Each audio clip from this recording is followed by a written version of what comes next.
we are hosting this together with many of our partners. On behalf of the team, it is indeed a great pleasure for me to open and to welcome you to this symposium, and of course an extended welcome to all those of you who are joining us from abroad. UNU-IIGH, as many of you will know, is an independent global health think tank based here in Kuala Lumpur. We are one of the 40 institutions that make up the United Nations University, and as I understand, a couple of other institutes are also represented over the next 3 days in the discussions that we will have. UNU is an agency established to contribute as a research institution and a trusted knowledge partner within the UN system to help resolve some of the pressing global problems of human survival, development, and welfare that are the concern of the United Nations.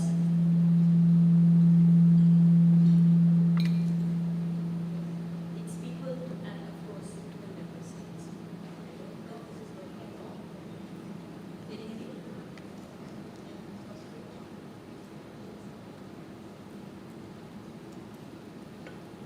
Now? Okay. I'm also very pleased to say that this year UNU is celebrating its 50th anniversary, and next year IIGH will celebrate its 20th anniversary, and we're looking forward to celebrating this together with all of you and others who didn't make it to the symposium this year. We are in the current strategy, which goes until 2028, and the overarching mission is to accelerate reductions in health inequalities through a set of 4 work programs. Gender equality and intersectionality, which is led by Joanna and the team. Digital health governance, which is led by Claudia and her team. Climate justice and determinants of health, led by Remco and the team.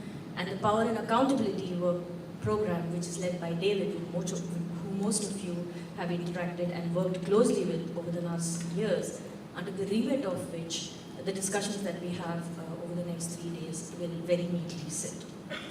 The symposium comes at a critical time. The ongoing discourse around global health governance and the urgency of defending public interests as we navigate the new world order. It is an exciting and important time for the Institute, because not only does it showcase many of the wide-ranging issues around harmful power asymmetries and accountability deficits that we have been working on and continue to work, but also similarly broad range of partners we work with, and many of whom are represented today in this room.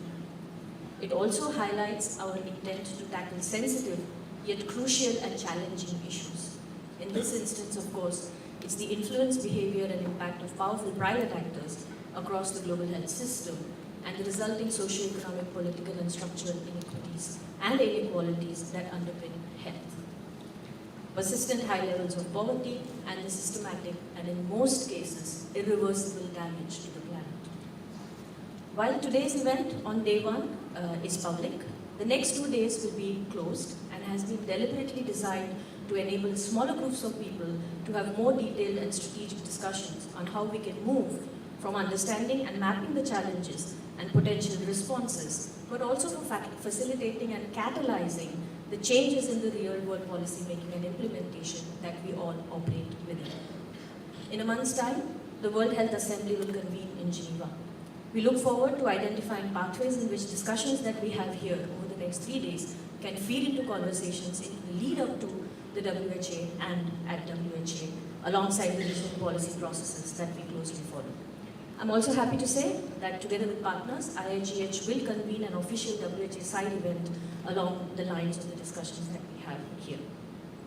We are also keen to explore how the discussions here can inform and augment efforts of civil society and national governments to implement the much needed political, economic, and more importantly, the accountability reforms that are needed to truly achieve health for all, especially for girls, women, and of course, including the future generations.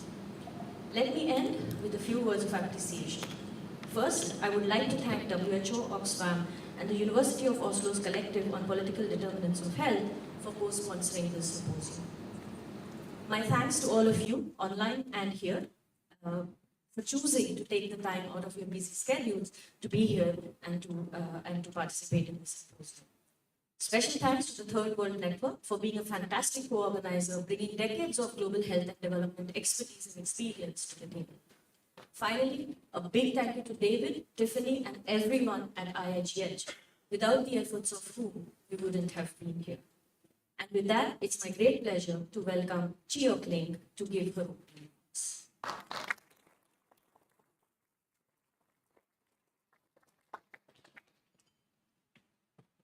Thank you very much, Rebati. Such a pleasure to be here. Welcome to all of you to Malaysia, to Kuala Lumpur, and to this very new hotel. I think we may be the first big event that this hotel is organizing. Please give feedback for improvement, and forgive us if there may be little glitches here and there because of the newness of the venue. But it has been, I think, very smooth so far. Before I go into some of the remarks I'd like to share, I do want to say a huge thank you to the UNU-IIGH team. Honestly, they did 80% of all the hard work. So thank you very much to David, Tiffany, and the rest of the team in UNU-IIGH. My name is Yok Ling, and I'm the Executive Director of the World Network. The World Network is a Malaysian child. We just turned 40, well, not a child, we just turned 40 last November. So we're looking forward to celebrating the 20th birthday of the International Institute for Global Health, and we acknowledge our thanks to UNU, which will turn 50. So we are not that old. We in Malaysia, the World Network was actually formed by activists and policy advocates of the Consumers Association of Penang. Because in the early 80s, as we saw the rise of globalization for developing countries like Malaysia, with aspirations to bring our people out of poverty, to really think about what kind of development pathways we want to go towards. And also because, like many countries in the South, we all had just newly emerged from colonialism. So what does independence mean? Is it just political independence, or is it the sovereignty of the country and its peoples? It's about the pathways of our lives. And I think today, fast forward to 2021, we are again at that critical juncture of what kind of sovereignty do we have as states to be able to determine and chart our society and our people's lives, and within the sustainability of the limits of the planet. And also that we are so interdependent in this world, and this is where multilateralism is so precious. So precious because without multilateralism, without mutual respect, without cooperation, solidarity, those very basic principles of the United Nations, when it was born, then we will be drifting apart from each other. So we want sovereignty, but we want solidarity. We want to recognize that the history of colonialism has created deep inequalities and inequities. And all the systems, whether it's in international law around the Security Council, which you will hear about, whether it's the rules of the game in economics, finance, investment, and trade, we were not even states when these rules were forged. And therefore, as independent states, we had a moment or two where developing countries came together, and we had something called the new international economic order, when we felt that, yes, the moment to recognize that these deep structural global rules, if we don't remove them, and who controls institutions like the IMF or the World Bank, which was for reconstruction after the Second World War of Europe, essentially. And we see why there's no militarism in countries like Germany and Japan is linked to recognizing peace, but also making sure that we actually do divert to development of human resources. At the same time, the deeply entrenched power of who has nuclear, who has military superiority has fundamentally not changed. So for us in the World Network, we were formed because there was a recognition that it is not enough for us to work at the national level with our communities and our government, policymakers, parliamentarians, implementers of policies and programs, because which path of development we choose in health, in social security, in agriculture and food security and sovereignty, in what kind of industrial policy we want to have. All these are so linked to really understanding how we want to have a recognition of diversity, of needs, of inequalities within our countries and across countries. So for us, we were born out of the recognition that as civil society actors, we have to actually also learn. And every day we are constantly learning, understanding, which is why research is so central to many of us in the civil society organizations. And research has to be evidence-based, and there are lots of gaps in knowledge, whether it is in the world of science, of safety, of new technologies. We have a lot of gaps in knowledge, and the gaps in knowledge have to be acknowledged. And that is why we have principles that came from the multilateral UN spaces: precautionary principle, polluter pays, equity, common but differentiated responsibilities. 80s, 90s, up to the early 2000s, in the multilateral space, we had norms and principles and even international law and treaty. So this is something for us in the World Network is very, very important to defend and to make into reality. However, what we see today is the erosion because of economic globalization, because of the belief that just growth in a narrow set way, export-led growth, we all look to exporting to the rich. And we become cheap labor, we exploit our natural resources, and we set up global supply and production chains that actually deepen a lot of the inequalities. So for us, we have to really rethink a lot of these things today. So this is the moment for us to rethink. And research, understanding, knowledge gaps are critical. So the combination and the partnerships with academia, with research, is something that's very important. It used to be thought that research and analysis and publications were in the realm of academia. Academia should be objective. Academia should not be taking sides. Absolute nonsense, as we know, because life is about making choices. Life is about ethics and values. So for civil society, we're not just there to campaign and to make noise. We also have to dive into research, into details, to understand that what we say in a campaign is backed by a lot of understanding of knowledge systems. So the combination and the partnerships forged over decades in all kinds of different ways brings us here today. So we are not sitting in a global health discussion looking at views of the world from Geneva or New York or Brussels or Washington or London. We're doing it from Kuala Lumpur. And locating ourselves in the South, and to be able to recognize that in solidarity, based on equity, it is absolutely crucial for us to work together. And we hope that moving forward, we will have the opportunity to bring activists, academics, and researchers together with thoughtful policy influencing civil society actors, and together we can work with our governments.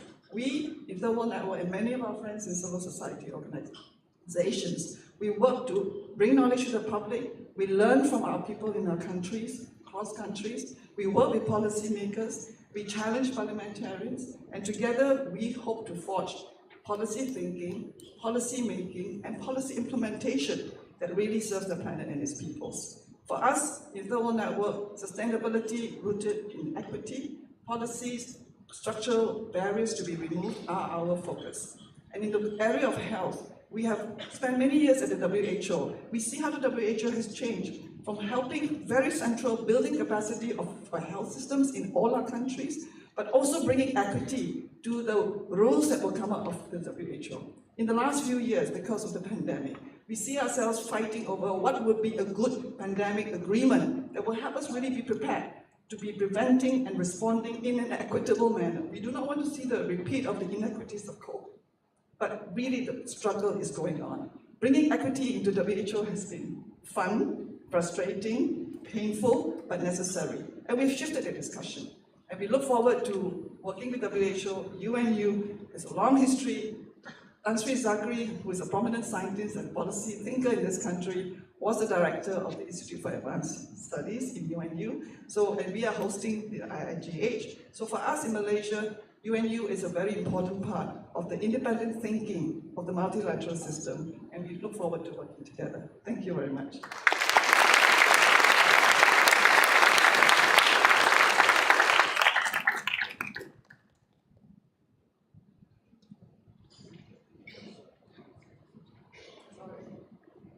So next, I would like to welcome Xiaoming Shen from UNU to share more thoughts with us. Doing your plans for your 50th birthday of the Institute.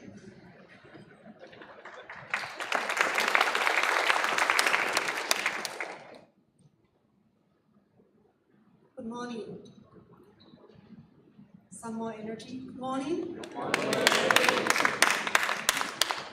Honorable guests, dear participants, I would like to start with congratulating my sister institute, UNU-IIGH, for organizing this important symposium.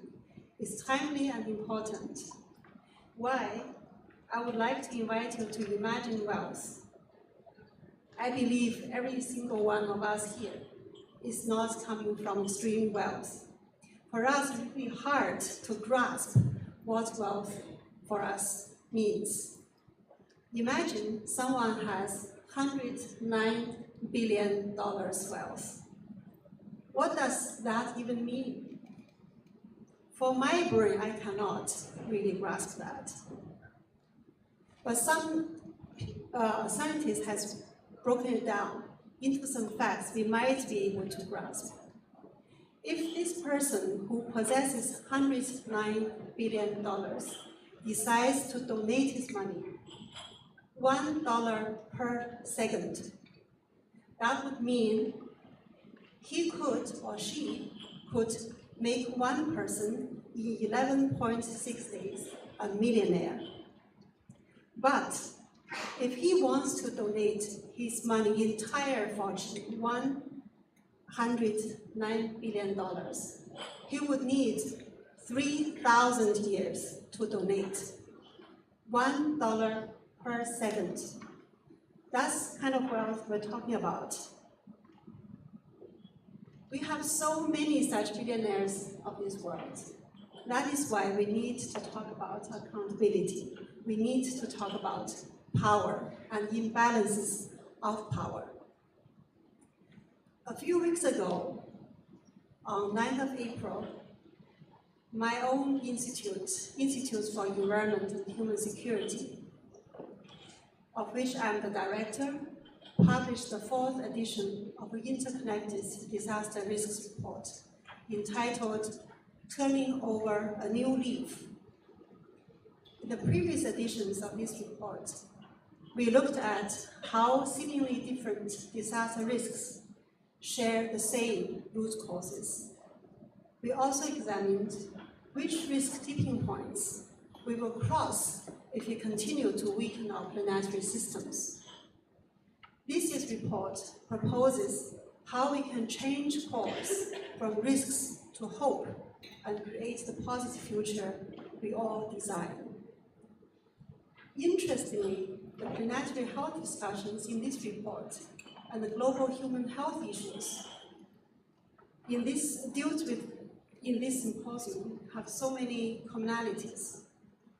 One example is some of the challenges faced by planetary and human health systems have the same root cause in neoliberalism, the idea that market determines what is valuable. In a society governed by neoliberalism, the main way people can express their choices, opinions, or values is through commercial activities, such as buying, selling, and consuming goods and services. In such a society, anything that not generates financial profit is seen as unimportant. The journal article from Nature that I recently read also reaffirms our recognition of neoliberalism. It states, the health of people and the planet are threatened by the same pathological social processes, notably excessive concentration of corporate power, the production and aggressive marketing of harmful commodities, and the shaping of political and economic systems to serve commercial rather than public interests. Is this really the society we want? Another point in common is that both discussions in our report and at this symposium acknowledge the role of narratives, the need to challenge the prevailing narratives, and with this, to change the values and mindsets that govern the systems we live in today.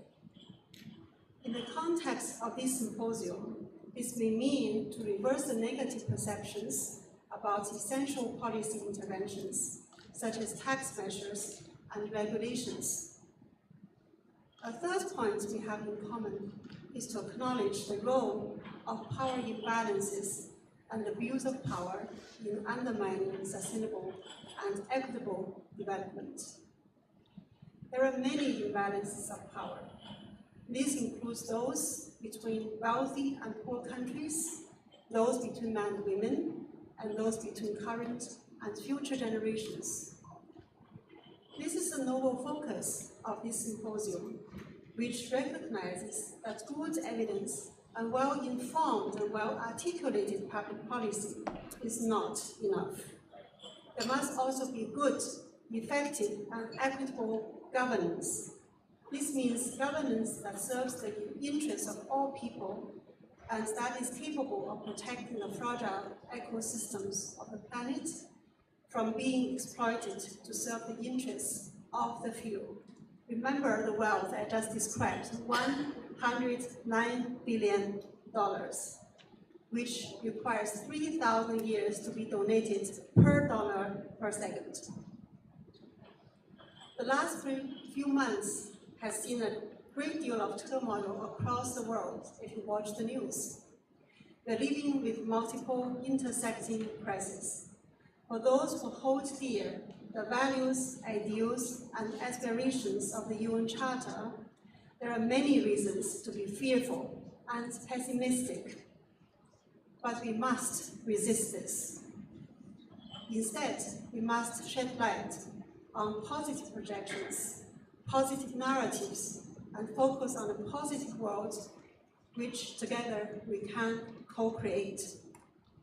I hope that this 3-day symposium will provide a unique opportunity to discuss with courage and conviction the critical, difficult, and sensitive topic of power and accountability, and propose narratives and solutions that are both authentic and feasible. Let us find a way to reverse the rising tide of conflict, inequality, and ecological degradation. Let us be the front runners of actions to realize a positive health for everyone in this world. Thank you.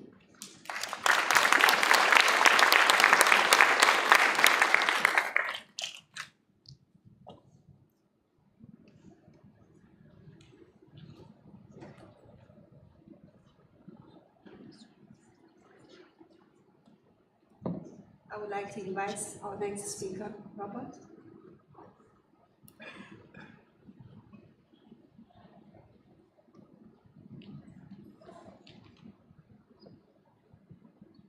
Good morning. My name is Dr. Rabi Abesingha. I'm the WHO representative based here in Malaysia, covering Malaysia, Brunei Darussalam, and Singapore. On behalf of WHO, it gives me huge pleasure to join you as we co-sponsor this very important symposium at a very critical time in global health. The noises, the beating that global health has taken over the last few weeks are also linked in some way to those who imagine that WHO should be the World Medical Organization and not the World Health Organization. And as we push for global health equity, we need to move beyond the traditional normative functions and ensure that we work together with member states to ensure equity in access to health and universal health coverage. And so it gives me great pleasure to join you in this important symposium this morning, and also on behalf of WHO to be co-sponsoring this with the United Nations University on Institute of International Global Health, with the Third World Network, and with Oxfam and other partners. Increasingly, we are recognizing that the private sector plays an important role and has considerable power in the determining of health outcomes and impacting health equity. This is true at the community level, at the national level, and at international level. Our challenge is to protect and ensure where partnerships are undertaken, that these are done in such a way that maximizes co-benefits while protecting everybody from the conflicts of interest. The concerns from the public health community about imbalances in power, in information, and influence are very important and well heard. We all know that there are settings where traditional government cannot instigate change, whether for political capacity or financial reasons. Successful private sector engagement is one necessary means of public health governance. Therefore, it is an important moment for us to engage in these discussions, given the important role played by private sector in health and health equity. These commercial determinants of health could not be more relevant in the face and urgency of the current challenges. We live in a period of great uncertainty, with a growing need to respond and adjust to a rapidly changing and emerging issues. The COVID-19 pandemic and the climate crisis have shown and continue to show, to expose to us the social and economic vulnerabilities and their devastating impact on communities in ways that are impossible to ignore. It is unfair and unjust structural inequities that means the greatest cost is borne by those communities who can afford it the least. However, health inequities harm all of society. In order to move forward on improving health equity, we need to recognize and address the structural drivers that underpin how health is shaped and distributed in our societies.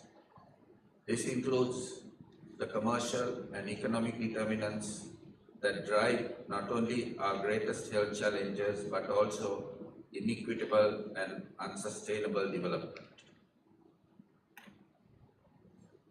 For us to truly address these structural challenges, business as usual is no longer possible.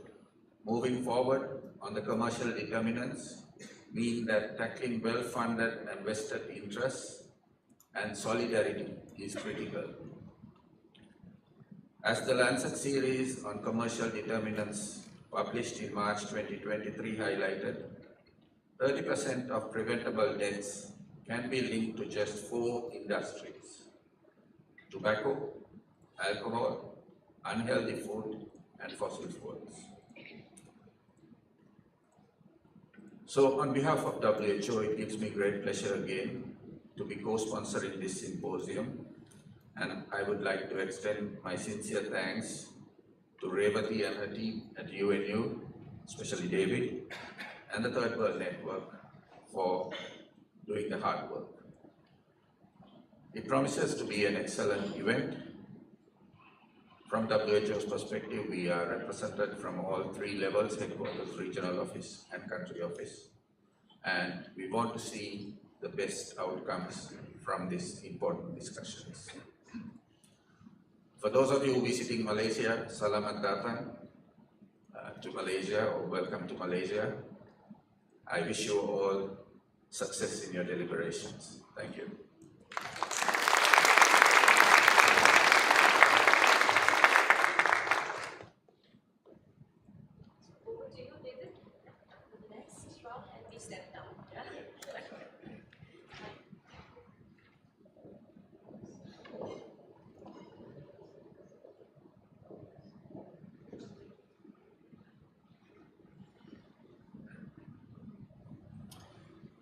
Great. Well, first of all, thank you, Revati, Rabi, Xiaoming, and Yokling for those really important opening remarks. I'm going to first get my slides up. I'm going to build a little bit on those opening remarks by really focusing on the subject matter of this symposium. I want to make 3 broad points about the subject matter.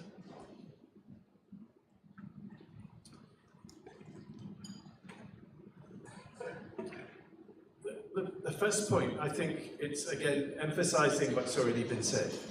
It's making the point that the subject matter of powerful private actors, global health governance and accountability is both important and necessary, and furthermore, legitimate. There are good reasons why we are discussing this subject matter in a global health conference. Many people working in global health will perhaps find it odd that we're looking at powerful private actors and accountability. They're more used to having conferences that talk about HIV or conferences that talk about universal health coverage or global health financing.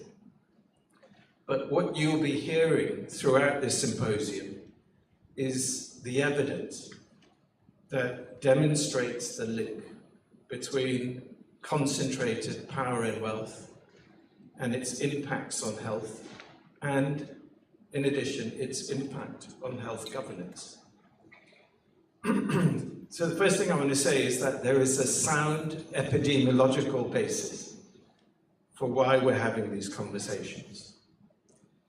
Furthermore, whether it's about the unethical and deceitful marketing of commercial milk formula, or whether it's about challenging the abuse of intellectual property rights to keep essential medicines out of the reach of millions of people with HIV, or whether it's about fighting for the truth around the causal relationship between fossil fuels and global warming. There is a long history of public health having to engage with the politics of the world. Public health as a science, public health as a discipline, has always had to engage with the social and political determinants of health and health inequalities. And if you look at the Alma Ata Declaration, if you study the World Health Organization's constitution, if you remind yourself of UNICEF's conceptual framework for the causes of child mortality, you will see explicit reference to the need to engage with these structural determinants, as Ravi has just mentioned. The history of global health has always been a tension between keeping it boxed in within the biomedical paradigm and ensuring that health is seen as much more than that. Health is seen as a social, economic, and cultural outcome. But it's important that this kind of work is not easy. Challenging powerful actors is risky, and especially in the current context. We are seeing huge public funding cuts, not just to WHO, but to a whole range of global health organizations and global health programs. And it's likely that the global health system is going to become more dependent and more reliant on private funding, both in absolute and relative terms, over the coming years. So on the one hand, this might cause us to think we have to be careful and cautious about how we engage with this topic. On the other hand, the need for more scrutiny about the way we engage with private donors and private actors is possibly more important now than it's ever been. The second point I want to emphasize is that the symposium is not talking about the private sector in general. We're really focused on some private actors. We're not questioning whether there should be any private financing, and we're certainly not questioning the need and importance for engaging with the private sector in health. This symposium is really about harmful private practices. It's about unregulated and excessive private power. It's about abusive private power. It's about unethical conflicts of interest. It's about private philanthropy that appears philanthropic, but in fact reinforces power symmetries and reinforces the accumulation of wealth. It's about oligopolistic transnational corporations. It's not about small, medium, or micro enterprises. And going back to the first point, it's about how all of these things connect with health inequalities and poor health governance. And that brings me to the third point I want to make, which is this focus on powerful private actors and their accountability is fundamentally about governance. And here I want to draw attention to a working paper that we published last year, where we discussed this term that we bandy around, global health governance, and talk about what that means in relation to unaccountable power. So I can't go into detail about everything that's in this paper. This is a working paper, and I encourage all of you to read it and provide us with feedback as to how we can develop it further and improve it. But there are three things I want to draw out from this working paper. The first is when we're talking about powerful private actors and their accountability, we're also talking about governments. And by extension, intergovernmental organizations, because governments and intergovernmental organizations have the authority to play the critical role in setting the regulatory and legal frameworks and ensuring that the rules of the game in our political and economic systems are fair, effective, efficient, and ecological. But in thinking about the role of governments, we quickly realize that for governments to operate effectively and fairly, there's a whole bunch of other important social and cultural ingredients that are necessary. Among the things that we talk about are the existence of prevailing norms, customs and values that highlight the importance of fairness, probity, and honesty in public life. The existence of public interest journalism in media. The existence of institutes of higher education that are free and independent and able to inform rational and sensible public debate and discourse. And the existence of a healthy civil society. These things are also required. And the third thing that we also brought out in our paper is about the relationship between accountability and governance being inherently linked to the distribution of power. The kind of accountability that produces good governance is accountability that runs against the gradient of power. There are many accountability systems that reinforce hierarchy or that protect excessive and concentrated power. That is not the kind of accountability that we're talking about. We're talking about accountability that leads to good governance. But I guess the point I want to emphasize here is that there's a lot required to achieve good health governance or good global health governance. And this was illustrated in a diagram from our working paper. Here you can see how global health governance is located within the wider context of global governance, and that both global health governance and global governance more broadly are influenced and shaped by historical factors, by national politics, and by international politics. But the key point I want to bring out from this diagram is the bidirectional nature of the arrows in the diagram. The system of global health governance we have is not something that should be determined by international politics, by national politics, and the broader system of global health, of global governance. Those of us working in global health should be actively engaged in shaping the way national politics works, the way international politics works, and the way global governance more broadly works. We're not passive, but we should be and must be active in that.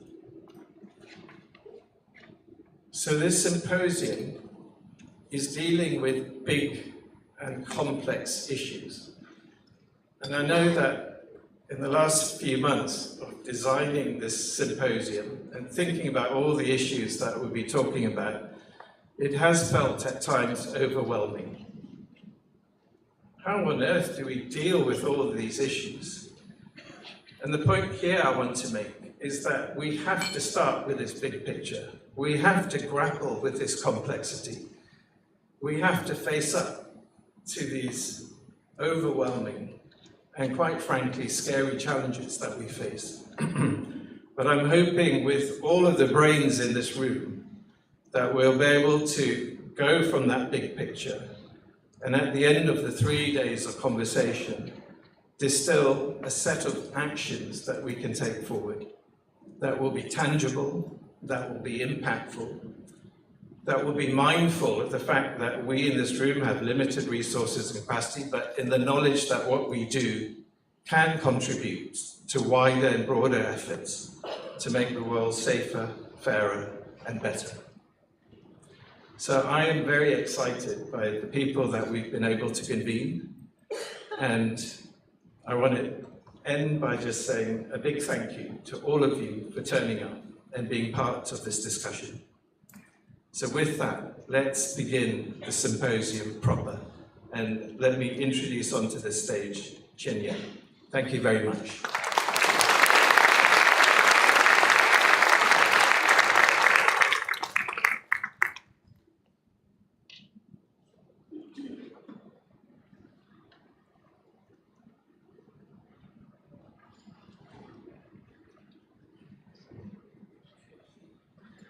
Good morning, everyone. Hi, I'm Chen Yan from Third World Network.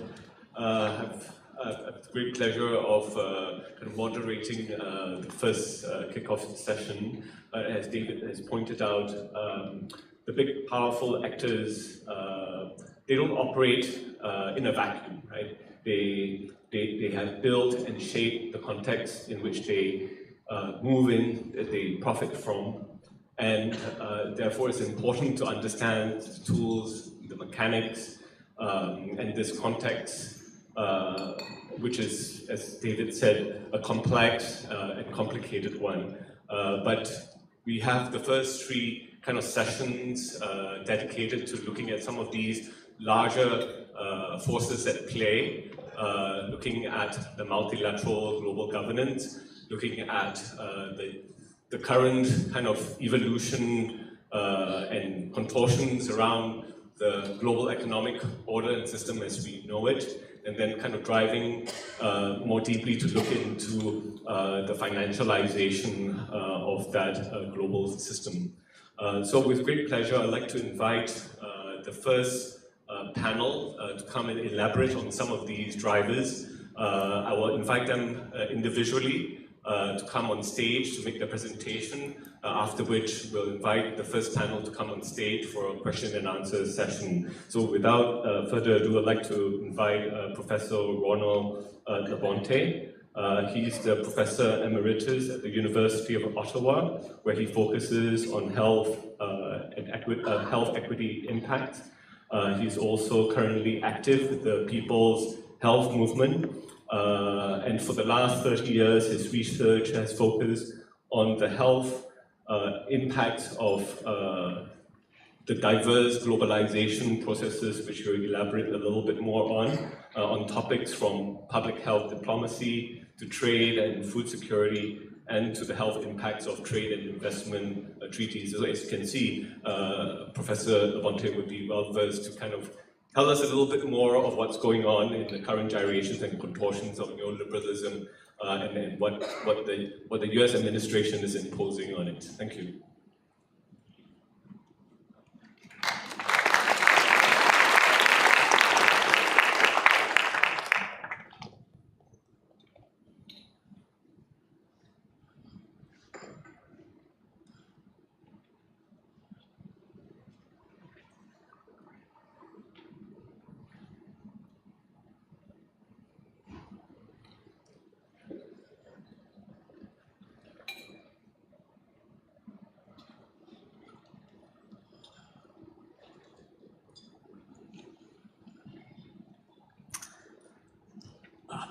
Well, Selamat Pagi, and I hope I pronounced that correctly, and if I haven't, I apologize.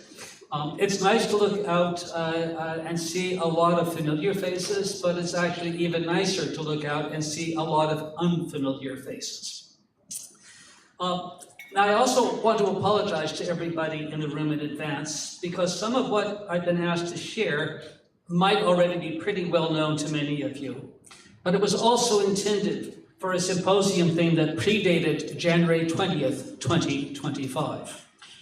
And regarding that, and to start, it's an understatement to say that we're in a massively disruptive transition to a world order that is being transformed into a form that's not yet clear. And global health is churning in a chaotic wake. But even before Trump came blasting out of the inauguration gates, fast-tracking to dictatorship, the world's health was already in existential crisis. Always trying to figure out where to advance the next slide. So a half century of neoliberal global dominance gave rise to several multiple interrelated crises, 3 of which pose survival threats. Things, of course, have recently grown much worse. Elon Musk is poised to become the first trillionaire within a few years, even as 1 billion of us still live in extreme hunger and almost extreme poverty. We've passed the 1.5 degree red line in global warming, and 7 out of the 9 ecological boundaries essential to sustain life. More people are now fleeing poverty due to the chaos, the conflict, the kind of climate impacts than ever before, only to be met by more and more hostile boundaries. And to these existential health threats, we have to add a 4th, and that's the rise in autocratic regimes, which now outstrip democracies for the first time in over 2 decades. 3/4 of the global population now live under autocratic rule, usually characterized by restrictions on free expression and independent media, partisan capture of the judiciary and the military, and an ideological assault on government workers, universities, and institutions that express views that might be contrary to those of the dictator. Civil society organizations are shuttered, defunded, harassed, impugned, or actively and violently repressed. Now, most of these are categorized as electoral autocracies, meaning that there are multi-party elections, even if most of these are rarely free or fair, but they're always at risk of becoming closed single-party or military rule autocracies. And the good news is that autocracies can be, and have been in the past, reversed. And the bad news is uncertainty over whether this democracy-autocracy pendulum can swing back in a more equitable direction before our existential health crises reach their final tipping points. And that brings me to the dominant global economic ideology of the past half century, neoliberalism. As if you need it, a brief reminder of its theoretical assumption as defined by its major proponent, Friedrich von Hayek. And concerned with the rise of communism and socialism, and even of just social democracy or the social welfare state, Hayek argued that the economy was simply too complex for governments to ever manage, and that it was best to let markets regulate themselves through free trade, strong property rights, and minimal state interference in the rational choice of individual producers and consumers. Neoliberalism, however, it remained in the post-war shadows of Keynesian economics and a New Deal capitalism in developed economies that was characterized by strong unionization, progressive taxation, new social protection programs, and a decline in income inequality. But this social contract between state, market, and civil society ended in the 1980s, when financial crises and conservative politics gave neoliberalism its political entree. Its key doctrines of privatization, deregulation, liberalization, and minimal taxation diffused globally through the policies of the neoliberally captured World Bank and IMF and the soon-to-be-created World Trade Organization. Now, taking just one of neoliberalism's key tenets, that of taxation, neoliberalism precipitated a steady erosion in marginal income and corporate taxations in a kind of competitive race to the bottom. The structural adjustment programs of the IMF and World Bank internationalized the low tax regime, shrinking the amount of global economic product that states could harvest for public good purposes. And in 2002, which is the first year that global level data became available, the amount of untaxed income was almost $30 trillion. By 2019, the last year when I could consolidate this data in this fashion, it had reached $75 trillion. And by 2022, the global difference between global economic product and taxation, and in terms of value, was $90 trillion. Now, I'm not saying that we should tax every last dollar, but the sheer amount of private wealth that has been accumulated in this short period of time is absolutely astounding. This growing gap between private wealth and public revenue goes a long way to explain why governments are so reliant on debt to keep afloat, and why UN agencies, including the World Health Organization, are after the spare change of the 0.001%. And it also explains the electoral drift towards right-wing authoritarian leaders. As inequality and economic insecurity rise, the failure of neoliberal policies to uphold the last tacit social contract between workers and elites created space for the emergence of far-right autocratic demagogues. But, an interesting point, as Branko Milanovic, a Serbian-American economist with a very astute sense of history, notes, this neoliberal era, at least as a global international order, is over.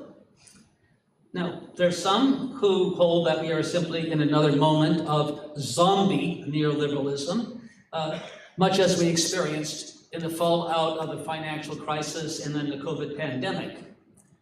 But neoliberalism was already on the wane, with the consensus that we had passed peak global economic growth sometime in the early 2000s. And Trump's trade war merely drives a nail into the brain of whatever zombie neoliberalism might still be teetering about. And I emphasize the nail because if you want to, that's how you kill a zombie, is you drive a nail through the brain. By now, most of us are very aware of Trump's attack on almost everything global health activism has struggled to achieve in the past half-century. Global health security is at risk. Even more critically, planetary health is at risk.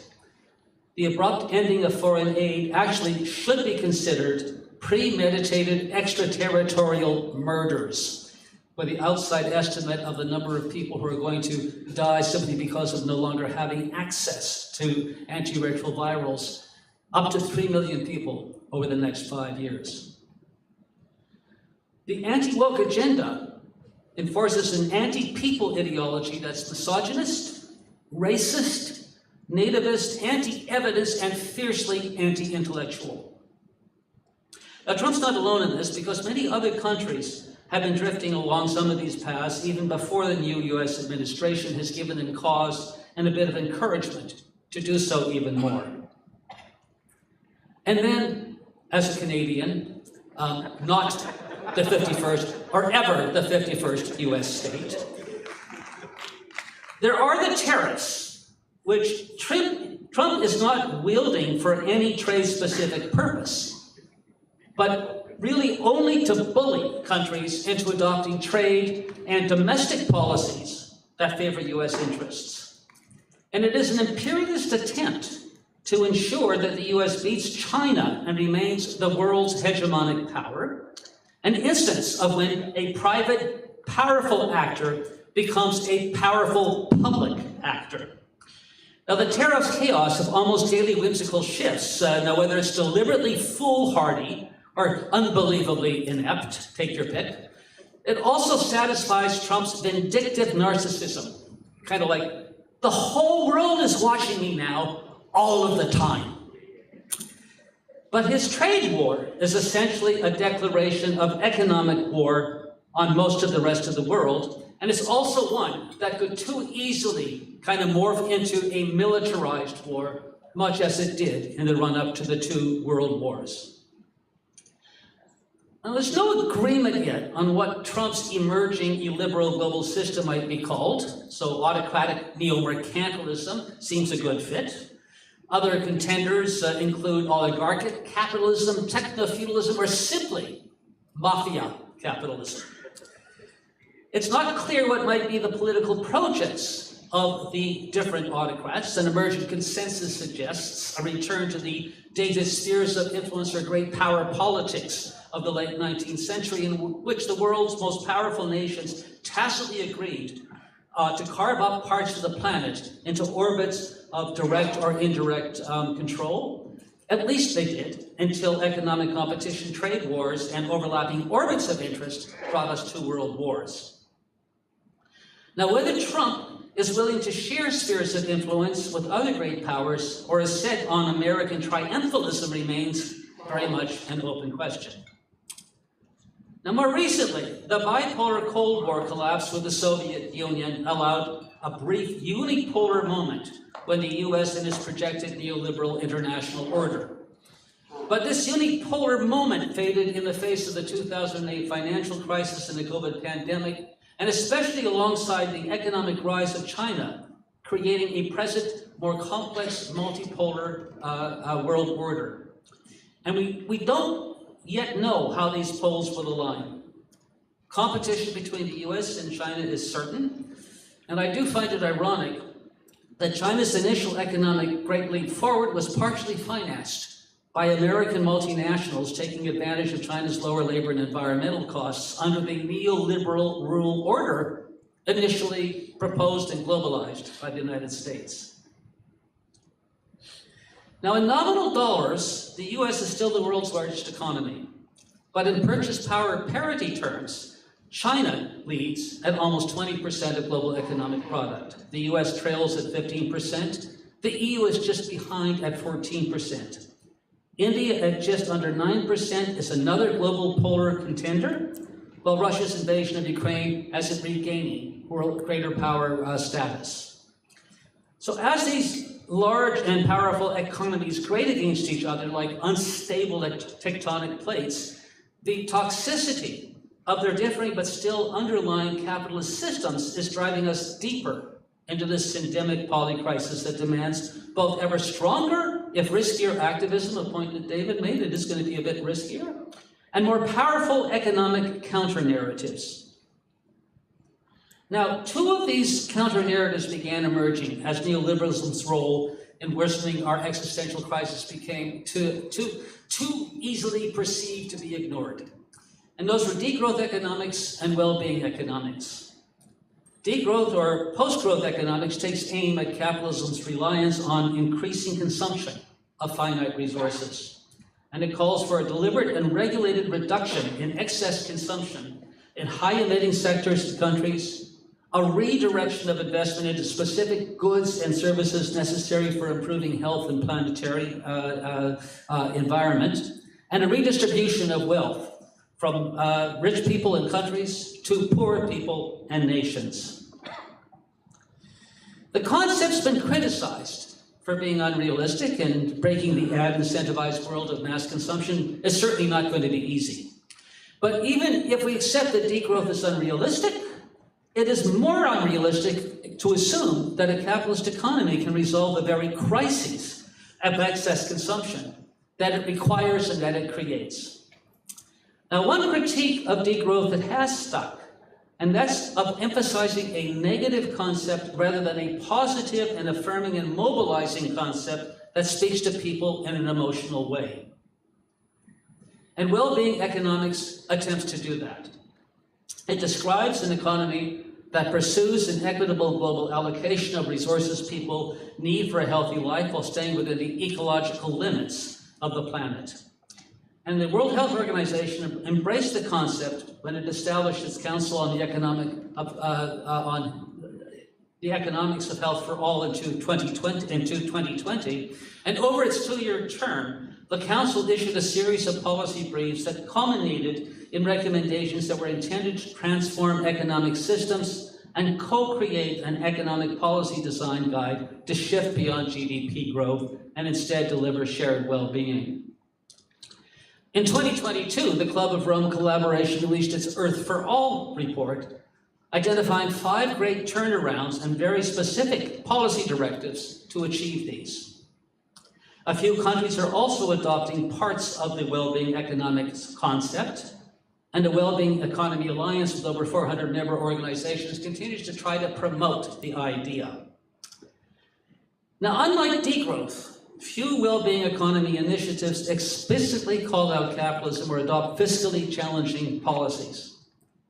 But its positive language of abundance, of wellness and conviviality resonates with what polling tells us many of the world's people want. And that is an economy organized around human and planetary well-being rather than around growth and capital accumulation. Now, such an economy is antithetical to the corrosive politics and economics that Trump 2.0 is now forcing upon the world. And so countering its big lie with the emotionally appealing big truth of a well-being economy can be part of our urgent pushback. But there are other actions we must take, especially if the many countries caught in the Trump's chaotic wake, and if they collaborated on their strategic actions, rather than pleading on their own with the world's biggest bully. And that, as challenging as pushing back now might be, there are groups still willing to speak truth to power, even at the risk of doing so increases. And some of this pushback is captured in People's Health Movement 2024 Call to Action, and in Global Health Watch 7, several chapters of which are now freely available online. Thank you.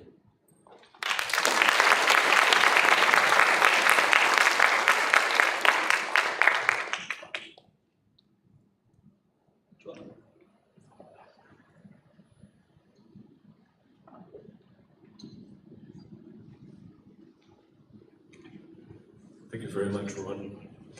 And the next person we have to talk about the impact of technology in this space is Anita Gurumurthy. She's the founding member and executive director of IT for Change, where she leads research and advocacy on data and AI governance, as well as platform regulation and feminist frameworks for digital justice. She serves as an expert on various bodies, such as the United Nations Secretary General's Group on Technology Facilitation and the Paris Peace Forum's Working Group on Algorithmic Governance.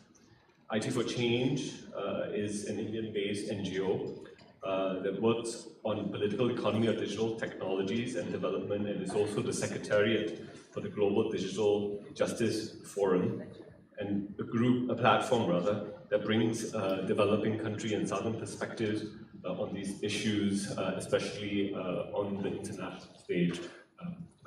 Welcome, Anita.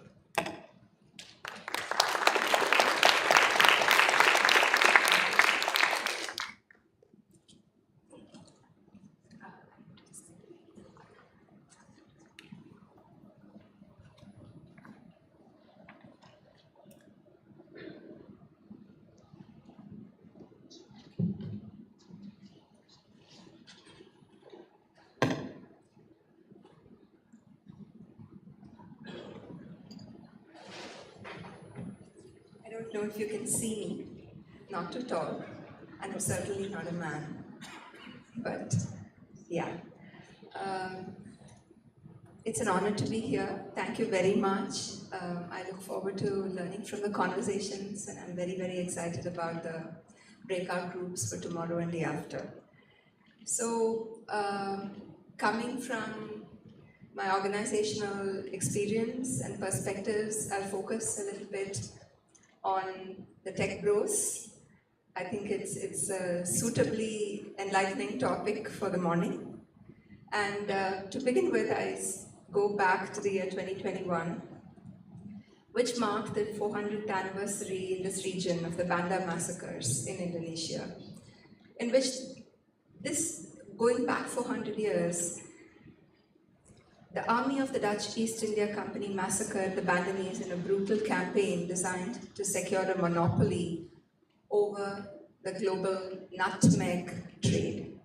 If the histories of colonialism teach us anything, it is that the excesses of capitalism and economic exploitation have spawned crises that affected communities wrestle with, not merely as social memory, but as a living ordeal of persisting marginalities and vulnerabilities, which is why Southern scholarship is somewhat skeptical about more recent Eurocentric analysis of the polycrisis.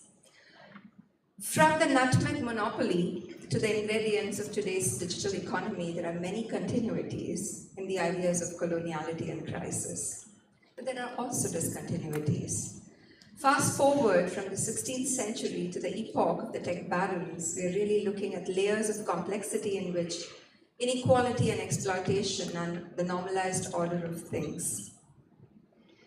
Yanis Varoufakis, Greek economist and politician, refers to this paradigm of a particular form of market society as techno-feudalism. The idea that we are not transitioning from capitalism to something better, but slipping into a system where tech companies function like modern feudal lords. Varoufakis argues that since the 2008 financial crisis, our economic system has fundamentally changed. Cloud, big data, and digital platforms have become the land of this new era, controlled by tech giants like Google, Amazon, Meta, and Microsoft. These companies, Varoufakis contends, influence our behaviors and choices in ways that are not as voluntary as we might believe. Just as medieval lords controlled land and labor, tech companies wield immense power over data and access to digital spaces. This consolidation of power, also sustained by central banks and governments, mirrors the feudal structure of old, where a few elites control the resources that everyone else depends on. This is why structural justice today is really about dealing with infrastructural power. In the rather short arc of change into the digital epoch, we seem to be confronted with a tragic comedy, a bewildering typology of neo-illiberalism, where Silicon Valley's tech bros, you will recall one of them put out a call early this year for the tech industry to be more masculine, want to control global politics in directions that take us back to the barbaric ages of unabashed greed and utter lawlessness.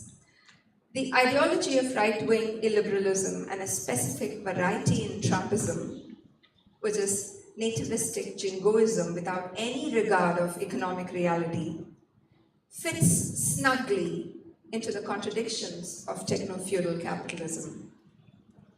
Zuckerberg captured the deliberate absurdity of profiteering from hate very well when he shut down fact-checking units and said that it is old-fashioned to regulate free speech. Juan Manfredi, Spanish scholar, notes that the key tenets of the new Trumpism operate under a triple D: deregulation, deglobalization, and disorder. Deregulation is the promise Trump made to Elon Musk, Peter Thiel, and others. It's a discourse against the green transition and privacy, advocating for a digital world without regulations. Artificial intelligence and cloud computing embody this vision of an open market that cannot be constrained by outdated mechanisms of liberal democracy with all its flaws. This ideology of technological solutionism requires cheap energy, meaning a surge in oil and gas production and cold environments for data storage, whether in Argentina's Patagonia or Greenland.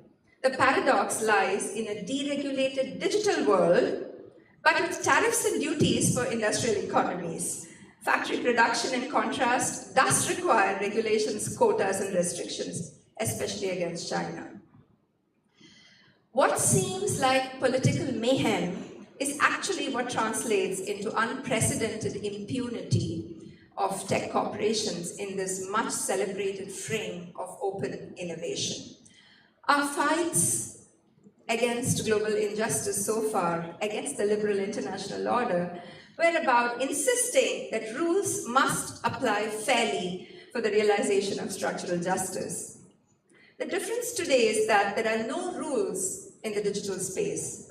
There's only the discourse of openness, decoupled from political vision and translating into daylight theft of wages, daylight robbery of data, brazen enclosures in the name of trade secrets and abuse of intellectual property, and absolute and raw power against governance and government in the countries of the global south. The intelligent corporation, which is basically big tech or big pharma, that feeds on open data, does not pay taxes, it keeps what it finds, and will fight to finish to keep the myth of ungovernability alive. The tenet is simple. What is mine is mine, what is yours is mine, and what is ours is also mine. Traffic data that belongs to the city corporation, to the people, for example, is locked up by ride-hailing companies. Today, when all data is health data, what does this mean? How do we protect the collective and public interest? How do we deal with the extraction of genetic information from the South in the name of open science? Benefit sharing, even minimally, is not in the reckoning. Sam Altman will do anything to defend the massive appropriation of open knowledge in the public domain.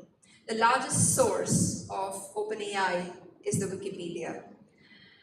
In India, where a bunch of news organizations have taken open AI to court, the company claims that facts are not covered by copyright and that charges against the company cannot be pressed in India.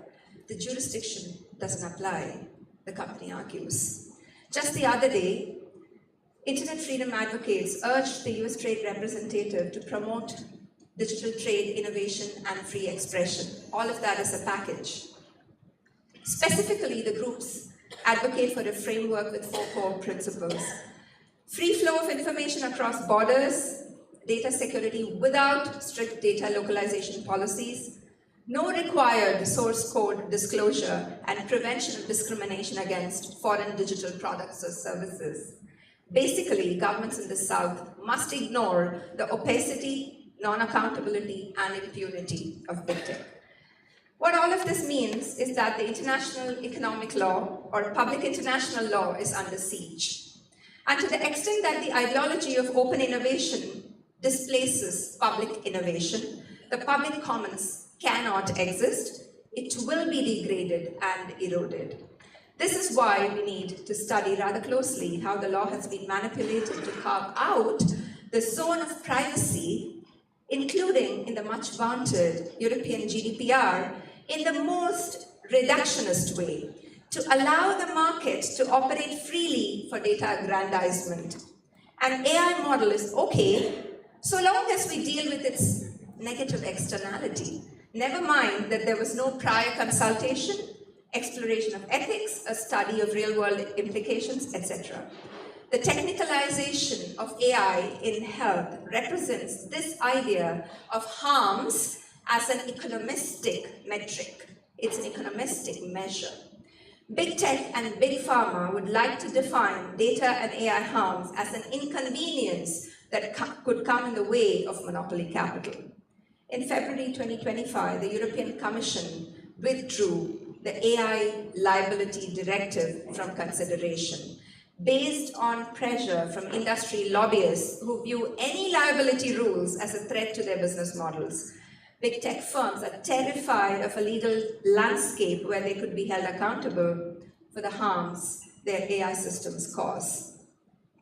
This shows how the disorder of the present is about exceptionalizing the crisis to normalize AI determinism, framing governance of technology as needing no more than tweaks here and there, and doing just enough to avert any existential crisis that may arise somewhere in the future when some people will get onto their rockets and go off to other planets. The innovation system, which does not even produce innovation oftentimes, is sacrosanct. It cannot be interrogated. The elephant in the room is the unequal distribution of innovation capabilities. Innovation dividends depend on infrastructural sovereignty in tech, and we don't have the public international law to deal with this. On the contrary, the implosion of the multilateral system, the systematic dismantling of the international trade and aid order is a symptom of this ascendance of a neo-colonial order of techno-feudalism. The finance capital behind tech innovation deserves deep study. For instance, research in Latin America shows that the minute big tech moves in, support for local innovation gets crowded out, implying that venture capital funding moves from promising local startups into the predators. SOMO's latest research on acquisitions and mergers shows how big tech acquired to kill and not to multiply. Here again, you see axioms of market regulation turned on their head, not explained by the economics of conventional competition and market power. SOMO's research also shows that in many cases, there was no notification to the competition authority. The long and short of it is that inequality, in part at least, if not entirely today, is a result of the systematic erosion of public value and the cannibalization of the commons. To summarize, what I would like to submit is that more and more economic activity today is organized around creating enclosures and being able to extract rent, as opposed to profiting from new productivity-enhancing innovations.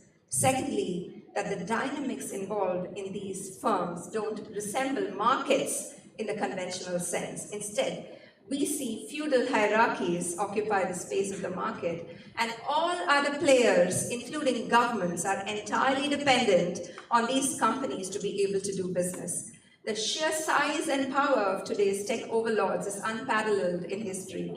In health, supply chains for essential health-related commodities can be and are being weaponized to extract concessions from particular nations and blocs. What is at stake, therefore, is public value creation and distribution. How we claim public value, how we compute public value, how we prevent private capture of public value. The volatile geopolitics of today can also be read through this lens. We need to center the idea of public innovation even before we speak of open data, open knowledge, and open innovation. Underpinning this truism is the question of governance, of public law, both domestic and international. We need new vocabulary to shape the discourse of the law and of rights adequate to the current conjuncture. A last note. The idea that liberal democracies have a collective responsibility to achieve full employment, to care for their citizens, to ensure relations of equality and civic rights.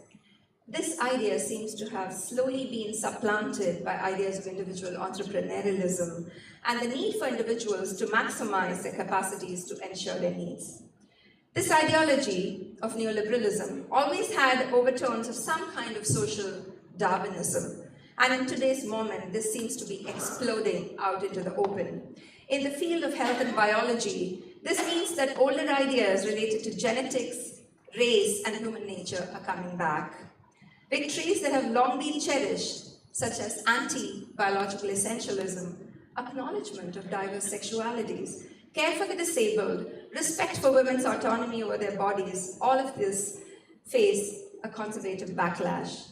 In many, many ways, the field of healthcare will be a privileged site where these struggles will play out, and our institutions need to be reinvented so that digitality and its constitutive technologies are put to the service of public value. Thank you very much.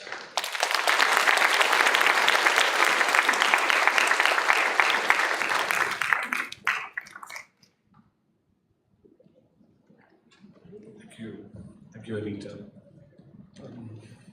And I'd like to invite the last speaker for this panel to kind of touch on and build on what has been said by the first two speakers, but more specifically on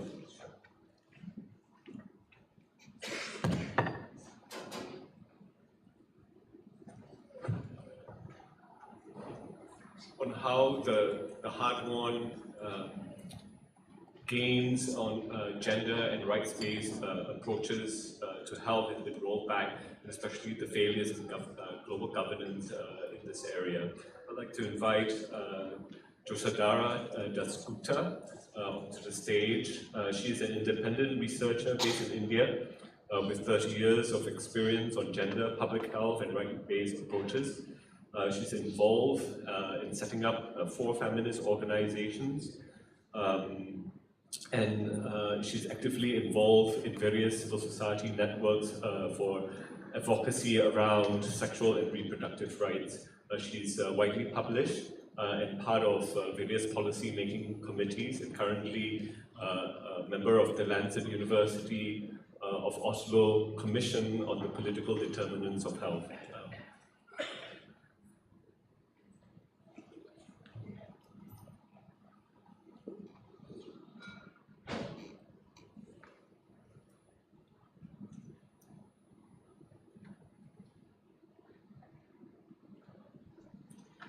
Thank you very much, and I'm very grateful to the organizers, the multiple organizers of this important symposium, for giving me this opportunity, and I'm very excited, as Anita said, to learn from such a diverse group of people here.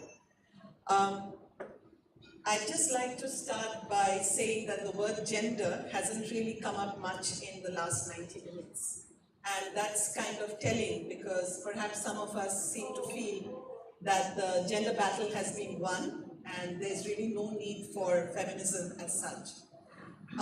So I'd just like to give a brief overview of what I'm going to be talking about here and start with my first question, which is on gender equity and whether we've had actually any progress in global health. And I think many of us in this room will agree that there have been a lot of progress, newer voices, there have been social movements that are better organized, and there are young people everywhere who are extremely articulate. They seem to be very aware at multilateral platforms, and we have now the recognition of intersectional rights violations. However, when we consider, despite all these gains, the kind of gaps that we've been witnessing in the last 3 decades, I think the heady successes of the conferences of the 90s has now shrunk to a very sobering realization that rather than going any steps forward, we've gone several steps backward. And several of our struggles have actually not yielded fruit. At the global level, where is comprehensive sexual and reproductive health and rights, services for abortion, for contraception, and where do we see the countries that provide comprehensive sexuality education to our young people? Where can we find marriage equality for those who are non-heterosexual? And why in the SDGs was there no target on men's shared responsibilities or social protection for women's work and care burden?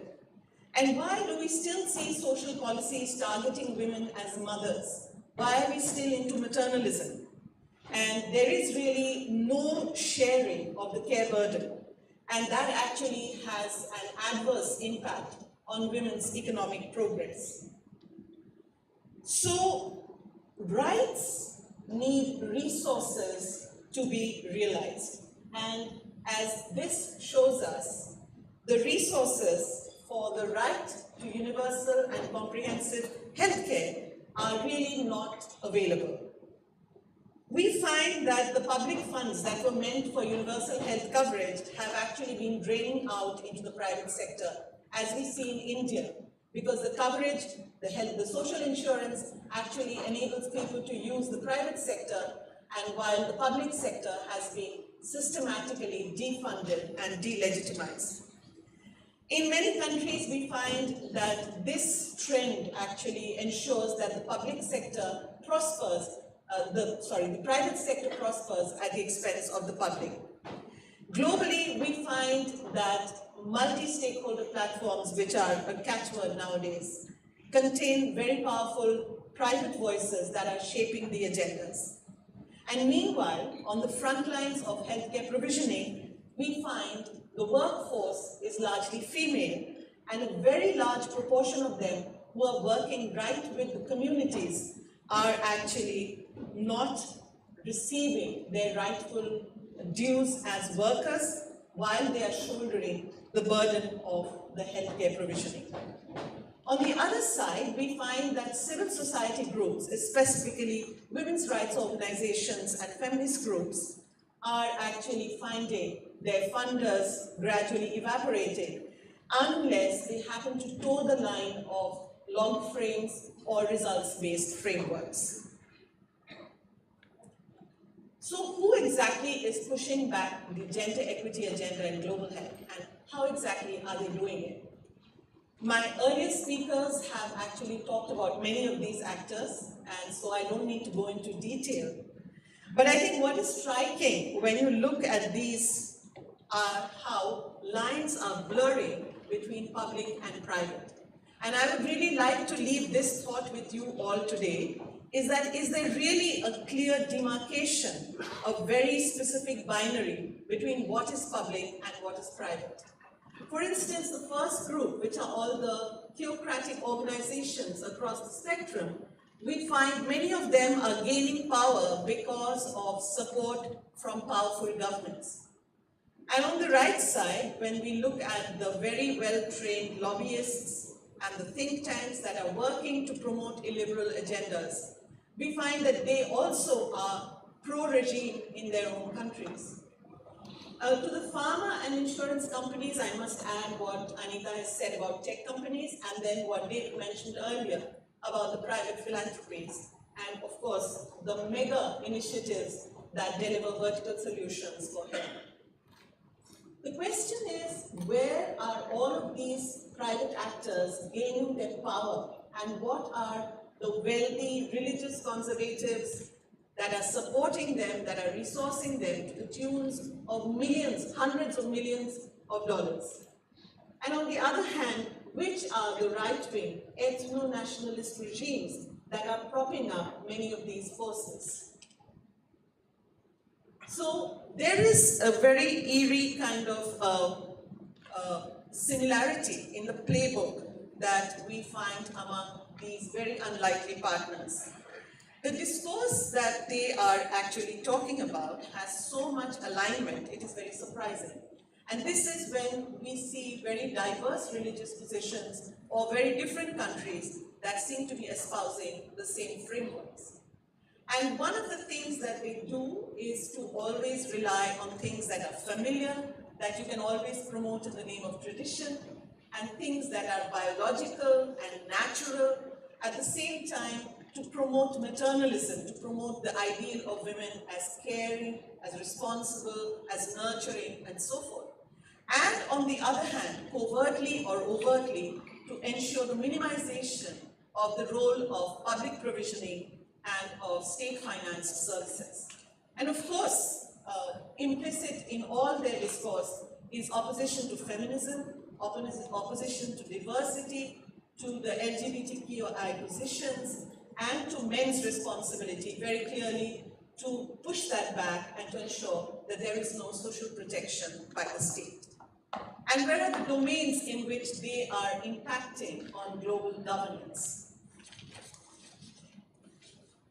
I think the platforms that we always rely on as feminists and women activists to protect and safeguard and uphold rights and to take forward liberal values, these platforms are slowly being lost to us. In fact, the Commission on Status of Women has now become a battleground, and the Human Rights Commission is too nervous to actually defend LGBTQI rights or rights to abortion.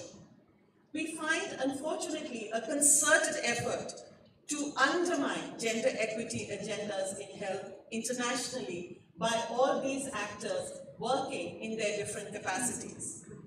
And of course, over the last 3 decades, we've been hearing the same old arguments when treaty monitoring bodies or special procedures mention rights violation, the same old arguments come up of national sovereignty and of being insensitive to cultural and religious values.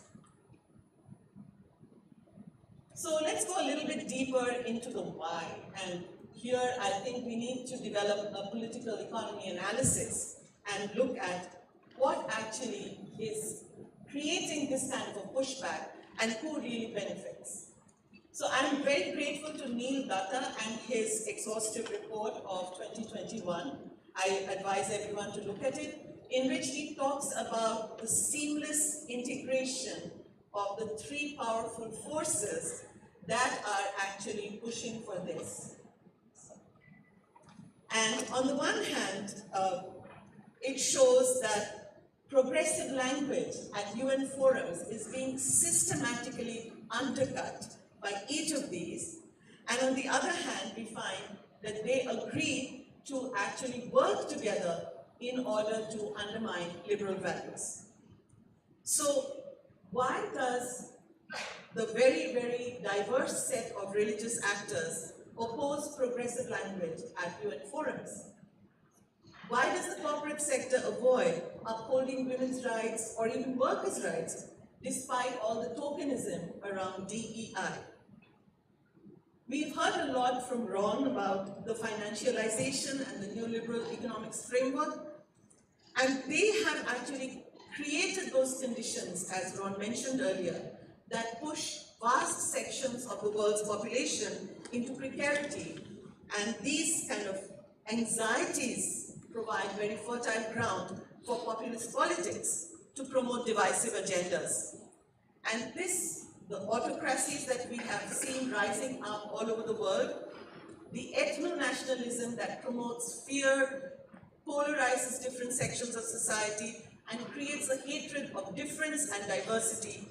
All of this, unfortunately, enthralls not just men, but women, and which is why we need to look more at what is happening in a holistic framing rather than talk only about women. So we find that gender subordination actually works very well and is very useful for all of these actors. The rising tides of religiosity actually encourage women, nudge them into towing the patriarchal lines. The state, through its actions and its inactions, maintains the gender boundaries that keep women subordinate. And these really fulfill the agenda of globalized capital.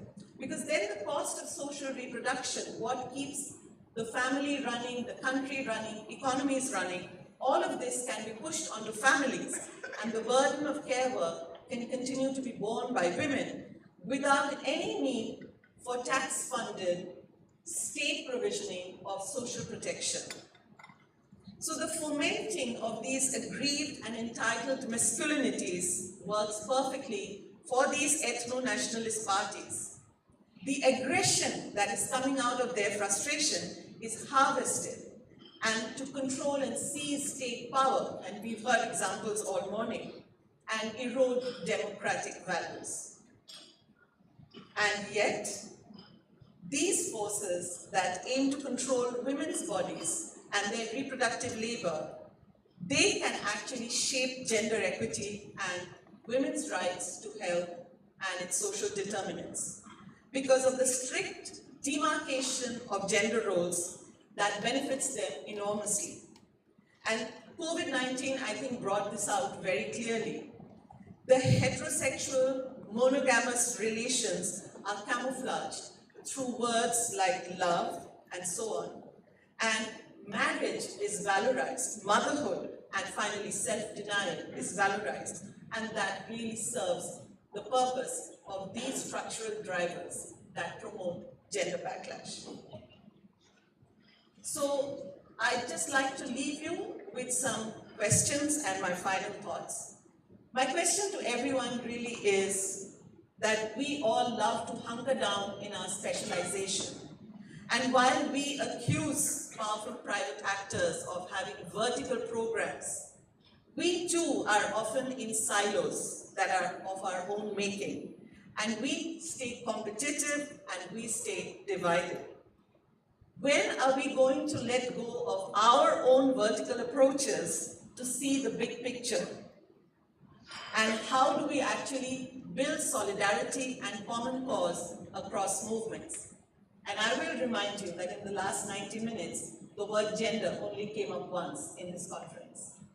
So we do need to think very carefully about the dichotomy with which we imbue public and private and the binaries that we have created. And we have to try and develop a feminist lens, a feminist political economy lens, to center what actually is happening to gender and the unpaid care economy. Thank you very much, and I look forward to it.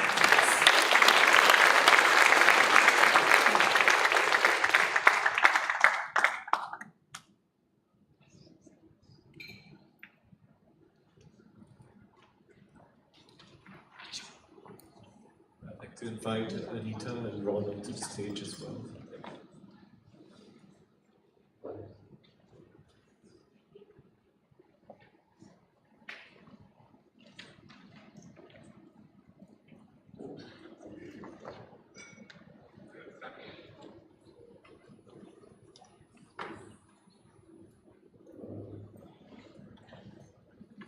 Just like to thank our panelists again for 3 very riveting presentations. We have roughly about 10 minutes more into this session. They have, given us a lot of food for thought, and I'm sure you guys have questions that you'd like to pose to what they have shared. There's a mic being set up next to the camera in the middle of the room. So if you have any question, I'd like to kind of open up this session to the floor.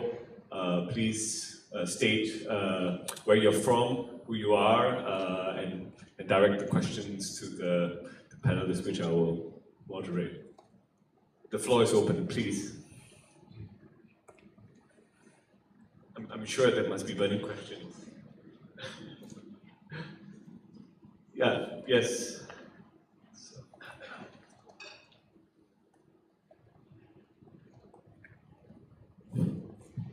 Good morning. Thanks to all the presenters for their very interesting presentation. Very quick question to Anita, and focused on these closed systems and the monopoly of the high-tech companies and AI. My question is, how important is the DeepSeek moment for opening AI to the public rather than being a closed system? I am quite ignorant about this, but I would like your response. Oh, sorry, my name is Lim Maui from Third World Network. To the extent that I have tried to keep myself informed, I think the jury is still out on whether DeepSeek is an entirely open system and whether it is an exemplar for what is possible disruptively speaking anywhere and everywhere. We all know that the particular ways in which Chinese control over the technology domain has evolved has also been a particular model that is one of 2 models in the world. I mean, the world is dependent either on US or China in some sense for infrastructural support, and therefore I think DeepSeek is a particularly contextually located Chinese disruption in a positive sense.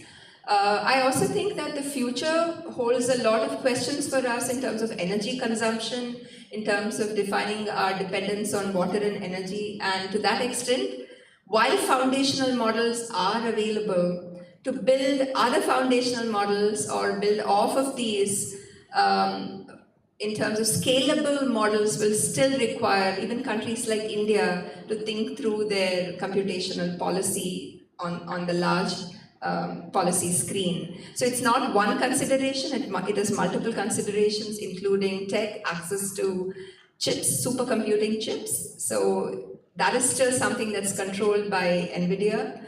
And once upon a time, we all used to be able to use generic, low-cost chips, but today, for engineers who do machine learning models, you have to rely on chips that are artificially held back in scarcity, and they're not really distributed freely in the market. So I think there are many questions, and also I think technologists will be able to answer about the partial openness of DeepSeek, which I am told is not entirely possible to build off from.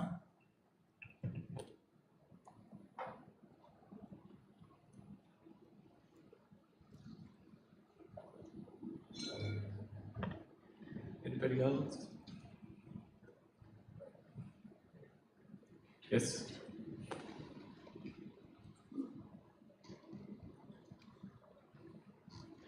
Good morning, everyone.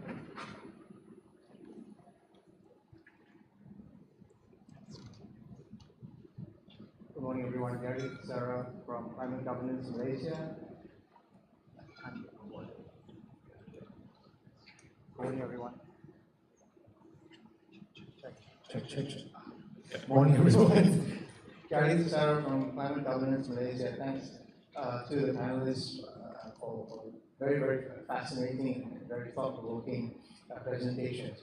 I'd just like to request your views on the idea that now that we've had Why Nations Fail for 12 years, and we've finally been, the authors have finally been recognized as having some really concrete ideas regarding extractive economies versus inclusive ones, and interplay between that pre-colonial and post-colonial mindsets together with existing structures like theocracies that can impact nations even as they try to address the issue of inequality that arises out of all of these things.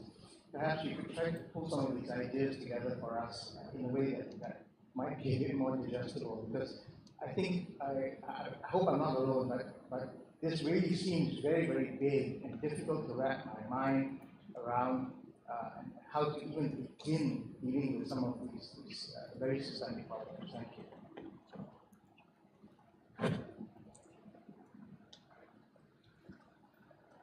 Maybe I'll pose that question to Ron. I guess it's a tough one.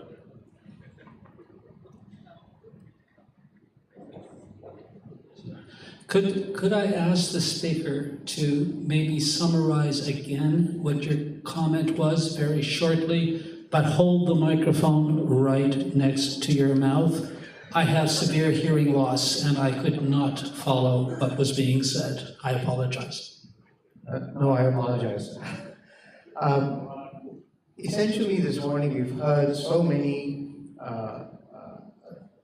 We've had this broad picture painted that identifies some of the structures that have brought us to this situation. And these structures obviously interact with all our collective histories as nations and include the current structures within nations, such as cultural norms, values, in some cases theocracies and the like. And we know the way out, from this publication 12 years ago, Why Nations Fail. We do understand some of the mechanisms that cause choices to be made, perhaps not informed choices, and how they impact the economy. So perhaps you might open some doors for us as to where we might want to begin trying to address some of these things, so that the next foot we put forward can be one that is, reasoned and actually, thought beforehand. Is it help? Thanks. Okay, you're looking for some nice answers about how we're going to overcome some of these very disabling and toxic and pathological systems that we've created. I'm kind of keen on looking at promoting, first of all, the positive message. And I think starting to talk about well-being economics is one way, but it has to be linked to the degrowth criticism of a consumption-based economy that basically destroys itself and destroys its basis for existence. I think that there have been proposals for different ways in which governments can intervene around controlling of advertising. There are social movements that are now in existence of younger people who are basically kind of anti-consumption, beginning to try to promote through social media a kind of a de-consuming agenda. There's obviously regulation in terms of environmental protection. I would sort of say that we don't necessarily have a grand platform about how we're going to overcome the toxic environments, politically and economically, socially and environmentally, that we now find ourselves in. At the same time, I think that there's going to come a moment when we reach those tipping points on those great existential health crises that I mentioned, where we're not going to have a choice. And I'm kind of an advocate of thinking that there are a lot of very grassroots, local community, decommodifying forms of exchange and development. The surge in agroecological and feminist approaches to environment and to food production all across Latin America. And there are various kind of exchange systems, non-monetary exchange systems that people have been creating. There are cooperatives that are, again, developing. And I think that those local initiatives at that level, where the big capitalist system, the big powerful political actors tend to not bother to look down to see what's happening, that those are the ones that need to be nurtured. For when our critical tipping points are reached and we need to have alternative models of coexistence that are sustainable, we need to build those, we need to look for those in what has been attempted at those local levels. And I hate to use the term, but we need to scale them up very rapidly. Actually, I think that's a broad question to, which I think in the presentation they've covered the excesses as well as the deficiencies in the respective areas. So maybe I think, Anita and Jesadora may want to kind of respond to that broad question as well. The gentleman's questions in terms of the challenges and the complexities, how can we kind of think about them differently, and what's, in a way, the way forward in the areas that we have kind of highlighted? I think I don't really have any prescriptions, but what I think might work is what I suggested in my final slide, is that we also need to develop our own cross-border solidarities, cross-border in terms of our own specializations, to develop a kind of understanding of the bigger picture, and to also make sure that we use, as I said, the feminist lens to look at what is happening and to register. That really is something that I would like to emphasize at the end. Thank you. If I may quickly, I think I would like to address this question at two levels. The first is to ask the more philosophical and normative question of what would be an appropriate and adequate knowledge framework and paradigm for us. Because I think this entire mess that we are in is really the aggrandizement of power for the sake of, basically capturing truth, right? So the question is simple. How do we forge democratic, curious, nurturing, feminist knowledge societies? But that's a philosophical question. You really have to revamp everything. And that's not in contradiction with what I'm going to say next, which is more pragmatic. So at the pragmatic level, just as in the philosophical level, we need to value things differently, value people differently, value everything differently. At the pragmatic level, I think the industrial policy question is central. So if you're talking about health innovation, you need to be able to determine not necessarily what Apollo hospitals are doing, let's say with research on illness X, but what you may want to do in your economy, in your country, in your social context for public health, so that you see the universal access to and the right to health for all being furthered. So that means that it is an industrial, it's a question of allocative and distributive efficiencies at the macroeconomic level. The second is, I think, our preoccupation with scale in data and AI has to simply go out of the window. We really want a one-size-fits-all, and we think somehow, because Netflix gives you those nudges about what to watch next, we think that we want predictive models that operate at 95%. But in any case, human behavior is beyond all of that. And therefore, we really need models that may be functioning at a lower level of accuracy, or that's what the industry says, it's a trade-off. Between, scale and accuracy are a trade-off. I think that itself is highly questionable. For instance, in our organization at IT for Change, we work with the government of Kerala to produce a public AI model in the education system. We believe that the data of children in schools should belong to a trinity of the school system, of the community, and a trust that is created in the name of the children. So it's a data trust. And the school, of course, school management has a say, but not an exclusive say. So a public AI model will have local community monitoring of data and AI. And so I think these accountabilities are very important. And finally, a word on intellectual property. I think it's extremely important that we think about exceptions that are already there in international law, the exceptions that are there in national trade secrets mechanisms to break open the enclosures.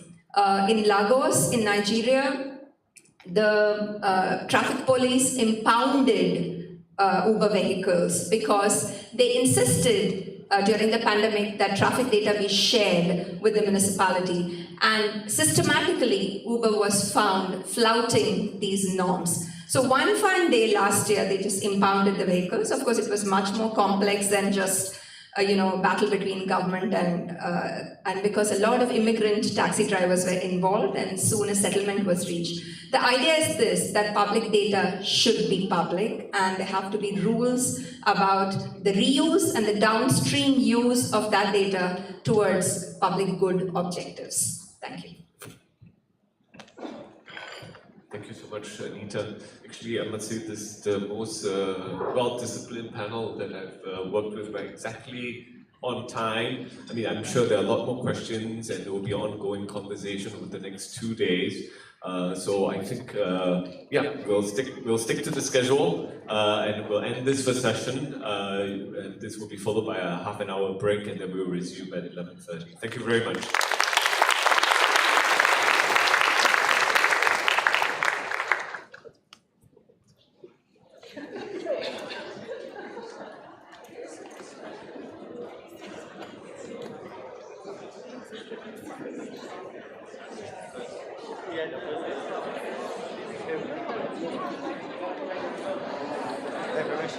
How are you?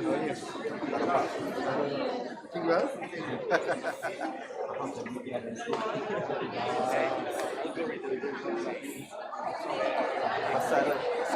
bendera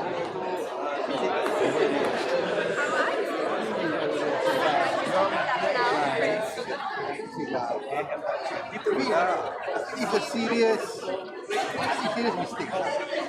Not,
think we've more or less implemented here.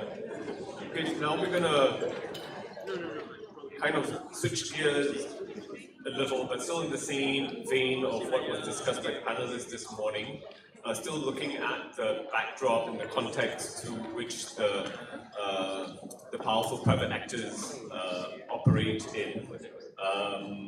And more specifically, we'll look at multilateralism, institutionalized multilateralism, more specifically within the UN system as a bellwether of perhaps multilateralism writ large.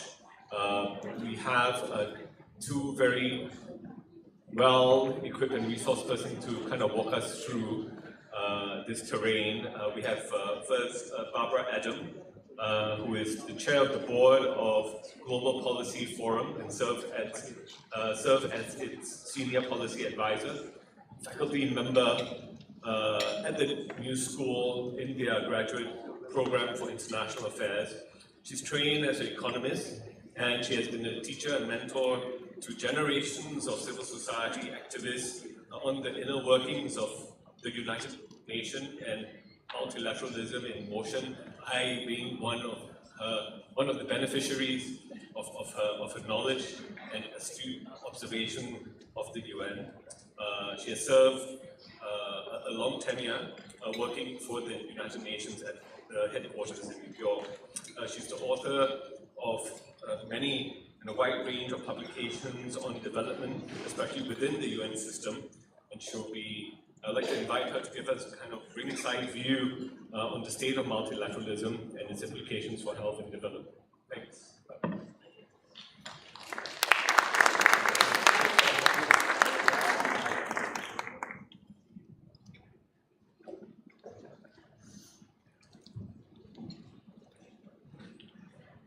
I think I need to.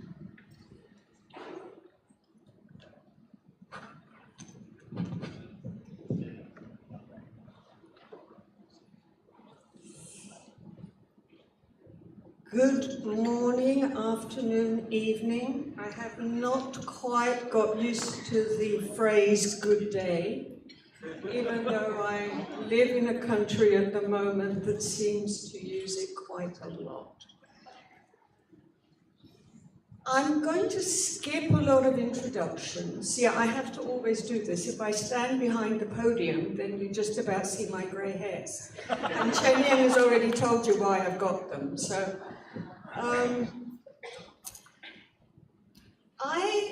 I want to, first of all, from the experience of working for the UN for a long time and around the UN and with many people here and in many, many parts of the world, I'd like to just say, and I'm going to use some of the stuff from the UN today and the voices of member states and UN people to illustrate it.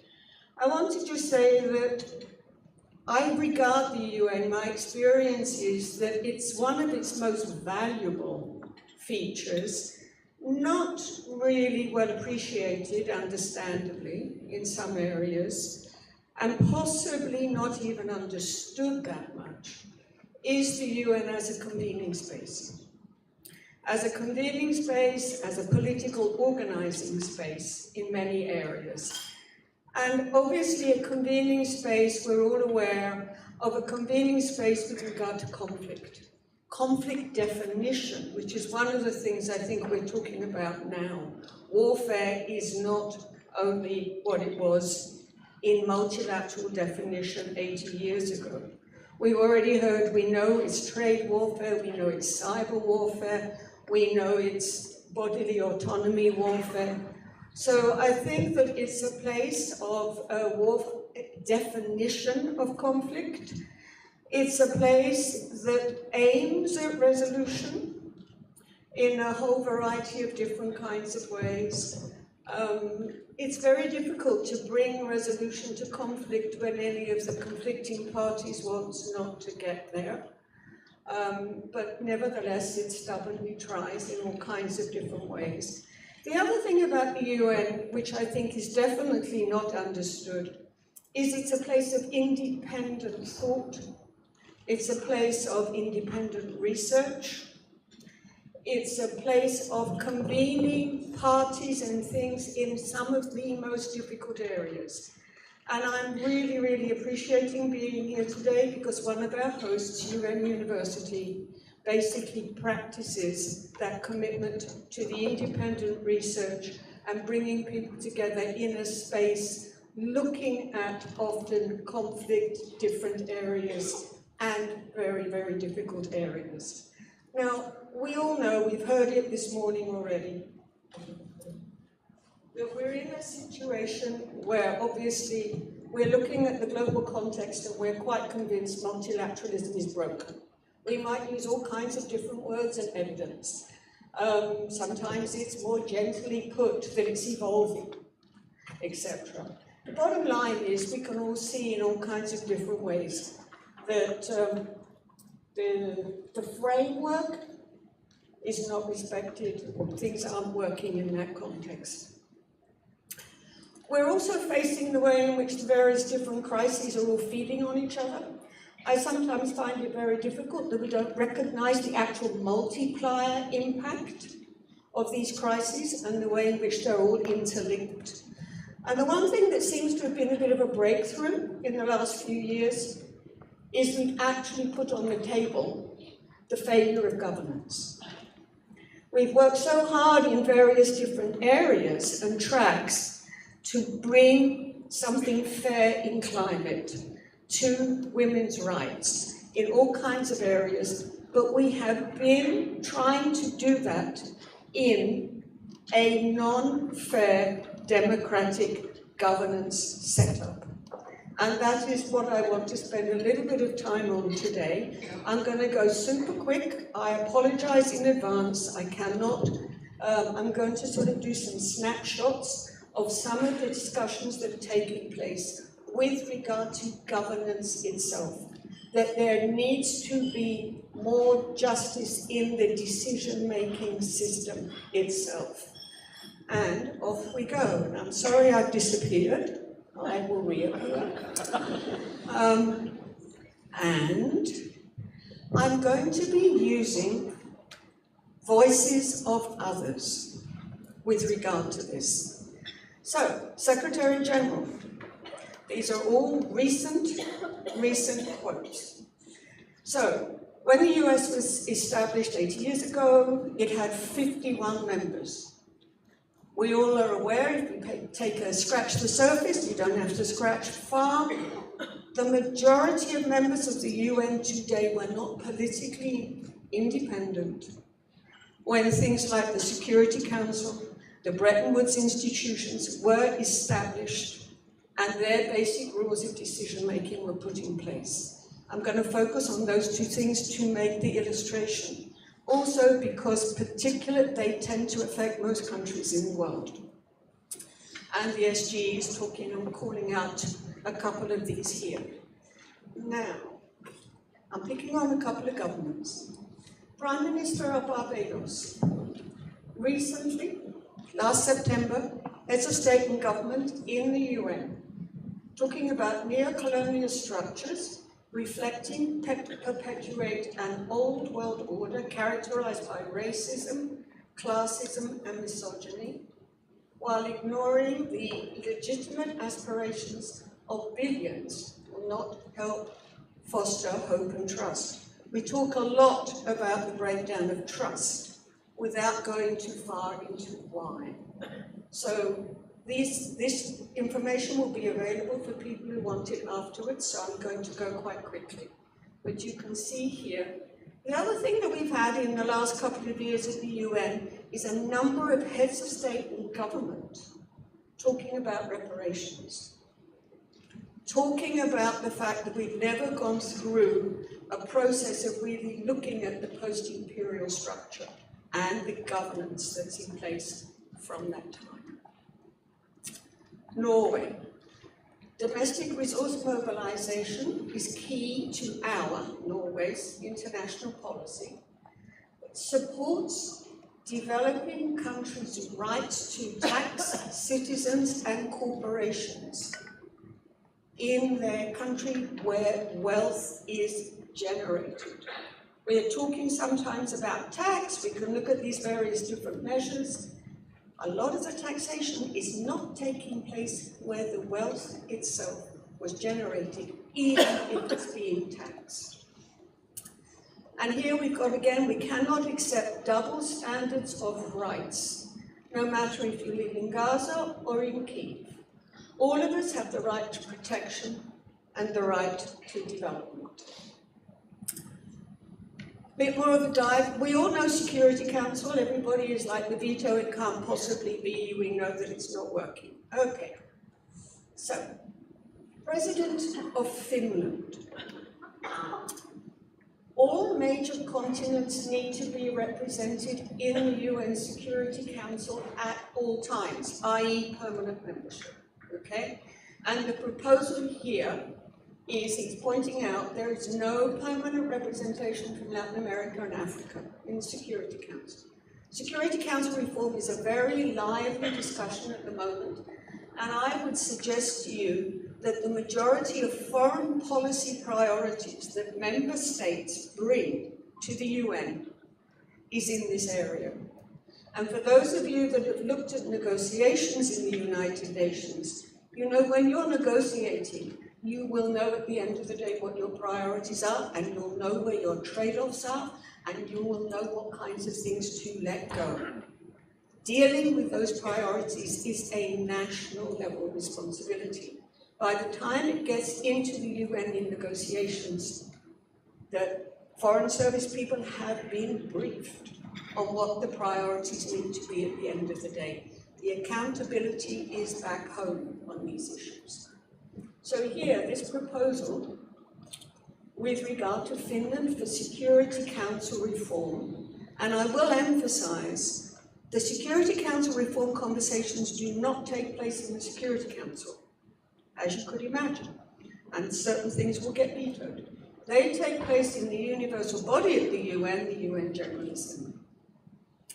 And so here, with this proposal, talking about there should be 2 permanent seats additional to all regions. This is Finland in the context of Europe. Europe should think hard about how best to divide its 2 existing seats. Obviously not supporting having another. Second, no single state should have veto power. The majority of member states in the UN working on these issues, the majority are against the veto. They want to get rid of the veto. Okay? Now, most of them are also pretty pragmatic. You cannot actually pursue that and get past the veto-wielding powers that won't support that. Plus, just for those of you, again, back to the national level, if they're going to do that, that's going to require a UN Charter revision. Most member states know that a UN Charter revision will not get past US Congress, and they are not going to have priorities be subject to different kinds of jurisdictions for final decision making. So what tends to happen is they talk about all kinds of ideas about how to tame the use of the veto, feeling kind of pragmatically that getting rid of it might not work. So the third thing I think on here from Finland, if a permanent or elected member of the Security Council violates the UN Charter, its voting rights should be suspended. For a permanent member in the Security Council, that means the veto. Okay? Malaysia. Malaysia has these proposals for the reform. Creation of the Security Council veto was considered by some as a decisive step towards maintaining peace and security. Okay? However, the veto has been used far too frequently. In most instances, its exercise is seen as reflecting self-interest of individual permanent members, rather than the collective well-being of member states. To be effective, the veto should be exercised in the context of what I've just said by at least 2 of the permanent members and supported by 3 non-permanent members. This is all part of the kinds of reforms that are possible without a charter revision. However, in the long run, we believe that WTO has no place in a modern democratic multilateral architecture. Malaysia reiterates the call for it to be abolished.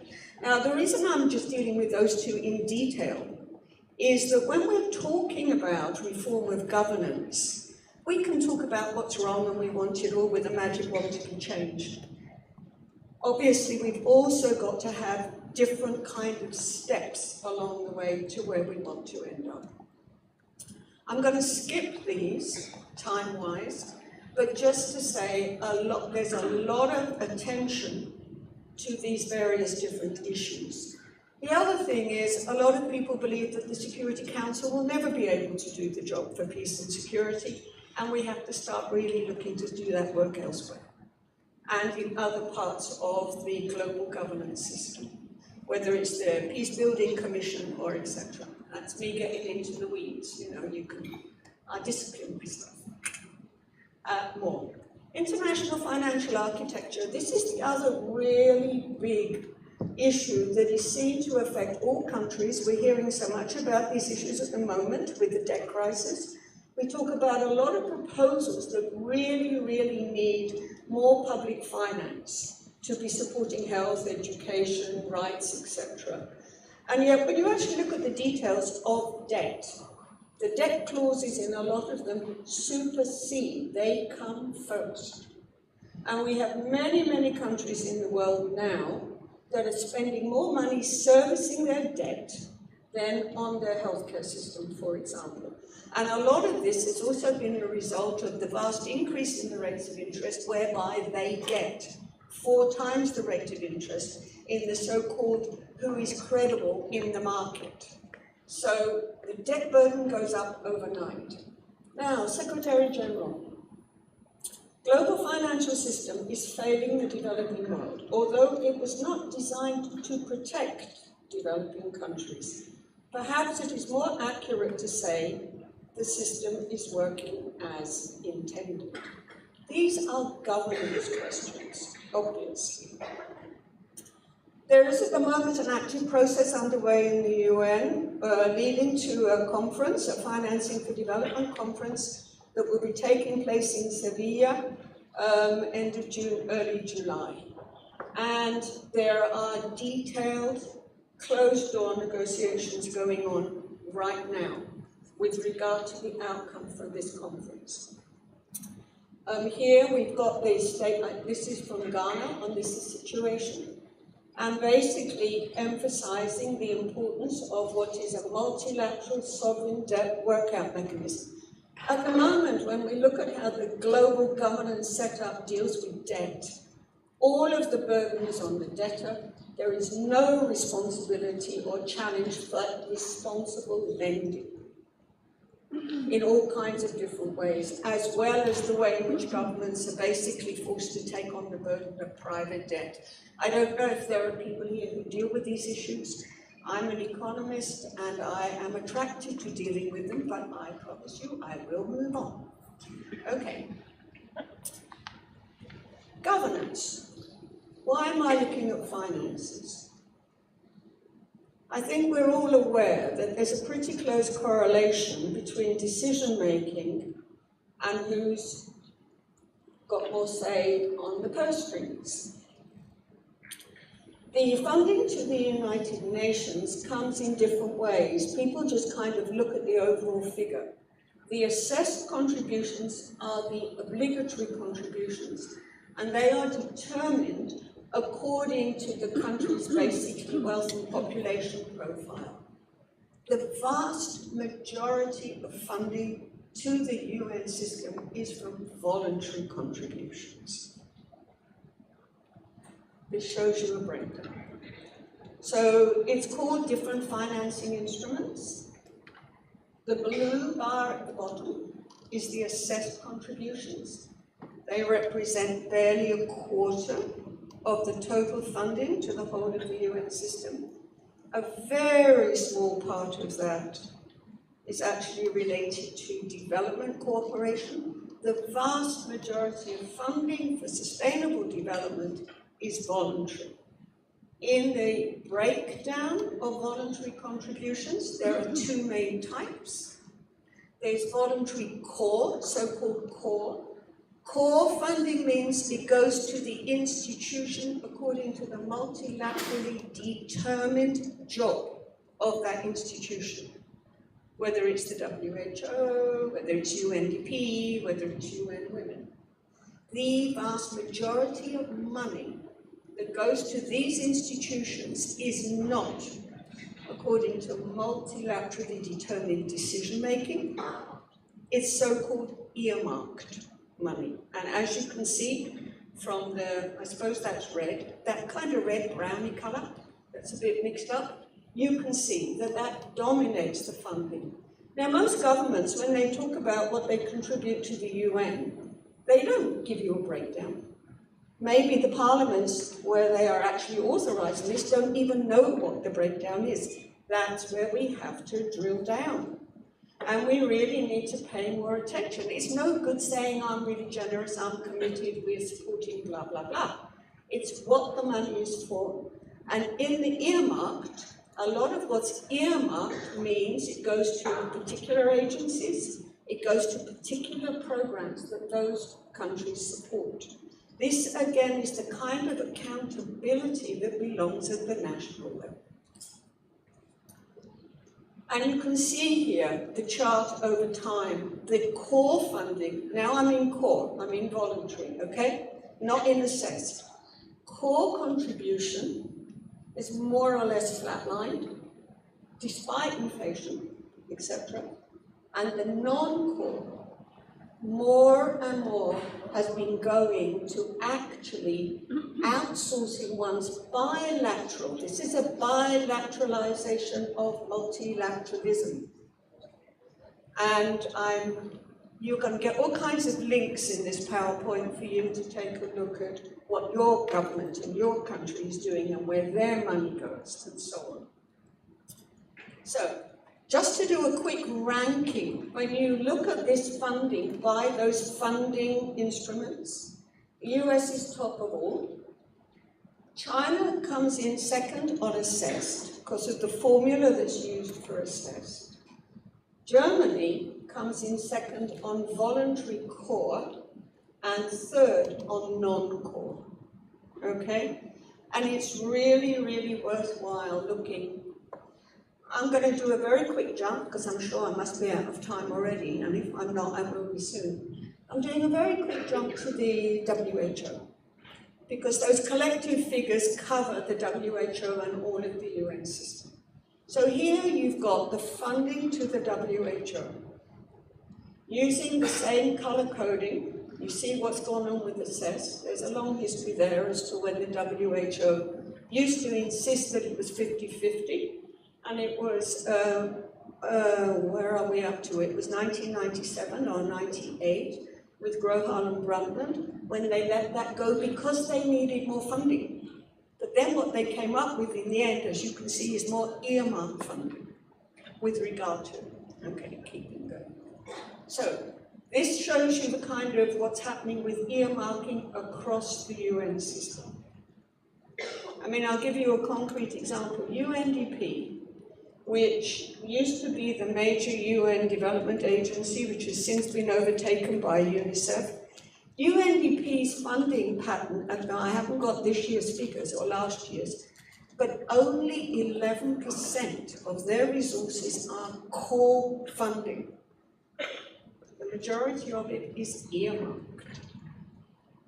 Okay, back to the WHO. So, here's your breakdown. In terms of what is assessed, what is voluntary, and then the breakdown with regard to who are the top contributors. The US, Gates Foundation, Gavi, Germany. Now think about it. Where does Gavi get its money? There is so much past feuds going on here. There's so much double counting that needs to be unpacked in all of these various figures. Overall, three donors to the UN system, the US, Germany, and the UK, basically contribute or control, choose your verb, over 40% now maybe of all of the funding on the development side in the UN. And you put that together with the next 7 largest countries. We're talking government here. You know we're talking government here. The top sovereign and foundation funding, okay. If the US is stopping funding, it makes the Gates Foundation the top contributor. Think about how that influences programming. So I imagine a lot of you know whose quote this is. From the point of view of the WHO context, it's not just big tobacco anymore. Public health must also contend with big food, big soda, big alcohol, and Anita is going to tell us about big tech, I hope. All of these industries fear regulation and protect themselves by using the same tactics. Research has documented these tactics well. They include front groups, lobbies, promises of self-regulation, lawsuits, industry-funded research that confuses the evidence and keeps the public in doubt. There's a lot of really interesting work about the strategies about making the public doubt the science, etc. Tactics also include gifts, grants, contributions, we all know about corporate social responsibility, to worthy causes that cast these industries as respectable, etc. They include arguments that place the responsibility for harm to health on individuals. Are you disciplined to not drink those big sugary drinks? And portray government actions as interferences in personal liberties and free choice. So who am I quoting? I know a couple of people now. Any guesses going? I'll put you out of your misery. This is formidable opposition. Market power readily translates into political power. Fewer governments prioritize health over big business. This is not a failure of individual willpower. This is a failure of political will to take on big business, etc. This was Margaret Chan, 2013, when she was Director General of the WHO. We all have tons of work to do. Good luck.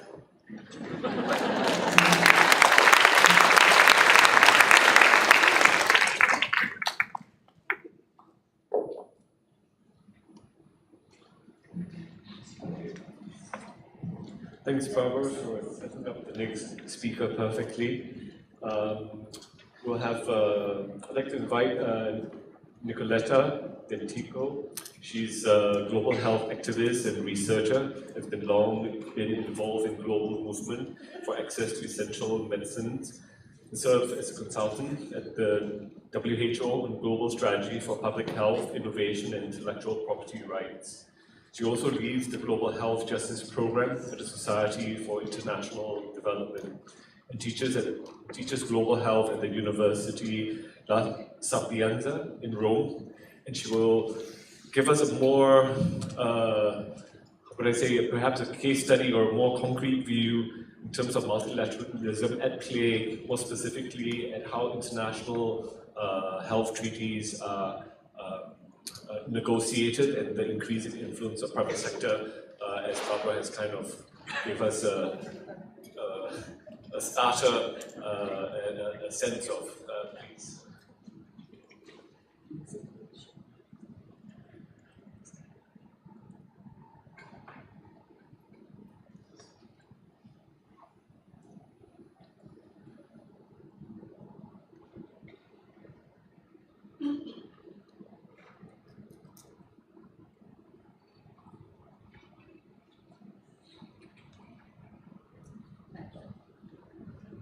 Thank you, and good morning, good afternoon, and good evening for all those who are also following us online.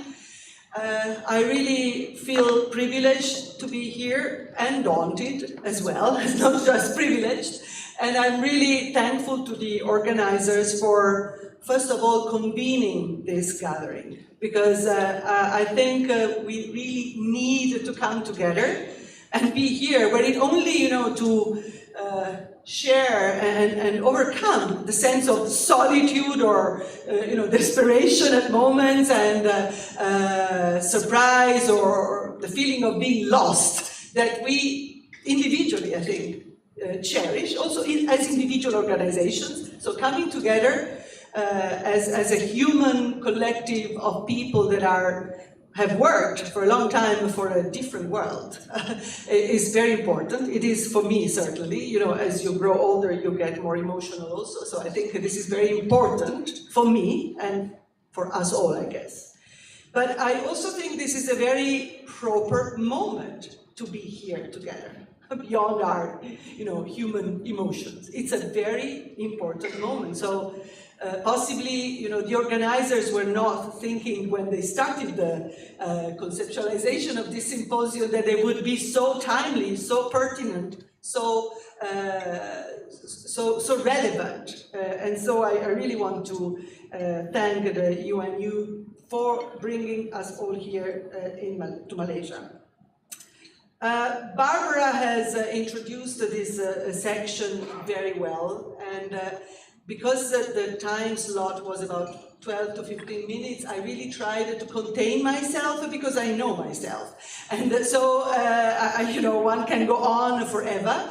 So I will bring here just a few complementary brushes to the picture that has already been, very well painted, even in the previous sessions. And I really want to thank the previous speakers for saying a lot of things that I would have liked to say, but no need, they have already been mentioned.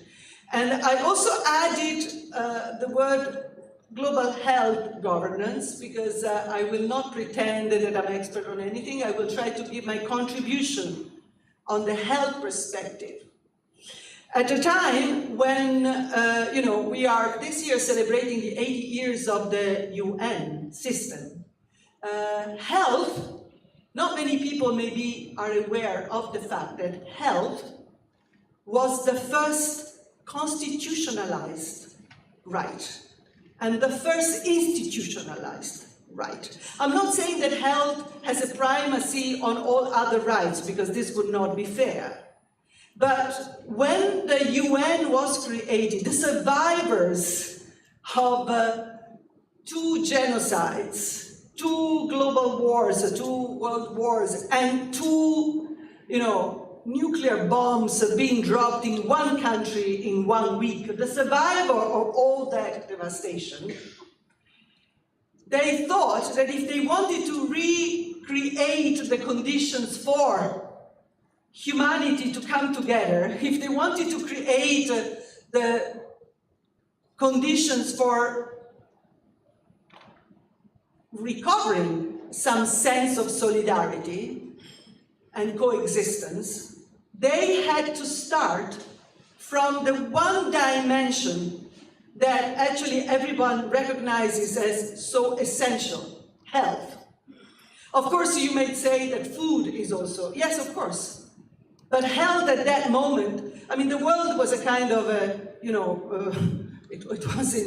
world was in shambles, and it was a kind of a hospital, emergency hospital. So the idea of having health as the first right to which those 51 countries were obliged to abide by, the health as a state of, with a very progressive understanding of health, nothing to do with diseases. It was actually a condition for well-being, a very aspirational, very utopian, if you like, definition of health, a very mobilizing definition of the UN, of health, because the UN at that time did not fear to project, mobilizing principles and utopias. So we are now 80 years after. And I won't repeat what Barbara said already, the complexity has immensely expanded, and the multiplier effect of now having a much broader international community, 193 member states, it's 194 in the WHO, is in itself a huge challenge. But, you know, I would like to sketch out a little bit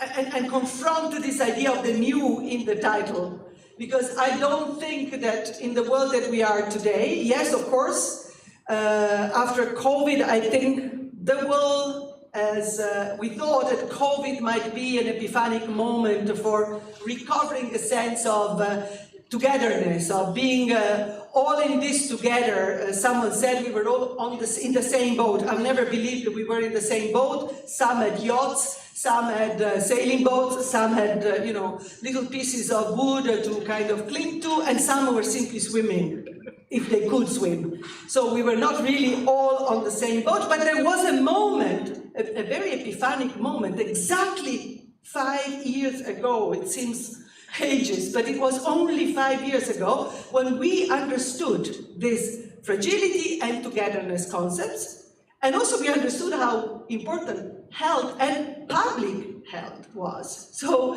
now, 5 years later, it seems that we are confronted with a chessboard where some powerful hands, they just pick off their pieces very fast, in a very brutal manner. And this is, in a way, the fast and the acceleration and the brutality is perhaps something that is coming at a new stage, in a new phase, but the game, the chess game, is definitely not a new game. We are, I believe, not only at a cultural tipping point, as Mark Zuckerberg would say, but also at a political tipping point. I also think that this political tipping point is maybe very much the sense of us being here now, and I also want to experiment it in a positive way. I mean, history is, history has its own whims. History has its own dimensions, and we can make all the analysis, but history, at the beginning of December 1991, no one would think that at the end of the same month, the Soviet Union would no longer exist in a way. So we also need to be able to think with a higher perspective, with a more kind of aerial view on things. And I'm saying it to myself before than to you, because we tend to be dragged into the daily desperation of following the news about Trump. But that's actually a trap. That's exactly a trap that we have to liberate ourselves from in many ways.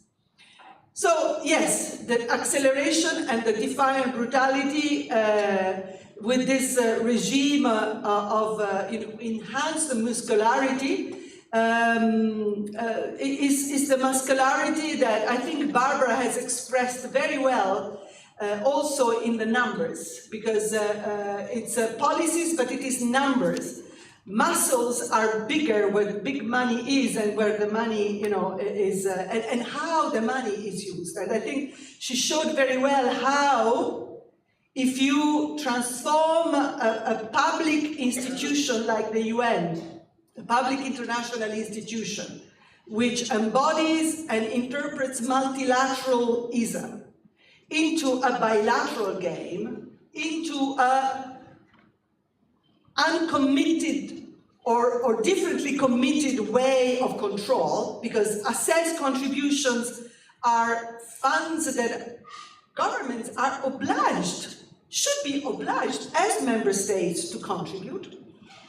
They have been reduced and shifted into voluntary contributions. I won't repeat what Barbara said, but that's the muscularity. When you earmark, when you diminish the public funding, and when you increase your financial control of the organization, that is a muscularity that also translates politically in how negotiations are being conducted, how you create blocks of different and diverging interests, and when you exercise that power in your own interest rather than in the public interest.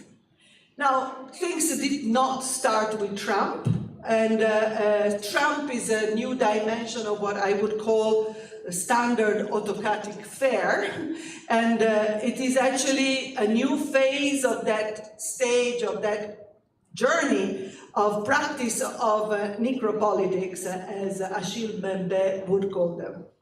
So, we are over with the 80 years of, with the decades of the decades of responsibility after the Second World War, when the UN expressed itself and gave itself a value through the creation of international law.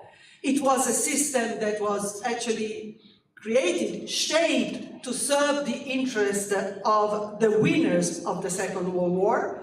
Now we see that that kind of mechanism, not only it isn't working, but it is being challenged by those very powers that were, are occupying the very ruling role in that system.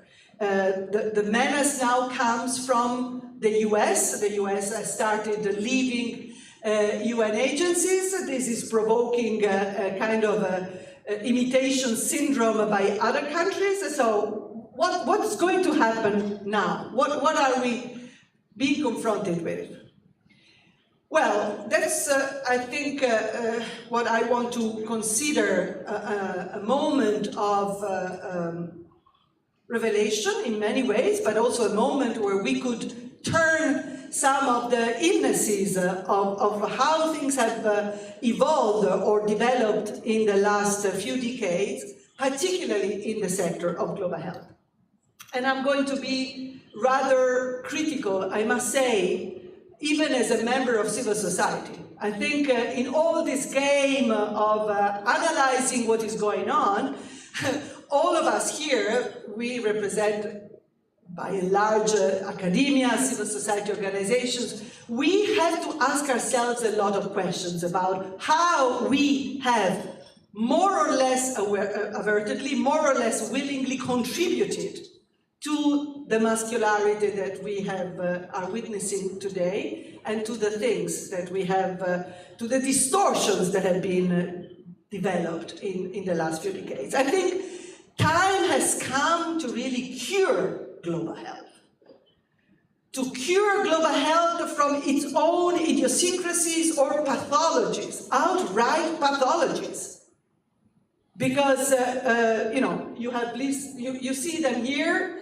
There are many of them that have created a political culture around health that is completely betraying the notion of health as it was created 80 years ago. It is betraying the profound sense of what health, public health, the right to health entails. It was said earlier, we are all, I think it was Anita and others, we are all fragmented, we have all lost the sense of, the interconnectedness among the different topics that we deal with. We are in a system where, of course, health systems have been abandoned as a concept, and we have all, in the name of global, we have basically prevented countries from establishing their own visions about health and their own systems about health with a very anthropocentric view of global health.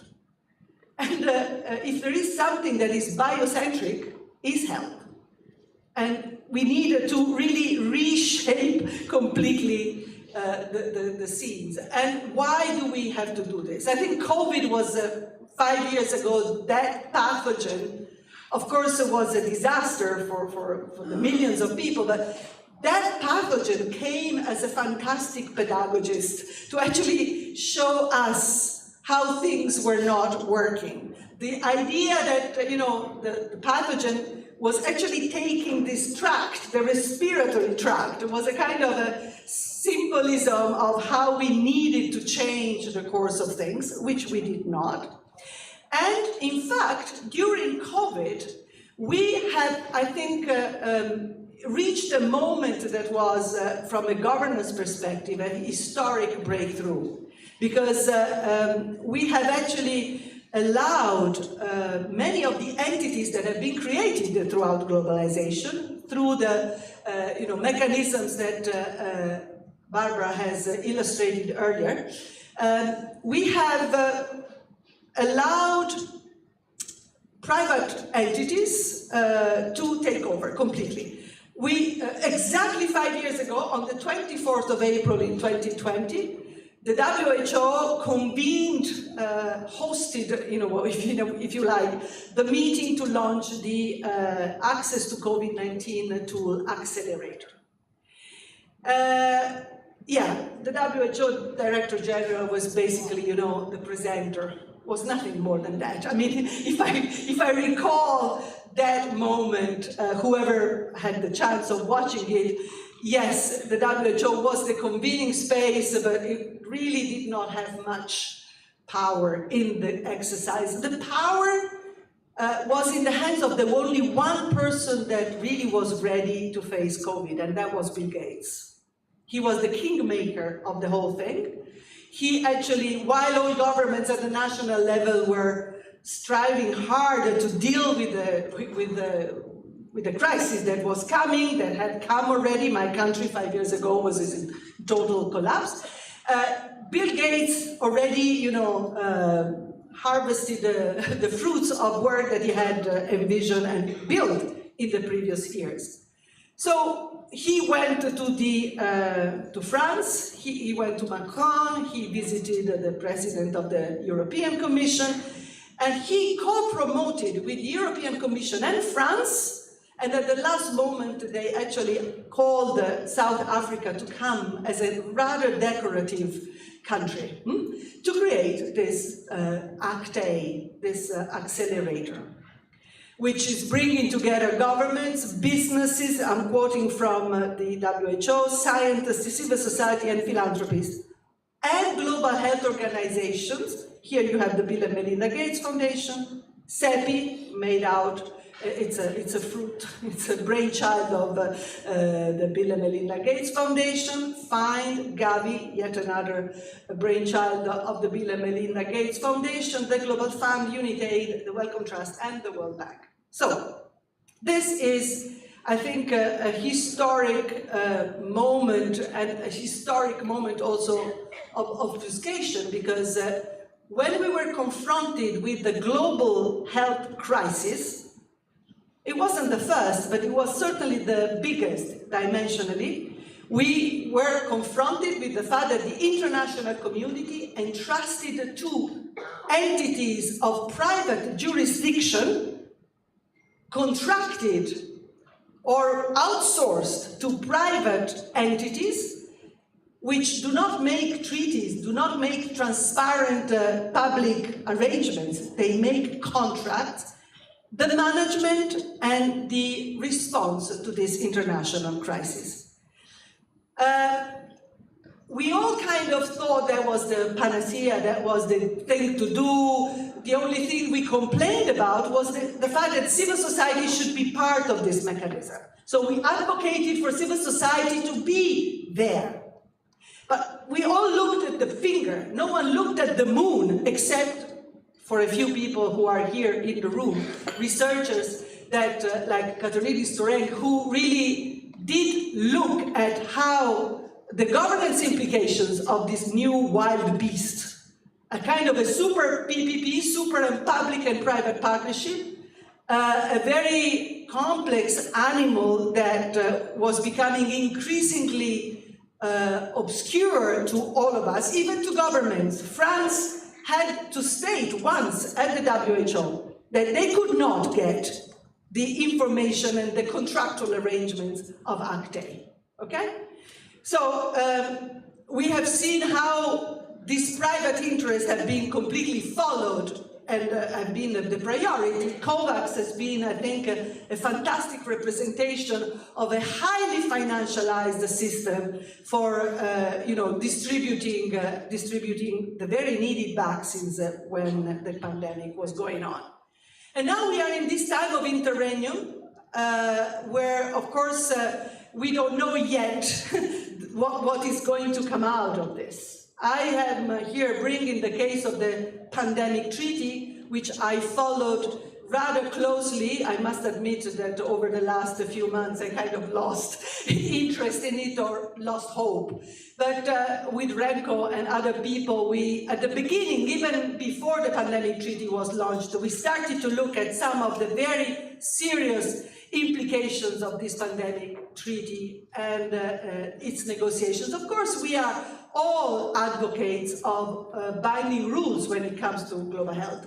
And actually we have been complaining very often that there's not enough binding arrangements when it comes to health. It's all about resolutions. We know that the UN resolutions are basically soft law. We need more binding arrangements. But we saw right from the beginning that the negotiations were needed.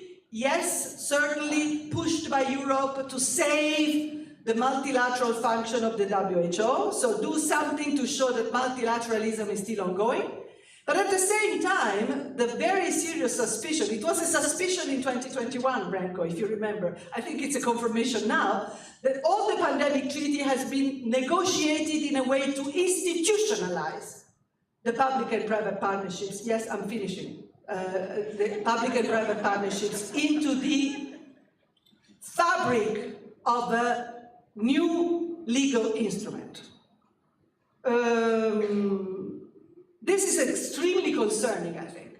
And it is extremely concerning because the political culture around this is that we will be able to face new pandemics through a new round of projectification of projects rather than policies around health. This is extremely concerning because health needs are really getting more and more distant. Of course, all of this at the international level, and it's really almost finished, it starts with member states. All this, acceptance that private actors may act at the multilateral level on their behalf is something that is widely pursued by individual member states. National governments have delegated very important roles to private sector organizations. And often, even at the national level, they have been obliged to accept the level of regulations, if you want to call it like that these private organizations have imposed. They have done it. I mean, at the local level, regional level, national level. We have always talked about transparency and accountability, but I want to raise a rather more philosophical issue. It's a question of legitimacy.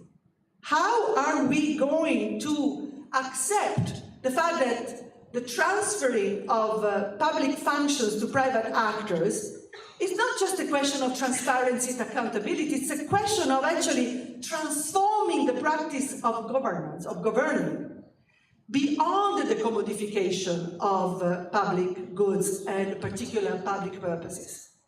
I think the problem of transferring leads to a new institutional arrangement, which is the privatized state.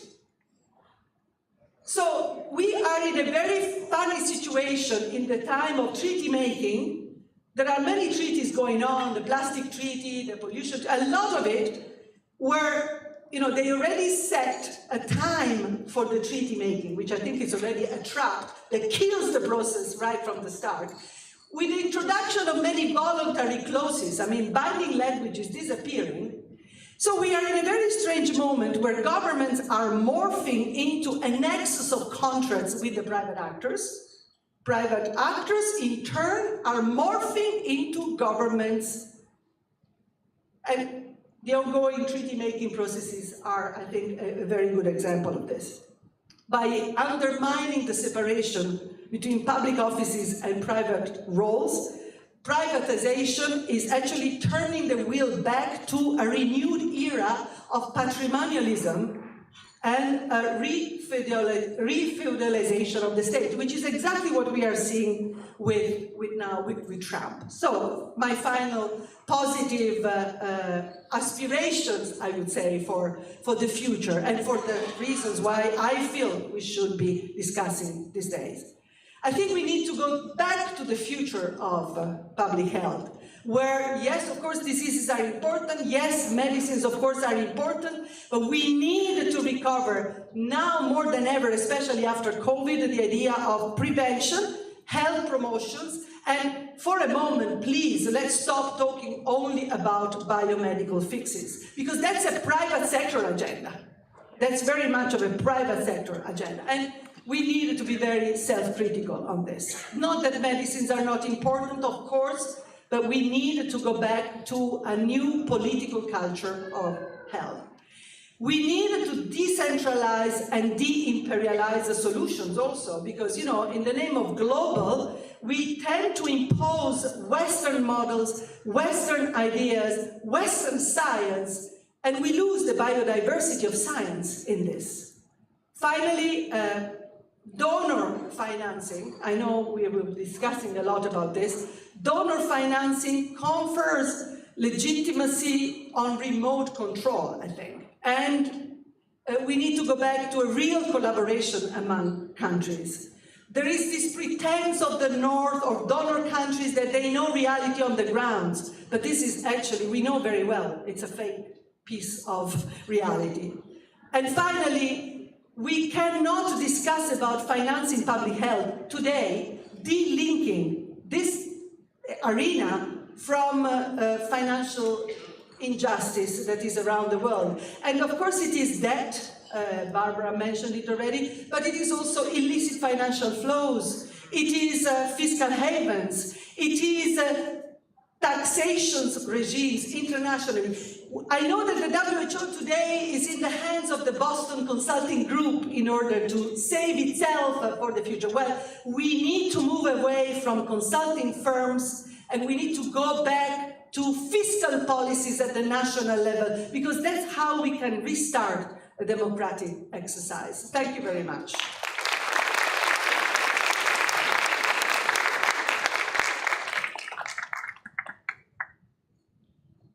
Thank you very much, Nicoletta. I know we ran slightly out of the time, but I think she had an important message to say, and I think she kind of pulled all the different strands touched by the panelists this morning. We will not obviously have time for any Q&A for now. As I said, it's an ongoing conversation. You can grab hold of her, and we'll have this dialogue among ourselves over the next 2 days. I'd like to invite Celine Tan, who will take over the moderation from me, to talk about the issue of financialization, which was the last point that Nicoletta touched on.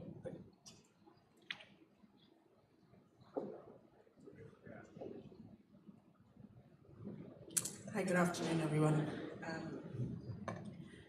Like Barbara, I'm just going to move here, or you see the top of my head. We are standing between you and lunch. So we'll move on very swiftly. I'm privileged to chair the session on the driving power of finance and financialization. And this session, it starts moving the symposium away from the kind of more macro to more micro assessments of particular aspects of the private finance agenda and holding private financial actors to account. So this session looks at the changing landscape of global health financing, which has seen the greater involvement, as we saw this morning, of financial actors, financial markets, and financial instruments in the provision and the financing of healthcare and global health systems. And this session, we've got three great panelists on this session, will unpack this evolving landscape of private finance and the impact, particularly, of this shifts on global health systems and global health governance. So I'd like to invite our first presentation, which is a joint presentation by Dr. Ben Hunter and Dr. Ben Ward. Can I invite both of you onto the... Sorry, you're here. I'm not sorry. May I introduce our speakers? Dr. Ben Hunter is a lecturer at the School of Social and Political Science, University of Glasgow. He works on the political economy of global health and development. And in his work, he's drawn the linkages between the various structural contexts that we talked about this morning and health. And his co-author of this presentation is Dr. Ben Ward, who is a research fellow at this Global Centre for Preventative Health and Nutrition at the Institute of Health, Health and Transformation at Deakin University in Australia, and his research is focused on public health implications of excessive market power. So I will let Dr. Ben and Dr. Ben take it.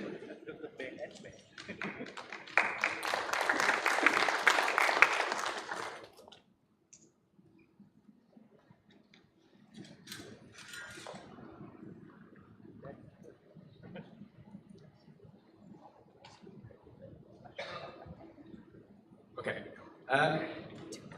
So, thanks everyone for the opportunity to speak today. Thanks to the organisers for putting on this excellent event. I'm going to be providing what is a very basic introduction to the topic of finance, financialisation, acknowledging the kind of diversity of understanding and expertise in the room. Apologies to those who know everything I'm going to talk about already. But I do want to emphasise, that finance, financialisation, not just that they are important considerations for global health, as several other speakers have already pointed to, but that we can and should get to grips with these as key aspects of global health and think about what we can do in response to these kinds of changes and developments. So let me just start with a quick kind of conceptual point, I guess, which is, what am I talking about? So global health, we're all very familiar with ideas around private financing. Okay, and credit to Susan Erickson for impressing this particular point on me. We're familiar with out-of-pocket payments. We're familiar with private insurance, for example, in the funding of healthcare. That's not really what we're talking about here. It's connected, but it's not really what we're talking about. What we're talking about in this panel is the world of finance, which is often in global health quite an abstract concept to us, right? The world of private capital, private investment, actors like asset management firms, these kind of categories of actors like private equity, hedge funds, venture capital, pension funds, banks. We all know they exist. I think the vast majority of us probably have never really engaged with them in that much detail, but we should, as several contributors so far today have pointed to. They're becoming increasingly important, increasingly influential, increasingly involved in global health. This is a nice, I think, a nice visual representation of that influence. This is a picture, I was not there, just to be clear, at the World Economic Forum in Davos in January 2018. This panel was titled A New Era for Global Health. The people on the panel is very illustrative of who is seen as holding the cards, who's seen as the kind of the powerhouses in that world. The left, the very left, is the presenter, whose name I forget. Second from the left, you've got Atul Gawande, kind of physician, author, key thinker around health. Second from the right, you've got Jayashri K. Iyer, who is CEO of Access to Medicine Foundation, so very much representing philanthropy and the corporate kind of pharmaceutical world. On the right-hand side, you've got Bill Gates, needs no introduction. Center stage, at the heart of the new era for global health, is the CEO of a private equity firm, UNU-IIGH Capital. UNU-IIGH Capital has got a colourful history. If you are interested in reading about that, read The Key Man by Clark and Loach. It's a very insightful read on how finance sees health and development and how the world of finance operates. But for our purposes, visually, this illustrates the central role that private finance is seen as having within the world of global health as we go forward. Now, why? What's the kind of thinking behind this? we can think of this in terms of several interwoven social, economic, political trends and how that have led to the point where we are now. But actually the kind of quite simple narrative, the quite seductive logic often presented to us is that of the financing gap for development. The idea that there is this, that we have these goals, we have this aim of sustainable development, that people have costed what it will take to achieve that it's quantified, that there was this $2.5 trillion a year gap in paying for that. More recently, recosted at $4 trillion per year by the end of this decade. So a huge shortfall in the resources that we have in order to achieve sustainable development. And so the question, rightly, where will this money come from? And at the same time, growing awareness of just how much wealth is being controlled by the world of finance. The right-hand side of the table, and the other Ben will talk more about this shortly. But just looking at the kind of list of the world's wealthiest asset management firms, BlackRock has $8.6 trillion of assets under management. Vanguard, and these are a couple of years old actually, these figures. Vanguard, $7.3 trillion. Huge, huge, huge amounts of wealth washing around Wall Street. The idea, the logic is how do we bring some of that into the world of development and global health, right? This is the logic we're presented with. It's being fleshed out through this kind of policy context where we've seen the emergence of what is referred to, what Daniela Gabor has really powerfully titled the Wall Street Consensus. Okay, a shift from, or a development from the Washington Consensus, which was steeped in that kind of particular turn of the century neoliberal economic and political thought, policies that came with that. Ronald earlier talked about that, so I won't reiterate it. But what Daniela Gabor has captured in conceptualizing the Wall Street Consensus is the shift in power, the shift in the locus of power from Washington to Wall Street within the US, within the global system. And so we're presented with a kind of policy context now, a global policy context, where development is seen to be geared towards bringing that private finance to meet development and global health causes. And how to do that, the way to do that is through assetization. Turn development, turn global health into targets for investment. Use financial instruments to do that. Use models for provision or for financing that enable investors to become involved. Importantly, make it financially attractive. So it's not just about creating the structures for finance to become involved in development and global health, but actually making it financially viable for them. They need profits. They want returns. Okay, so we see this language of de-risking that has entered and become mainstream within the development world. The idea that the primary role now of states, of ministries, of development agencies, of development finance institutions, of multilateral institutions, of global partnerships, that their role, with the limited resources they have, is to de-risk, is to subsidize private finance, which is going to be the ultimate source of capital. And we can think about this in terms of the process of financialization. So this social science concept, which you've probably come across, which can feel a bit heavy, and which has already been mentioned today, but this is, there are varying definitions. I like the one that I've put on screen here because it nods to the politics, to the power relations involved. Financialization is about the increasing dominance of financial actors, markets, practices, measurements, and narratives. It's about ideas, not just actors. The way that they penetrate in all levels of society, that we increasingly think of the world around us in terms of returns, of investments. And that as a result, we're seeing this transformation in all areas of society. So in practical terms, this entails the increasing subordination of public institutions, private companies, and human lives to the interests and demands of finance capital and the financial industry. So Ben, I, others in the room and out with have published this report in January, Private Financial Actors and Financialization in Global Health, which I think is in the the Google folder. So do read it if you haven't already. It talks about this process in more detail and why it's important in ways that Ben and Abe will talk about shortly. Before I finish, I just want to talk about one way or one area in which we see finance kind of impacting upon health, and that's through its impacts within healthcare systems. And Abe will detail this more shortly. But healthcare, when it is publicly owned, publicly financed, publicly provided, offers limited opportunities for private finance.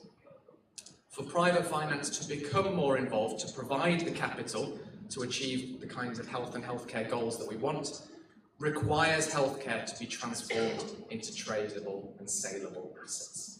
So we're seeing processes of corporatization across low, middle and high income countries.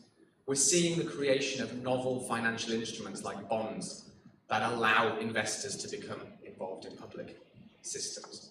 We're seeing the use of public-private partnerships, PFIs, PPPs, whatever you want to call them.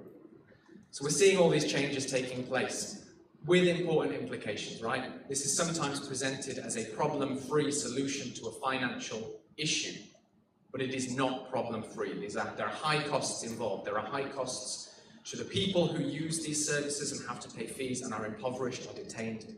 There are high costs to the governments who try to subsidize this. And there are costs to systems of accountability, and I think my co-panelists will talk to each of these points as well. So I'm going to hand over to the other.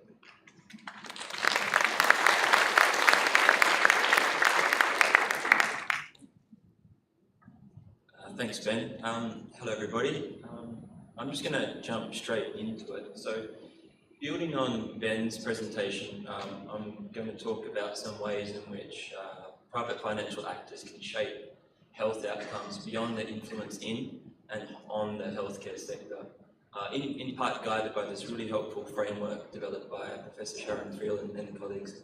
So I'm going to start by, first of all, talking about some ways in which various asset managers, so financial intermediaries which invest capital on behalf of other investors such as pension funds, reinforce shareholder primacy, particularly in harmful commodity industries, in turn likely perpetuating the large and rising global burden of preventable death and disease associated with these industries.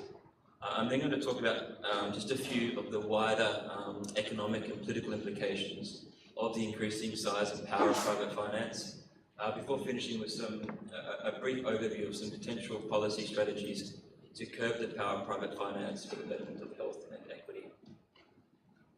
So, as Ben alluded to earlier, one of the key features of modern financial capitalism is that a relatively few or small number of very large for-profit asset managers have emerged in recent decades to be among the top shareholders across the global corporate economy. Three of the world's largest asset managers, BlackRock, Vanguard and State Street, collectively known as the Big Three, currently manage more than $24 trillion in assets, mostly in corporate shares, which is more than 7 times the total GDP generated across Africa last year. The Big Three are among major shareholders in thousands of companies in many countries worldwide, and thus they have considerable influence on corporate governance across diverse sectors.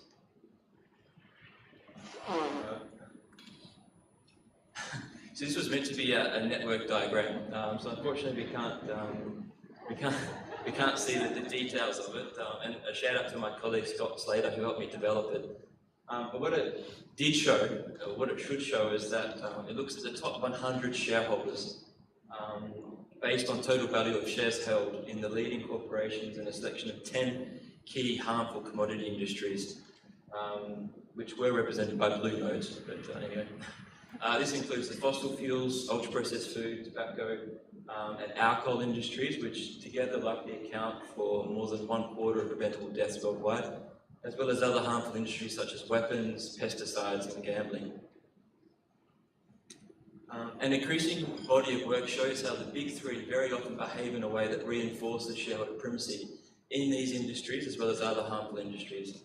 And this includes, for instance, by invariably voting against shareholder proposals put to vote at annual shareholder meetings, calling for corporate decision makers to take into account a range of public health and other social and environmental considerations in their decision making. at the same time invariably voting in favour of management proposals calling for a boost to shareholder payouts. Hedge fund activists have also been playing a key role in reinforcing shareholder primacy across the corporate economy, including harmful commodity industries. And so hedge fund activists are investors that often take a minority stake in a company in order to actively shape its governance, including at times through claiming a seat on the corporate board, and very often with a view to maximising their short-term returns.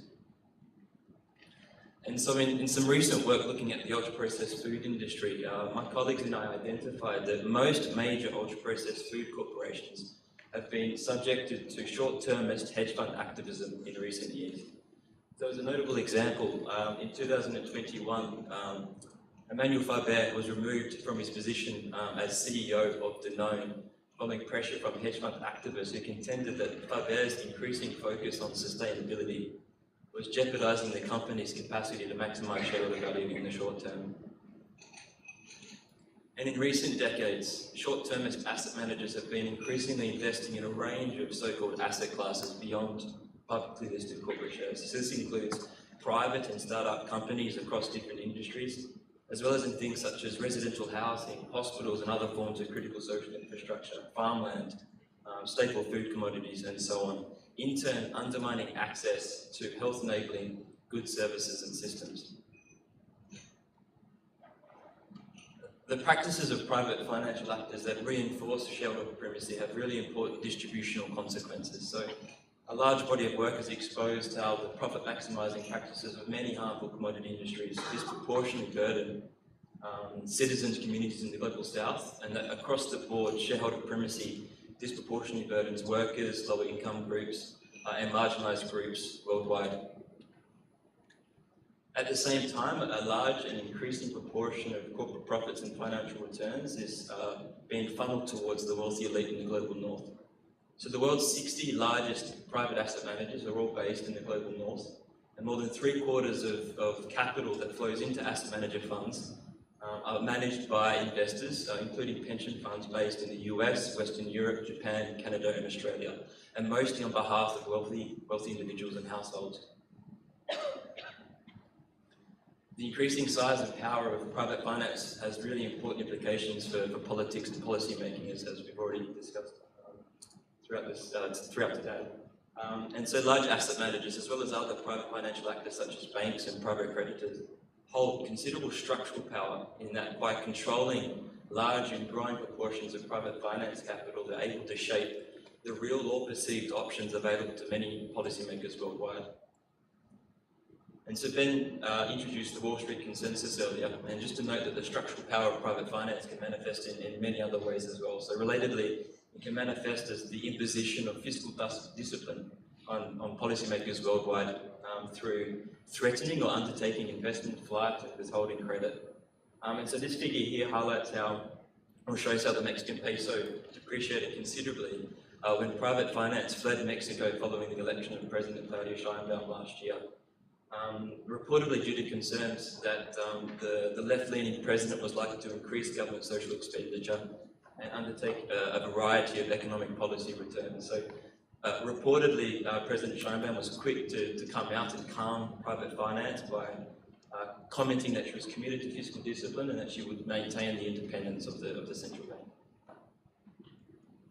Unsurprisingly, large private financial actors use their extensive organisational material resources to actively shape politics and policy making through deliberate organised actions such as lobbying. So civil society groups have done a fantastic job, for instance, exposing BlackRock's lobbying efforts to undermine climate finance plans in the EU. And for decades, the banking, private equity, hedge fund industries have aggressively lobbied to advance their own material interests at times to the detriment of financial stability, economic equalities, and even democracy. So with my last few slides, I'd just like to provide a rather cursory overview of some potential high-level policy strategies to curb the power of private finance. So the first strategy relates to scaling out sustainable business models. So in some sectors, market competition may not be an appropriate arrangement to organise business and economic activities. and thus measures such as nationalisation, municipalisation, other forms of public ownership may be required to ensure that the sector in question can achieve the desired outcomes. But in other sectors where fair market competition may be appropriate, there's a need to protect business models or shield business models from extractive financial forces. So this could include, for instance, directly supporting workers and unions, mandating that corporate decision makers take into account a wide range of social and environmental objectives into their decision making, and enabling community-centred businesses such as social enterprises and cooperatives the chance to flourish. And relatedly, there's a need to regulate or discipline private finance to meet public policy objectives. Obviously there's many examples here, but this could include progressive tax reforms such as fairly taxing capital gains, as well as curbing excessive and harmful forms of investment into things such as hospitals, residential housing, farmland, staple food commodities, foreign currencies, and so on. And at the same time, thinking about innovative mechanisms such as appropriately regulated and administered social stock exchanges through which private finance capital could potentially flow, including pension capital, in order to support sustainable business models and operations. And finally, I think it would be remiss, and I think this is very much aligned with the theme of today, to not talk about tackling the upstream and structural drivers of austerity. And so debt and tax justice is urgently needed to build and protect the fiscal capacity of many governments worldwide to make health-enabling investments, and to not be so heavily reliant on the promises of private finance and the Wall Street consensus. And relatedly, there's a need to challenge the aspects of international financial architecture that enable vast amounts of resources to be drained from many countries, especially in the global south, through unjust economic exchanges. And across the board, there's a need to challenge the dominant policy paradigms that reinforce and legitimise austerity and regressive tax policies. And in this respect, I think it's worth noting that some governments have recently very publicly turned their back on decades of austerity in light of a rapidly changing international economic order. But that such actions aren't inherently progressive, and so as the cases of Germany and France suggest, may actually prompt increases in deficit spending to be funneled towards building warfare states and to supporting techno-industrial fixes that may undermine health and equity, both domestically and abroad. Suffice it to say that the urgency or the importance of diverse values-aligned movements and actors organising in order to elevate health and equity-orientated public narratives and policy paradigms simply cannot be overstated. Thank you.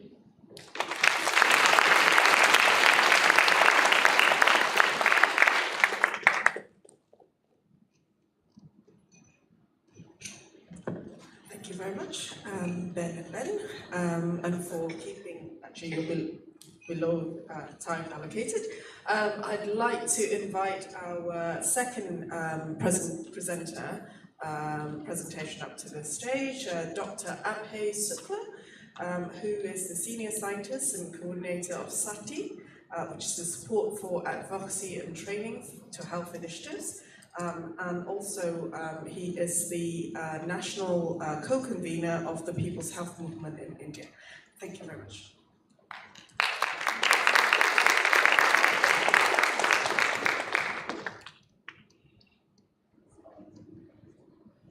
Thanks a lot for giving me this opportunity, and I will try to move from the global a little more to the national, and from there to a more grounded perspective on not only what is happening but also what can be done.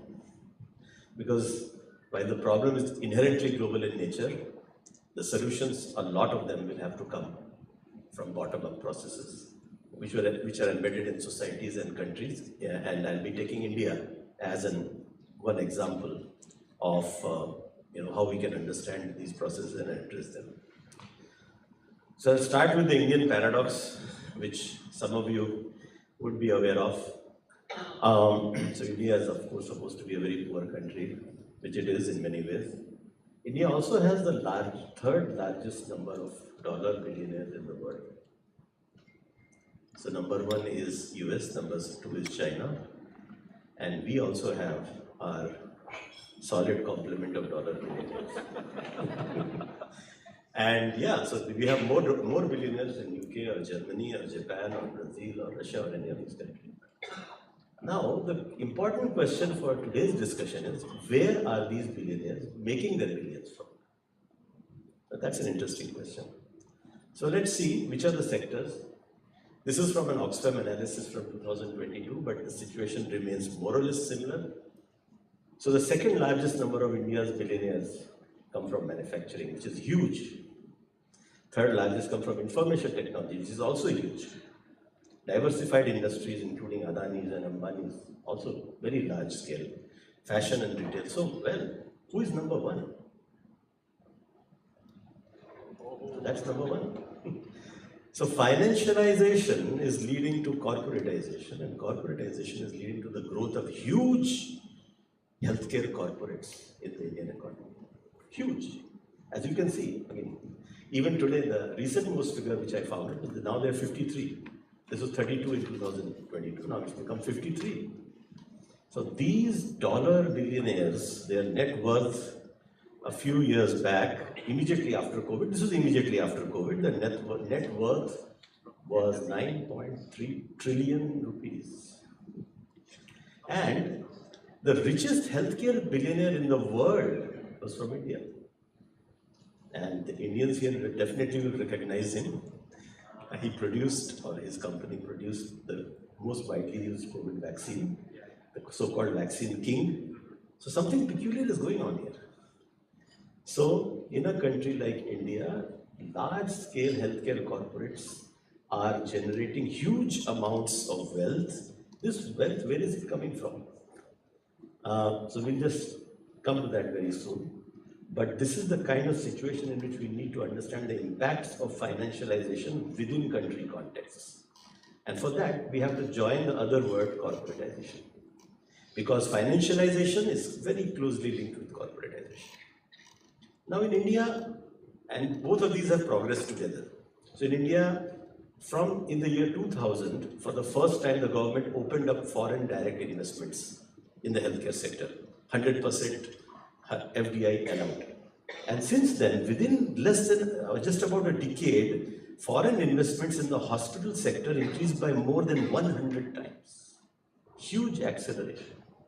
And just between 2019 to 2023, which was the COVID period, the private equity and venture capital investments in Indian healthcare, they rose as a percentage of the total such investments from about 5% to almost 19%, almost a four-fold increase.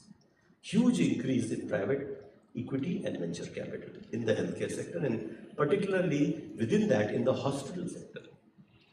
And basically, in this COVID period, a large number of investments took place, mostly by basically transnational capital, private equity, 38 investment deals in this 4-year period, amounting to almost $5.3 trillion.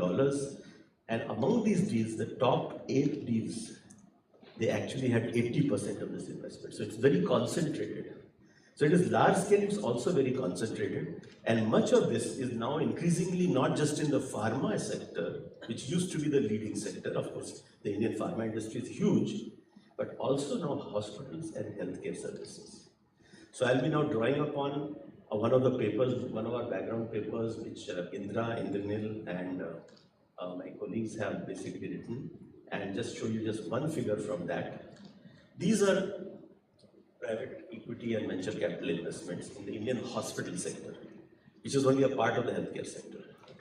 And here you can see the scale of growth during COVID and just after COVID.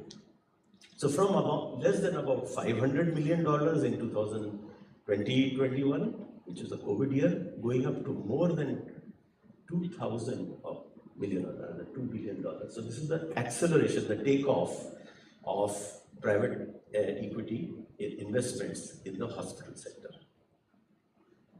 And so yeah, so now it is being said that the Indian healthcare industry has come of age. Now Indian private and corporate hospitals are attracting a large number of medical tourists also. So this is not only a phenomenon which is limited to India. Of course, a large number of Indians are seeking care here, but it's also a larger global phenomenon. And a whole range of health, tech, and a lot of venture capital also, which I don't have the time to talk about. Blackstone is also one of the big investors. And this is directly linked with corporatization of healthcare. And this is something which I think we need a little more discussion about. So basically this corporatization comes with an entire set of changes in the way in which hospitals function. So of course there's large-scale finance capital, there's a lot of concentration, smaller hospitals, charitable hospitals, individual owned clinics are being pushed out. And these conglomerates are either taking over or converting them into franchises or just basically pushing them out of the market. And profit-centered management and marketing practices by these hospitals, which are completely profit-driven, and the whole institution starts getting reoriented, both internally and externally, because of the way in which corporatization drives these changes. So this is the impact of financialization in terms of corporatization, which is a hegemonic project. Corporatization is not just about corporate hospitals. Corporatization affects the entire healthcare sector, including even other smaller hospitals, charitable hospitals, the public health system, the way in which public systems interact with the private sector. All of these are getting reshaped because of corporatization. Here I've just given a couple of examples. There are many more examples and case studies in our paper.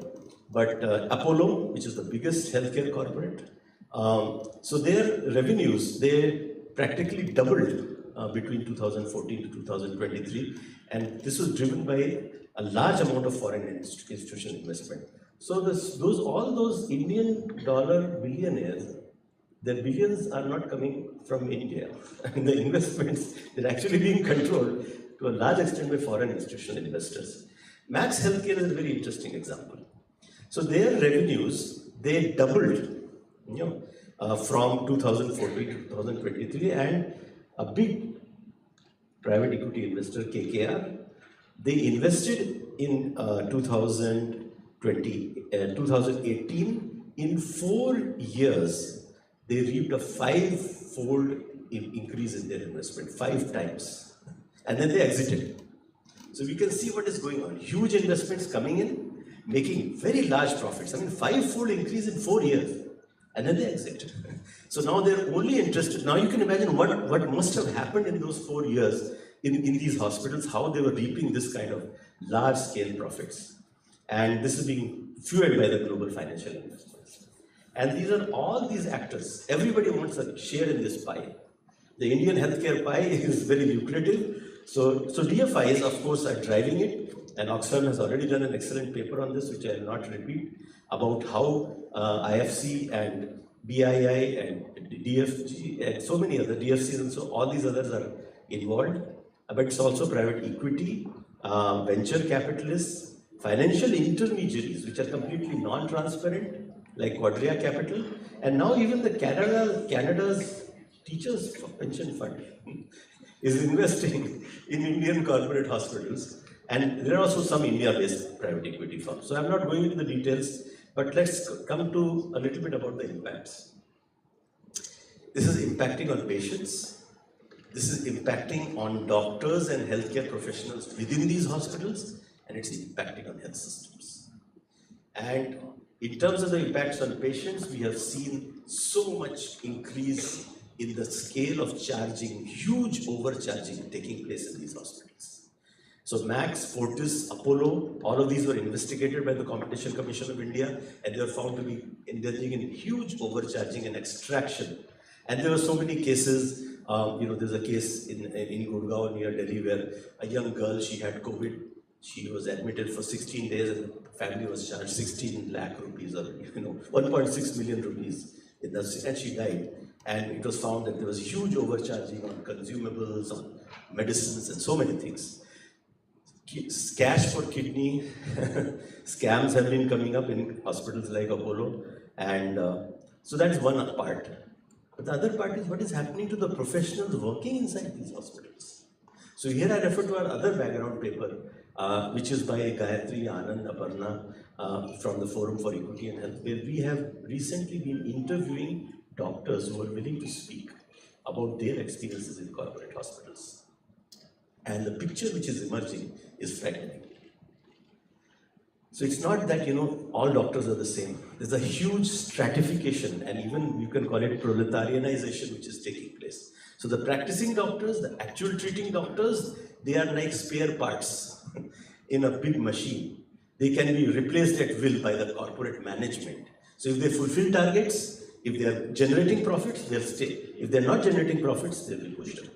So yeah, these are some of the quotes which are there in our background paper. I'm just sharing a few as a way of example. So basically in corporates, and we can see the transition happening. So initially it was a charitable hospital, or maybe it was a doctor-run hospital. There was some sort of balance maintained between profit making and social sort of embeddedness and responsiveness. Once the shift takes place in the investment, the management changes, a new management comes in, and the older sort of involvement of doctors and healthcare professionals is pushed out. You are just here to fulfill targets. If you give the target, it's okay, otherwise you're out. And these are all quotes like, qualified doctors are complaining that we have the skills to do this job, but we are not allowed to do it because the higher paid consultants are dominating the picture. Unnecessary procedures, unnecessary investigations, medications, surgeries, operations on large scale. So I have not put this slide here, but the cesarean section rate in India's private hospitals is 48%. In public hospitals, it's 14%. So the women, their need for cesarean is probably the same, or probably even more in the public hospitals where poorer women are going. But roughly 3 times higher cesarean section rate. So 2 out of 3 cesareans taking place in India are medically unnecessary. And this is huge. We're talking about hundreds of millions of women. So here's about a quote from a neurologist in a corporate hospital who was routinely doing thrombolysis, which is a particular procedure which is not required in most of these cases, but it was being done just because there are higher cuts taking place. And so now, this is a quote from one doctor who says that for those doctors who are working in corporate hospitals, they fall in 2 categories. Either they reconcile with this gross commercialization, they become part of the racket, or they just leave or drop out, or they're completely disillusioned. So this is not a minor problem. This is becoming a serious problem, and this is also leading to a kind of de-skilling or distorted skilling of doctors. So you cannot trust a doctor to actually carry out a treatment on you in your interest, because there's something else going on which is in the interest of the corporate hospital but not in the patient's interest. So this is the paper which is there, which I encourage you to read. So now I'll just conclude with how we can understand this multi-level and multi-dimensional kind of phenomenon. It's really complex, as we have been discussing since morning. So what I would like to say is that while we look at the global, or rather globalized picture, we now need to link this with what is happening within countries and within governments and also within institutions. And this chain needs to be unpacked. We need to, So all of these asset management companies, which Ben has already talked about, I'm just giving you as a few examples, whether it's DFIs or private equity firms or venture capitalists or intermediaries. This is the globalized finance capital which is majorly investing in the private healthcare sector. But these are the different components of healthcare corporates. It's not just hospitals. It's the pharma industry, hospitals, medical equipment industry, digital technology growing very rapidly, and also health insurance. So now there is a financialization of welfare. Financialization is not only affecting, hardcore businesses, welfare itself is being financialized, and even medical education. So in India now, the majority of medical colleges are privatized. They are run by private entities. And it's a whole new dynamic which comes into play, because these doctors they get their education at huge cost, and then they come out and they perpetuate these kinds of practices which are completely commercialized.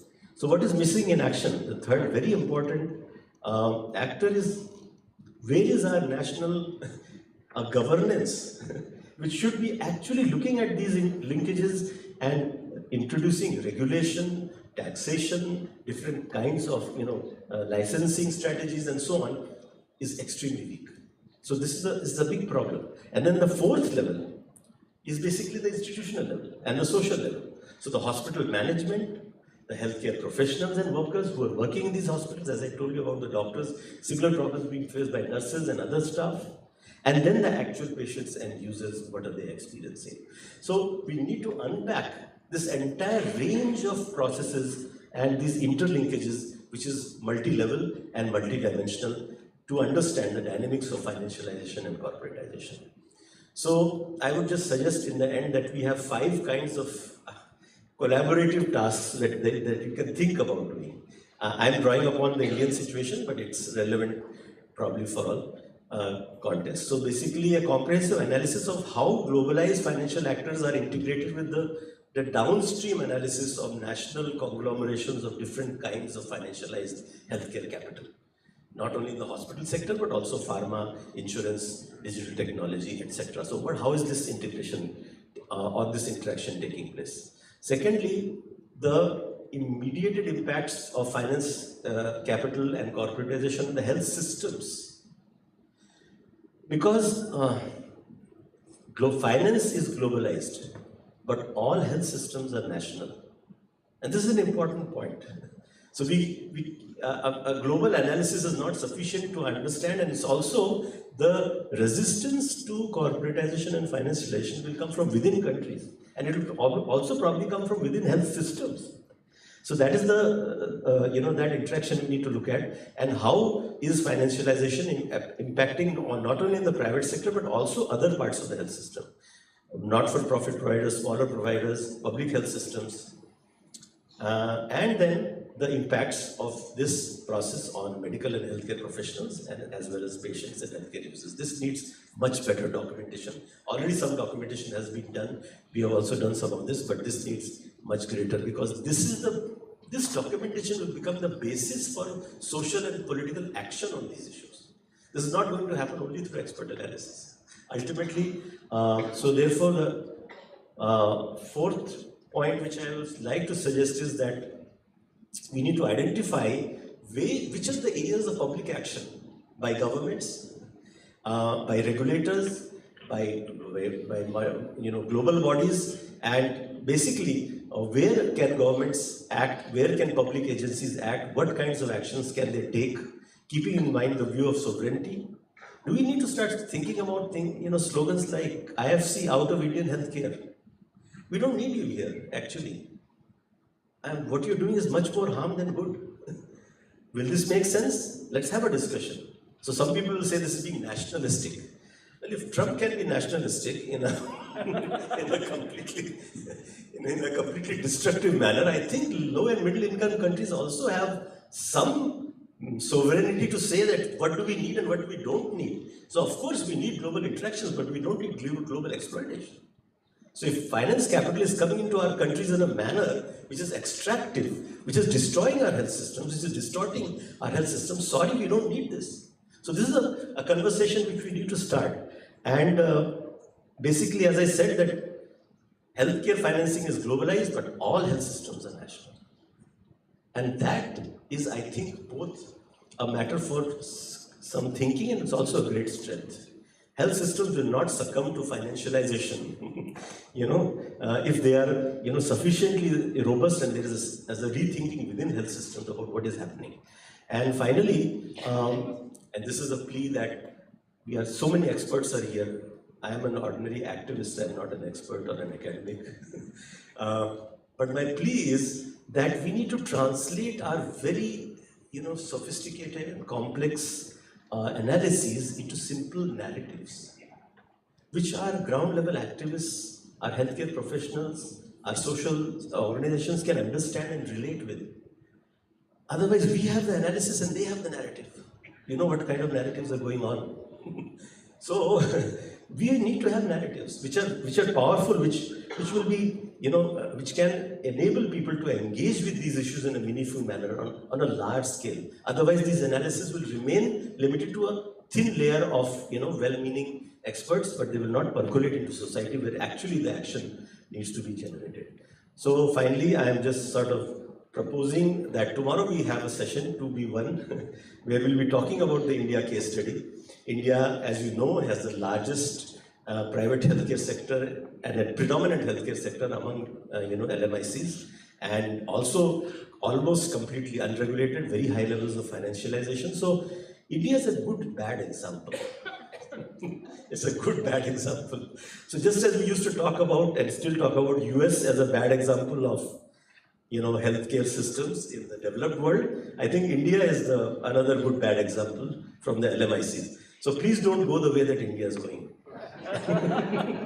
In terms of its private healthcare and its corporate healthcare. So my friends from Southeast Asia, from Africa, from Latin America, please learn from our experiences. We are trying to learn, first of all, and try to change something, but there's something that needs to be highlighted here. And since COVID, now in the Indian context, we are seeing different kinds of scattered, small scale, but certain kinds of critique and resistance is growing. I don't have the time to talk about it, but I mean, we have seen cases where due to campaigns, private hospitals had to refund overcharged money to COVID patients and their families. There's one such example there. There's a Supreme Court case, a public interest litigation by the People's Health Movement, which is asking for regulation of private hospital rates and private hospital practices. We have a large-scale opinion poll going on, asking people to tell us what are their experiences in private hospitals and what are their views about these. And we have different kinds of movements and documentation which are coming up, still scattered, still not as large scale as required, but at least the point is there is a counter which is emerging, and including from healthcare professionals and even a certain section of doctors who are uncomfortable with the way in which healthcare is being completely transformed due to corporatization. So I'll end with a request that this is a need for a set of collaborative policy-oriented studies and linked with generation of narratives on financialization and corporation of healthcare in India and of course many other countries wherever possible. Thank you.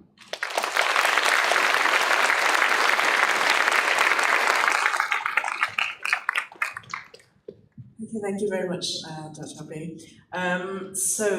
We are running, as all good conferences are, behind schedule.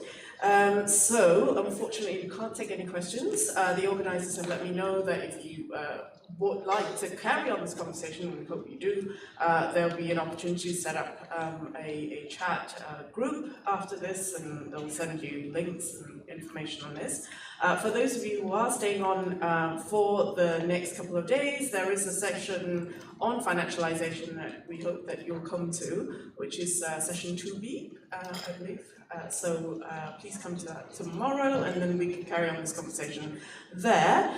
But right now, I'm sure you're all very hungry and looking forward to your lunch. So we will have an hour's lunch, so don't worry about it. We have not taken away your lunchtime. So we can reconvene, I think at 1:25. I'm looking at the organizers, David. Yeah, I'm going to make an executive. Yeah, 1:25 lunch, so enjoy your lunch.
And come down.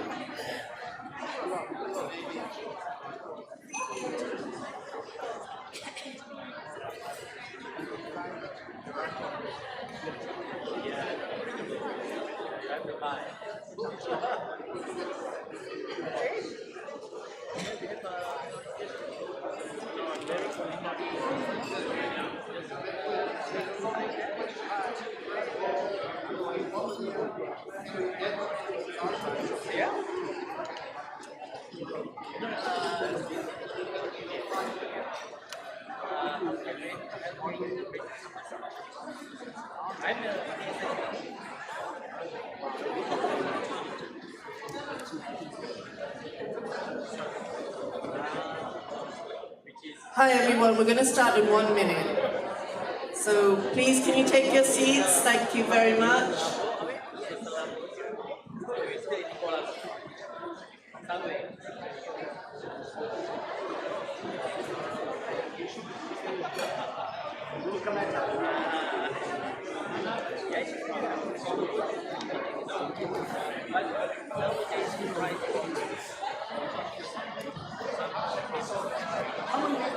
Okay, we're going to start the session. Thank you very much. Can you finish your conversations and take your seats? Thank you all very much. I think I need a bell.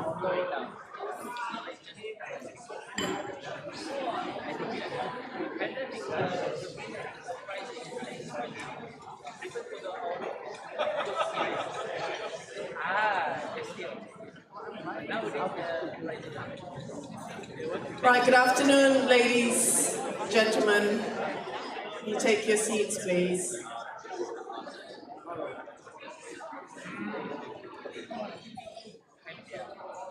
I hope you've all had a very good lunch and enjoyed the Malaysian food that I've missed very much. We're going to start the session now just for also the benefit of people who are watching live stream, that they're not kind of waiting around for us, so thank you very much. Our first session this afternoon is on the corporate drivers of global warming, disease and illnesses. And this session delves into the corporate actors that have been quite powerful in shaping the policy and practices which contribute to global warming, to disease, to illnesses. And we are going to take a look at the framework governing these actors, to look at their impact on global health systems, on global health governance. And we've got two very expert speakers today to talk about these issues. Our first speaker is Monica Kosinka, who's the global cross-cutting lead on economic and commercial determinants for the World Health Organization. Monica has a host of expertise and experience with public and private sector, civil society, in the development of global health policies. So I would like to invite Monica to come to the stage.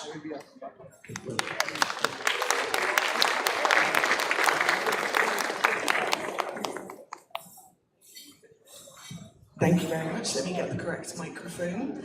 So good afternoon or good morning, good evening to anyone watching. It's a great pleasure to be able to join you and speak in the session today and to be part of the co-sponsorship team. And I'd like to just extend my thanks to UNU and particularly to David and his team for all of the fantastic work that they have done bringing us together. Okay. Right, so in the little bit of time that I have with you today, what I want to do is introduce you to the work that WHO has been doing over the last 4 years on the so-called commercial determinants of health. And this was already mentioned by Dr. Rabi in his opening remarks, and has been referred to a couple of times in the discussions so far. And one of the points or perhaps where I should start, is where Barbara left off in her presentation, where she quoted Margaret Chan, who in 2013 identified commercial drivers as one of the leading causes, or one of the leading determinants of the challenges that are facing us today. And what she said and what we're all discussing here is, of course, not new. For decades, we have known in the public health community that corporate actors, that commercial practices have consequences. They impact on our health, they impact on our health equity, and a lot of the work in the tobacco space, and I'm going to slow down because I'm always a very, very quick speaker, is perhaps the most familiar starting point for those of us. But increasingly for the last few decades, the work in non-communicable diseases has been shown that we are working what is known as a common playbook. And again, we've touched on that already this morning, and I'll talk a little bit about that going on. But what is new is that around 10 years ago, as the public health community, the global public health community, we started conceptualizing these commercial forces as a common set of determinants. And these were the counted or classed as the commercial determinants of health. And I'm being very sensitive to Abai's, I can't see him now, but his last comment, which was a plea for us to de-technicalize our language, to make our language more accessible. There is a very important reason why we call these commercial determinants, and I'll explain that, why, at least amongst ourselves, if not in terms of how we communicate more broadly. But our knowledge about the rise in harms arising from commercial actors and commercial practices also coincide with the rise of the role of the private sector in global health. And this is also, again, we've touched on it a little bit this morning, but it's a very important development that really has fed and shaped the world that we're living and working in global health terms. And we have to acknowledge that these partnerships are not all bad. The private sector is a reality in our communities, it is a reality at national level and also increasingly in multinational level. And some of these partnerships have been very important for us in global health terms. So the question with regards to what is it? What are the impacts that we can definitively say are central to our public health inquiry on commercial determinants of health, but then also bearing in mind that private sector actors are stakeholders and increasingly important stakeholders, rightly or wrongly, within the space that we're operating. This really was the starting point for the work of WHO in this area. And in 2019, a group of fantastic, wise thinkers, many of whom are here represented here, I'm looking at Sharon in particular, were convened as part of a high-level strategic dialogue by WHO to say, well, what can we take stock on the work of the social determinants of health, which really puts the health equity agenda on the map when it came out in 2008 and changed the world for those of us who have been working in public health since. In the years that have followed, what is left undone? What is still to do? And they identified two strategic areas for WHO to take forward. One was on urban health, and the other was on the commercial determinants of health. And from that conversation, the program that I'm privileged to lead in Geneva was born. So in 2021, so 4 years ago, we initiated this program of work to try and scope out what does this mean for global health, what does this mean for WHO, and importantly, what are the evidence-based recommendations that we can tell countries for it. Now, in that context, and presented the very, very pragmatic realpolitik of where we are, I feel a need to make reference to the scholars that came before, and I quote here Nick Freudenberg, Professor Nick Freudenberg, who has been called the godfather of commercial determinants, because in parallel to this, there has been a growing recognition and understanding that actually private sector practices are really at the heart of the most pressing global health challenges that we're facing us today. Some have called it the most pressing challenge that we face. So in this, as a second part to my context, the question for us as WHO, what is that impact? What can we say? And to that effect, again, I need to say an enormous thank you to colleagues, some of whom are in the room and others, because they did some of this work for us. So in 2023, The Lancet published a series on commercial determinants of health. It's been referenced a number of times today. And for the first time, we were able to attribute 1/3 of global mortality to just 4 industries. Now, this is mentioned before, but I want to stop and repeat it again. 1/3 of global mortality to just 4 industries. It's phenomenal as a statistic. 4 industries responsible for 1/3 of all deaths in the world. we can count the number of companies that this represents. Now, I don't have the data in a slide, but I can tell you that for this region in the Western Pacific where we sit, the figure goes up to 48%. Almost 50% of all mortality in this region is attributable to 4 industries. Malaysia is doing slightly better, it's a little bit better than the global average at 30%, but every country, every region faces its burden, and every single one of these deaths is unfair, unjust, and preventable. So I said I would explain a little bit about why we call this the commercial determinants of health. And it's very important that we ground ourselves, let me just check my slide, in the root cause of disease. I can't remember which of the excellent speakers this morning already told us that we need to go back. I think it may have been our colleague from Italy. We need to go back and remember where we are with public health terms. That social determinants, i.e. where we live, love, work and play, are responsible for the predominant part of our health. This is where our health comes from. And commercial determinants, as the commercial dimension of the social determinants, this is the private sector influence, the commercial impact on our living and working conditions, therefore are significant. So, moving very quickly to definitions, because it is very important if we are to develop a common understanding and a common approach. Our starting point, of course, is a common language. And WHO defines the commercial determinants, and it has done since 2018, as very broadly speaking, all activities and systems in which commercial activity takes place. There are more modern definitions, and I've included 2 here, which try to simplify that a little and call it the systems, practices, and pathways through which commercial actors drive health and health equity.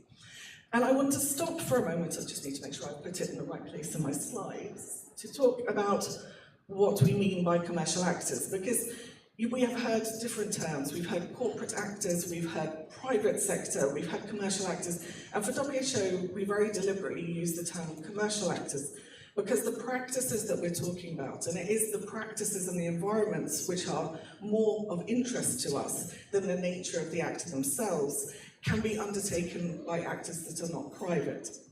So if we look at public sector businesses, for example, state-owned enterprises, they can behave in commercial ways that have implications for our health and health equity. So it's important for us that when we're thinking about our definitions, we're not limited to the ownership of the actor, depending on what we're looking at what level.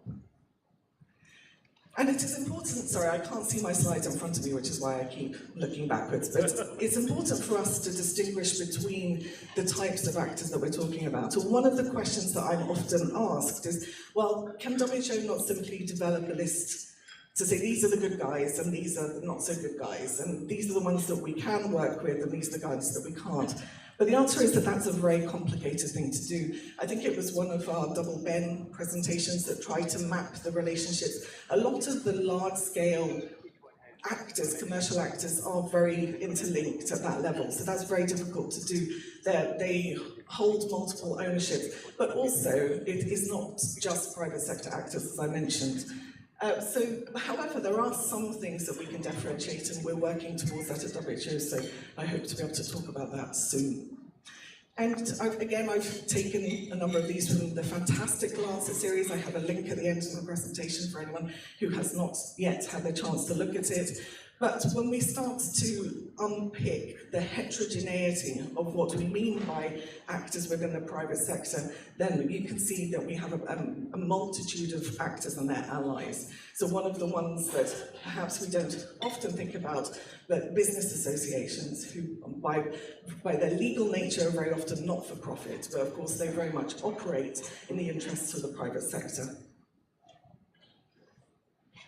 So, if we have a relatively strong sense of who we are talking about, the next question that we need to ask ourselves is, how do commercial actors impact on health and health equity? And I don't have time to go through this today, but we as WHO work through a modified version of the pathways that are presented in the last series. And again, we heard some of this today, we heard some from Barbara. We've already heard, for example, political practices such as lobbying. But if you look to the top left of the presentation here, you can see that there are 7 identified groupings of practices, and through these different commercial practices, they impact on different parts of our Whitehead and algorithm ended diagram to the left. So basically this is a very simplified way of presenting what's in there.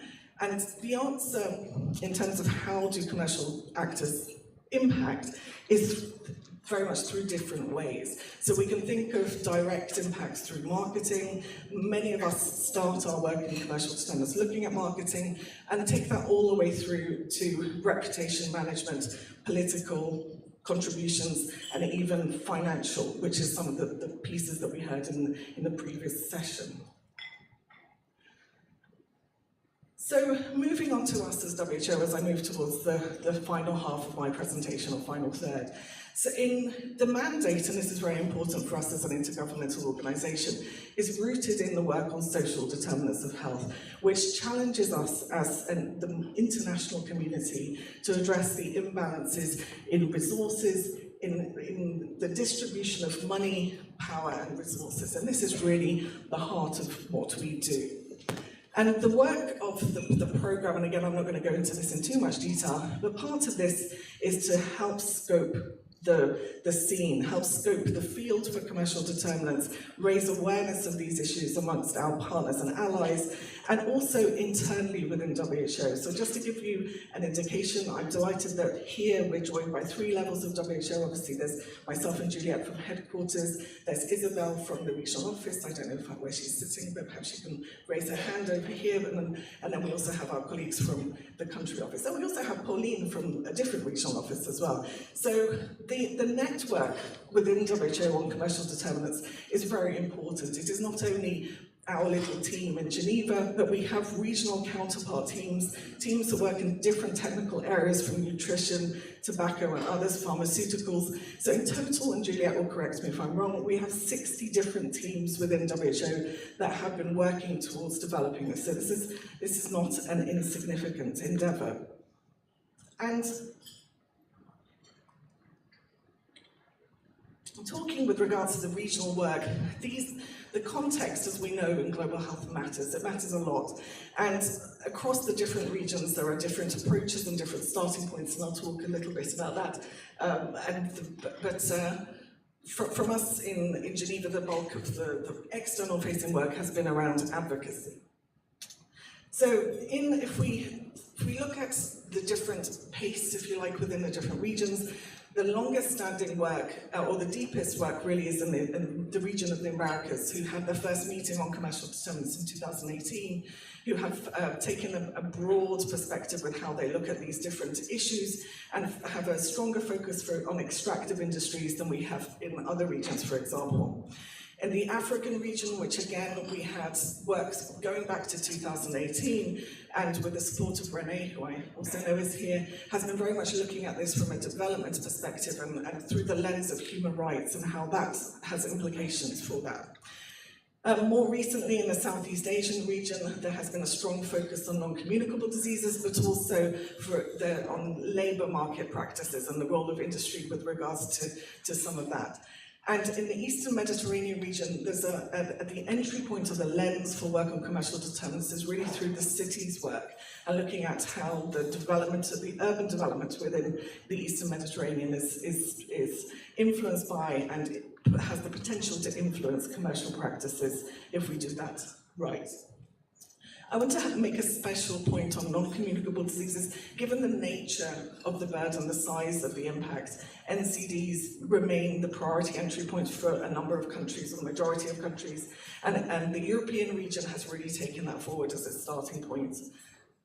And then finally, with regards to the country work, is the very special conditions that we face around small island developing states. So in this part of WHO, so in the Western Pacific region, with the Pacific Islands, but also with the Caribbean and others, we have a report that's being launched during the World Health Assembly, which looks at this in a little bit more detail.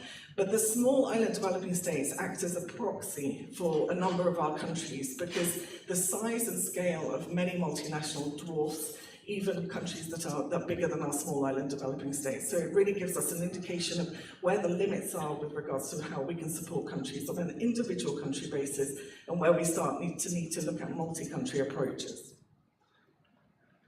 And last but not least, we're working towards the first global report on commercial determinants of health. And I'm delighted that, again, we have a number of our editorial board members here in the room. And this has really been an incredible endeavor involving 40 different research teams across the world. And we hope that this will come out later this year. And what we hope to do with that report is really set the global evidence base with regards to recommendations. And what is it that we need to do as individual countries, as the multinational system, but also across the countries together.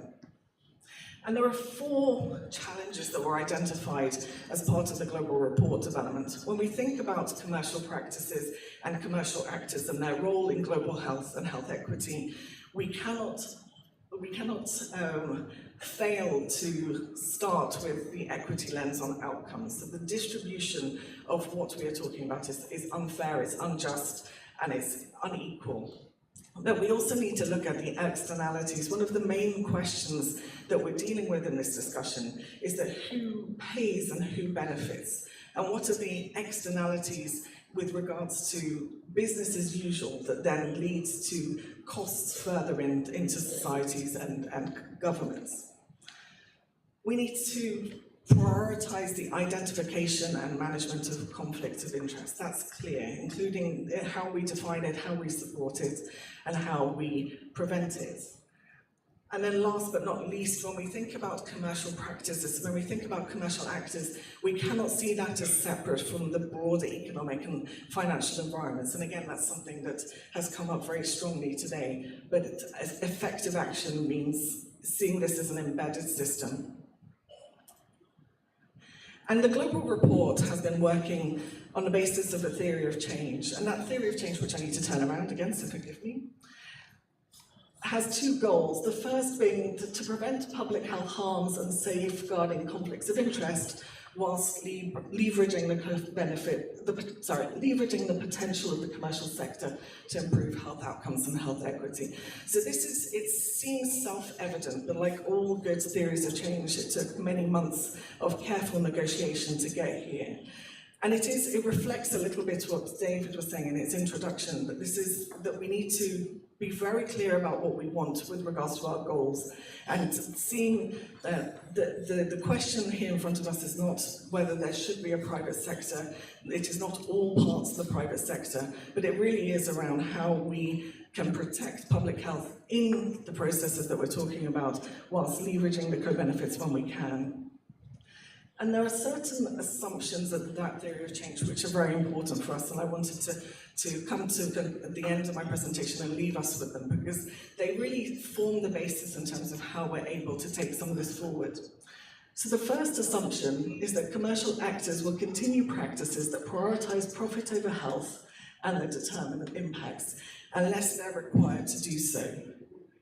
And this is very self-evident for a lot of us. We think, well, of course, this may be the case. But actually, it's quite fundamental when we're thinking about our change points. When we were talking again in our 2 Bens, who I now see on my left, they're talking about shareholder processes and investors. The rules of the game, the rules that commercial actors abide by, are set outside of their boardrooms, actually. So when we're asking commercial actors to be partners in processes, when we're asking them to contribute to public health and global health, we have to remember that they are bound in many often by rules that institutionalize a requirement to put profit over public health interest. The second assumption is that the negative outcomes here emerge from power asymmetries and imbalances. And that's very important for our third assumption, which is that these power imbalances and asymmetries are modifiable. We can change them, and we must. And so, to bring us back to the call to arms, the challenge that was posed by Nick Freudenberg, and to end with a statement from Dr. Tlaleng Bafokeng, who's the rapporteur on the right to health, who in her report to the UN General Assembly really reminded us why we're all here, that in our pursuit of justice, in our pursuit of the right to health and of equity, commercial determinants has at its roots deep power imbalances and colonial legacies. That means we have to think about this very firmly in what we want to do to make change. So thank you very much.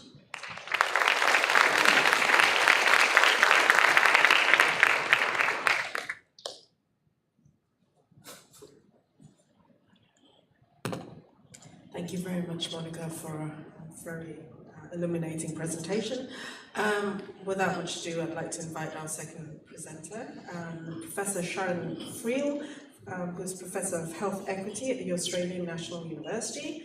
And she's also the Director of the Planetary Health Equity Hothouse and the Australian Research Centre for Health Equity. So Sharon, I'm going to let you take the floor.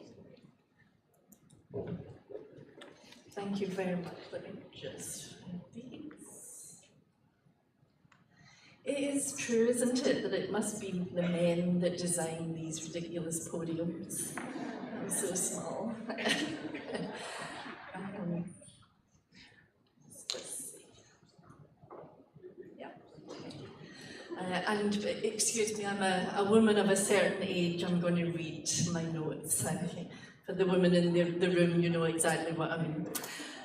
So I'm so delighted to be here. Imagine having the opportunity for 3 days or so to nerd out on all sorts of things to do with private actors, power and global health.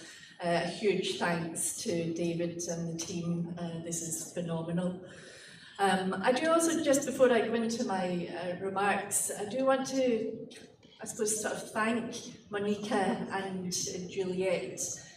What Monica has just described to us, WHO is going to have a global report on the commercial determinants of health. I mean, just absorb that. WHO is having a global report on the commercial determinants of health. Can you imagine the pushback that is going to happen when that comes out? So it's so important that it's happening. It has been pushed phenomenally by Monica and Juliet and colleagues through WHO. It's so important that when that comes out, we are together behind it, supporting it, making sure it does not disappear, because the forces are going to be up against it. So I just wanted to give those comments. So, what am I talking about? Corporate drivers of global warming. So, I'm an academic. I love to have something to hang my hat off, as they say. So, in the Planetary Health Equity Hothouse, we speak about planetary health equity, the equitable enjoyment of good health in a stable Earth system. And we say that that's not happening. It absolutely is at risk. And because of this consumptogenic system, as we call it, this web of actors, of institutions, of policies, commercial activities, of norms that are absolutely baking in, rewarding, incentivizing this excessive production, consumption of fossil fuel goods and services, obviously bad for the environment, very bad for health, and very unequally distributed. Yep, so we know that. That happens predominantly in high-income countries. It happens predominantly among high-income groups. And it's absolutely driven by a small number of commercial entities. But at the core of that consumptogenic system are these structural inequities that allow it to happen, and we've been speaking about this over the course of the day. I want to plead that we don't think about these in silos. The ideas tell interests what to mean. Interests tell institutions what to do, and institutions reinforce and help these ideas to survive and thrive. So it's not just about the interests, it's not just about the ideas, and it's not just about the institutions, because what we've seen is all of these things working together. What we've seen is this pervasive ideas of colonialism, neoliberalism, market supremacy, individualism, shaping domestic and international institutions that have absolutely enabled the dominance of these consumptogenic economic interests to go forth and prosper, that has absolutely entrenched an unfettered growth model.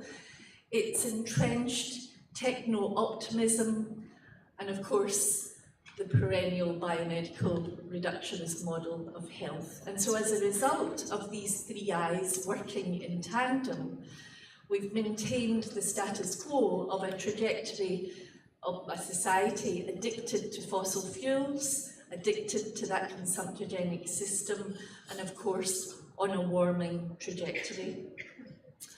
So, understanding this modern reliance on carbon energy within this consumptogenic system means that we have to consider who's in control of fossil fuels.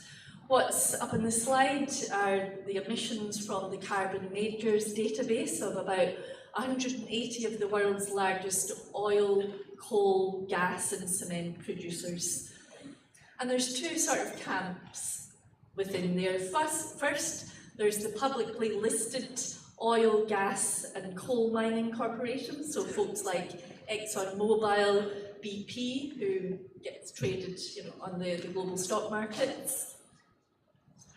But there's also a very important,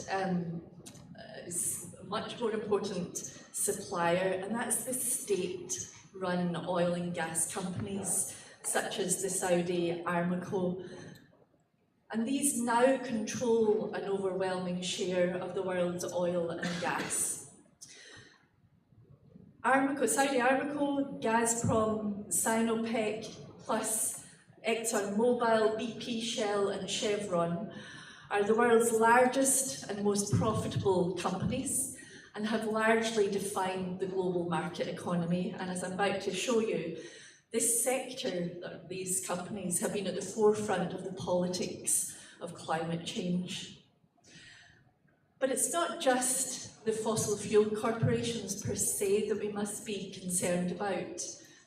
It's also those downstream industries, such as the petrochemicals, manufacturing and transport.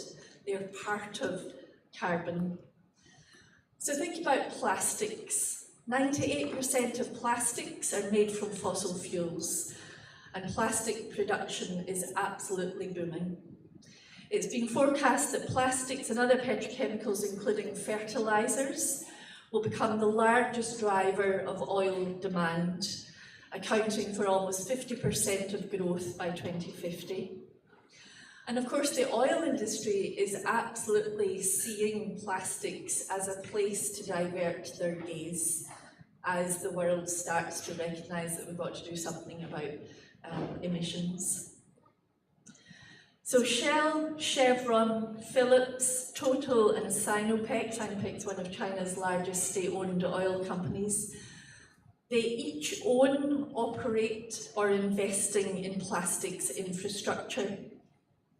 And then some of the biggest plastic companies own some of the fossil fuel operations. So for example, Dow DuPont, the largest chemical company in the world, also owns a hydrocarbon business. I don't really have time to go into the food system in much detail, but of course it's a very similar story across the food system. which accounts for about 15% of global fossil fuel use. The fossil fuel industry is very heavily invested in petrochemicals and along the whole of the supply chain to make pesticides and fertilizers, to shape the market and absolutely lock in dependence of fossil food systems on carbon energy. So we are basically eating oil, if you like. So, given the growing recognition of the need to move quickly to a decarbonised and renewable energy future, how do these corporations not only survive but absolutely thrive? They are thriving. What we see is the power of the corporations to shape market dynamics, to shape policy and regulatory environments, and to shape technological innovations and their trajectories in ways that are boosting their dominance and, of course, their financial returns. And if you haven't read it, read Jennifer Clapp's new book, The Titans of Industrial Agriculture. She lays all of that out beautifully.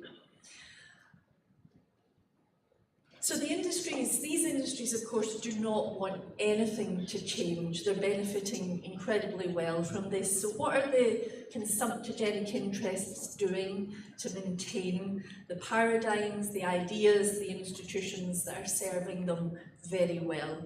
Especially, of course, as they become very aware of the government action that wants to do some government action that wants to do things about climate change. So this is an example of an analysis from the US. It's led out of Brown University through the Climate Social Science Network. They do beautiful work. If you're interested in anything of the issues, well, of course you're interested, you're in the room, of all of these issues, please have a look at the work that they're doing. Very similar story to what we see within the field of the commercial determinants of health. First thing to note is the green lines, that's the money. So money matters to begin with. But then it's what that money gets used to set up institutions, to influence agendas, the public agenda, the media agenda, and the political agenda, to keep climate action off the table. So this is very deliberate action to stop action on climate change. And this, of course, comes from responding to the intensifying political attention and the establishment of the IPCC in the 1980s, when major corporations from the fossil fuel, energy and manufacturing sectors formed the Global Climate Coalition with the very particular intent of delaying or stopping proposals to regulate carbon emissions. As we see, a diverse range of institutions contributed to this climate change denial machine,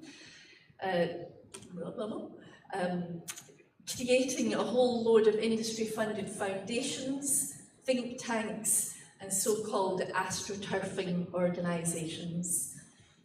The US-based fossil fuel sector, and remember it's one of the biggest, the US-based sector is one of the biggest in the world, also launched public relations and advertising campaigns to shift the public sentiment, promoting doubt through peer-reviewed science way back into the 1940s, 1950s. Fossil fuel companies had also played a key role in getting in the ear of the conservative politicians, seeding uncertainty and doubt. And of course, this isn't a unique American thing at all. I live in Australia. We're the third largest coal and gas exporter, and of course, our politicians love them, strangely enough.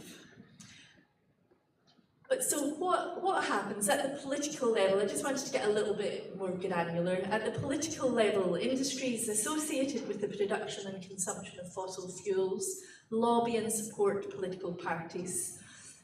And of course, there's a lot of evidence showing that that matters in terms of preventing action on climate change.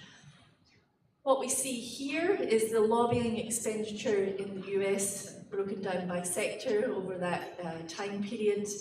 And the thing it's not surprising. But the thing I suppose I wanted to also point out was the trade associations. Trade associations spend a lot of money and they're incredibly effective. So if the companies aren't jumping up and down, it's because the trade associations are doing it, the business associations are doing it for them. At the organisational level, corporations enact strategies and practices to control the regulatory, the reputational, the market and the physical risks of climate change. You'll have noticed that corporate media announcements are often talking about net zero by 2050, or the use of science-based targets. There's also a language of real zero by 2050 as well. And this is aligning with what's coming out from some of the national governments, certainly through the UNU-IIGH.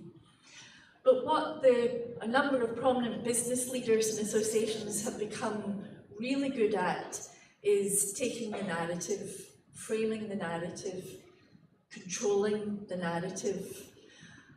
Here on the screen, the most powerful oil and gas industry associations in the US and Europe, so the American Petroleum Institute, Fossil Fuels Europe, and Fuels Industry UK, massive industry associations, have used, there's been analysis done, they've used these three very distinct narratives. So the solution skepticism narrative downplays the impact and the viability of alternative renewable energy sources, casting doubt on their efficacy. The policy neutrality narrative is about, it's not just that one intervention that's going to make the difference, and of course that one intervention being stopping fossil fuels. What they're saying is, what the industries are saying is, let it be about consumer choice, let it be about a market solution, let it be about minimal government intervention. And then the affordability and energy security narrative stresses the importance of cost-effective and secure energy supplies, shifting the debate to climate adaptation rather than mitigation, which of course is what we absolutely need more of. And at the same time, businesses have been talking about eco-efficiency or green products and services. These are all corporate social responsibility schemes to make us love them, to present environmentally sustainable images and gain the legitimacy in the eyes of their stakeholders. It's about their brand association that makes them legitimate actors in the consumer, politician and policymakers' eyes. So Shell, this is the Shell 2022 Instagram ads, promote a company agenda of climate action, each finishing with a line of "the UK is ready for cleaner energy" above the Shell logo and the hashtag powering progress. Yet for all the green claims, an investigation by Global Witness and Oil Change International found that Shell is among the top 10 spending companies for projected fossil fuel development and exploration by 2023. Many of the world's largest multinational fossil fuel corporations behave like this. They make all sorts of public commitments to achieve net zero, but you can't claim net zero while opening new fossil fuel projects. This is greenwashing, this is deliberate, and it is an incredibly dangerous distraction from where action needs to take place. I'm not going to say anything about the financialisation because Ben, not the two Bens, but Ben Wood in particular, mentioned this, other than to say companies use these investors as a way also of sort of greenwashing, of talking about their ESG, their environment, social and governance indicators. But you can see these big asset managers, private money managers invest massively in fossil fuel and also in agribusiness. So the last slide is, that's government ambition on that slide. And government ambition is truly, truly pathetic when it comes to climate change and taking action on climate change. So you might say that the corporations have won in the sense of they have interfered with, they have controlled the policy narrative, the policy norm, the policy ideas. If we want to get the sorts of actions that we've been speaking about over the course of today, and that I've just spoken about in terms of global warming, imagine having the network of well-being economy governments, which exists, but the well-being economy governments saying that's not good enough, we must do more. So I've given you yet another playbook. This just happens to be the fossil fuel sector, but think about each of the practices, each part of that playbook. For us in this room, if we were taking that playbook and amplifying what we currently do, more of what we do, doing what we do differently, then I think we've got a bit of hope. And if you want to hear more about getting some hope to address this, come to session 2D tomorrow.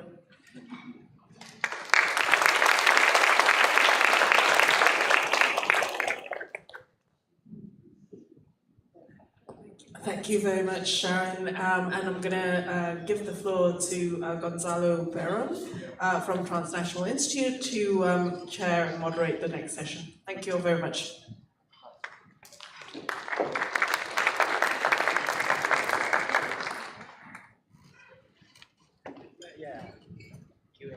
Hello.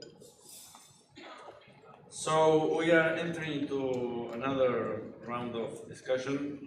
I don't know if we're going to discuss in this occasion, but at least we will have two very good presentations.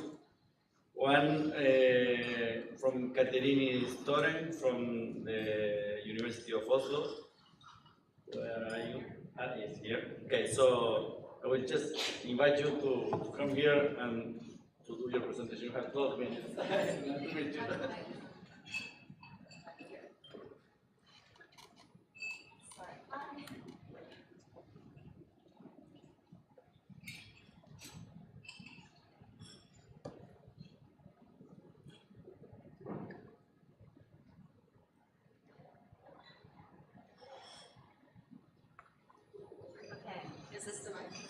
Is this it?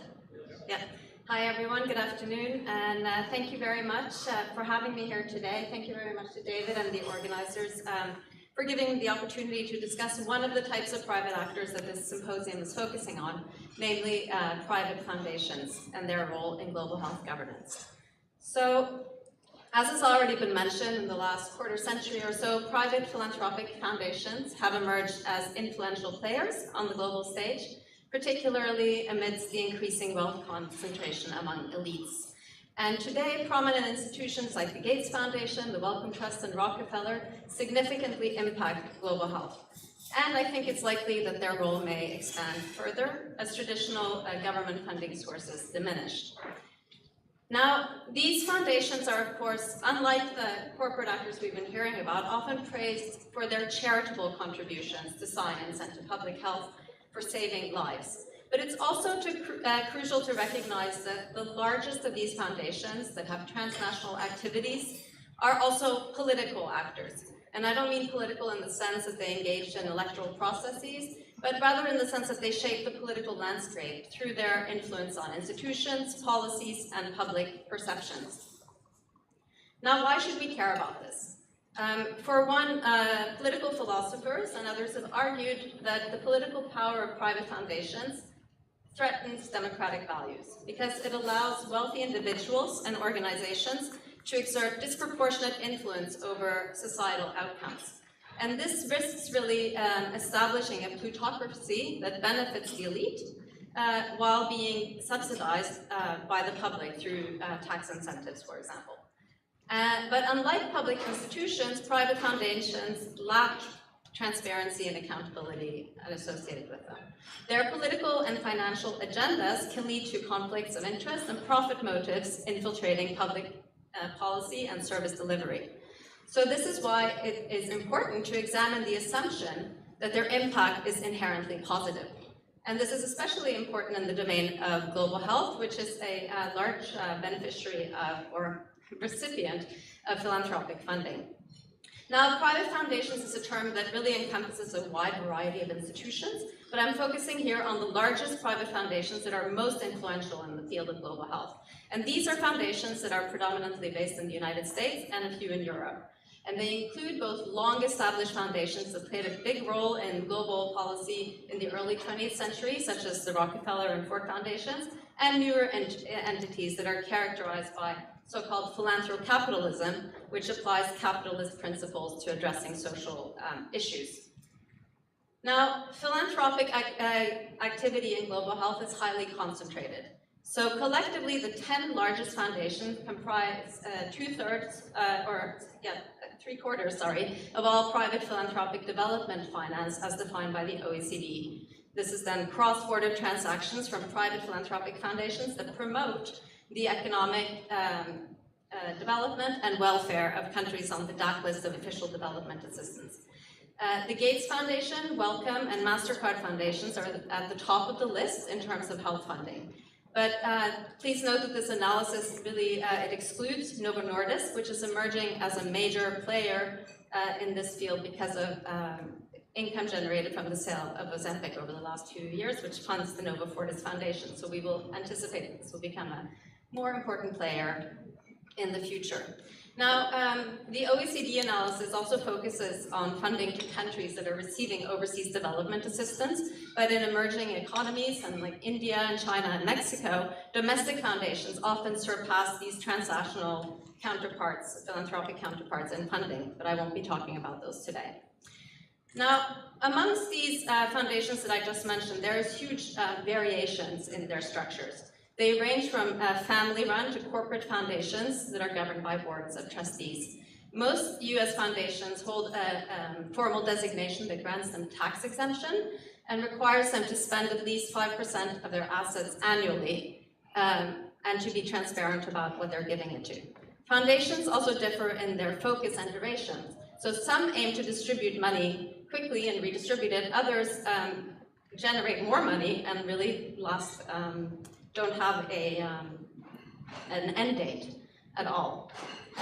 So although most of these organizations are set up as private foundations, we also see the emergence of new formal structures for organizing them that really blur the lines between philanthropic and corporate activity. Some foundations are organized as so-called charitable limited liability companies, and we also see donor-advised funds backed by major investment firms and strategic corporate philanthropy, also referred to as philanthropy. So this is a very complex institutional setup.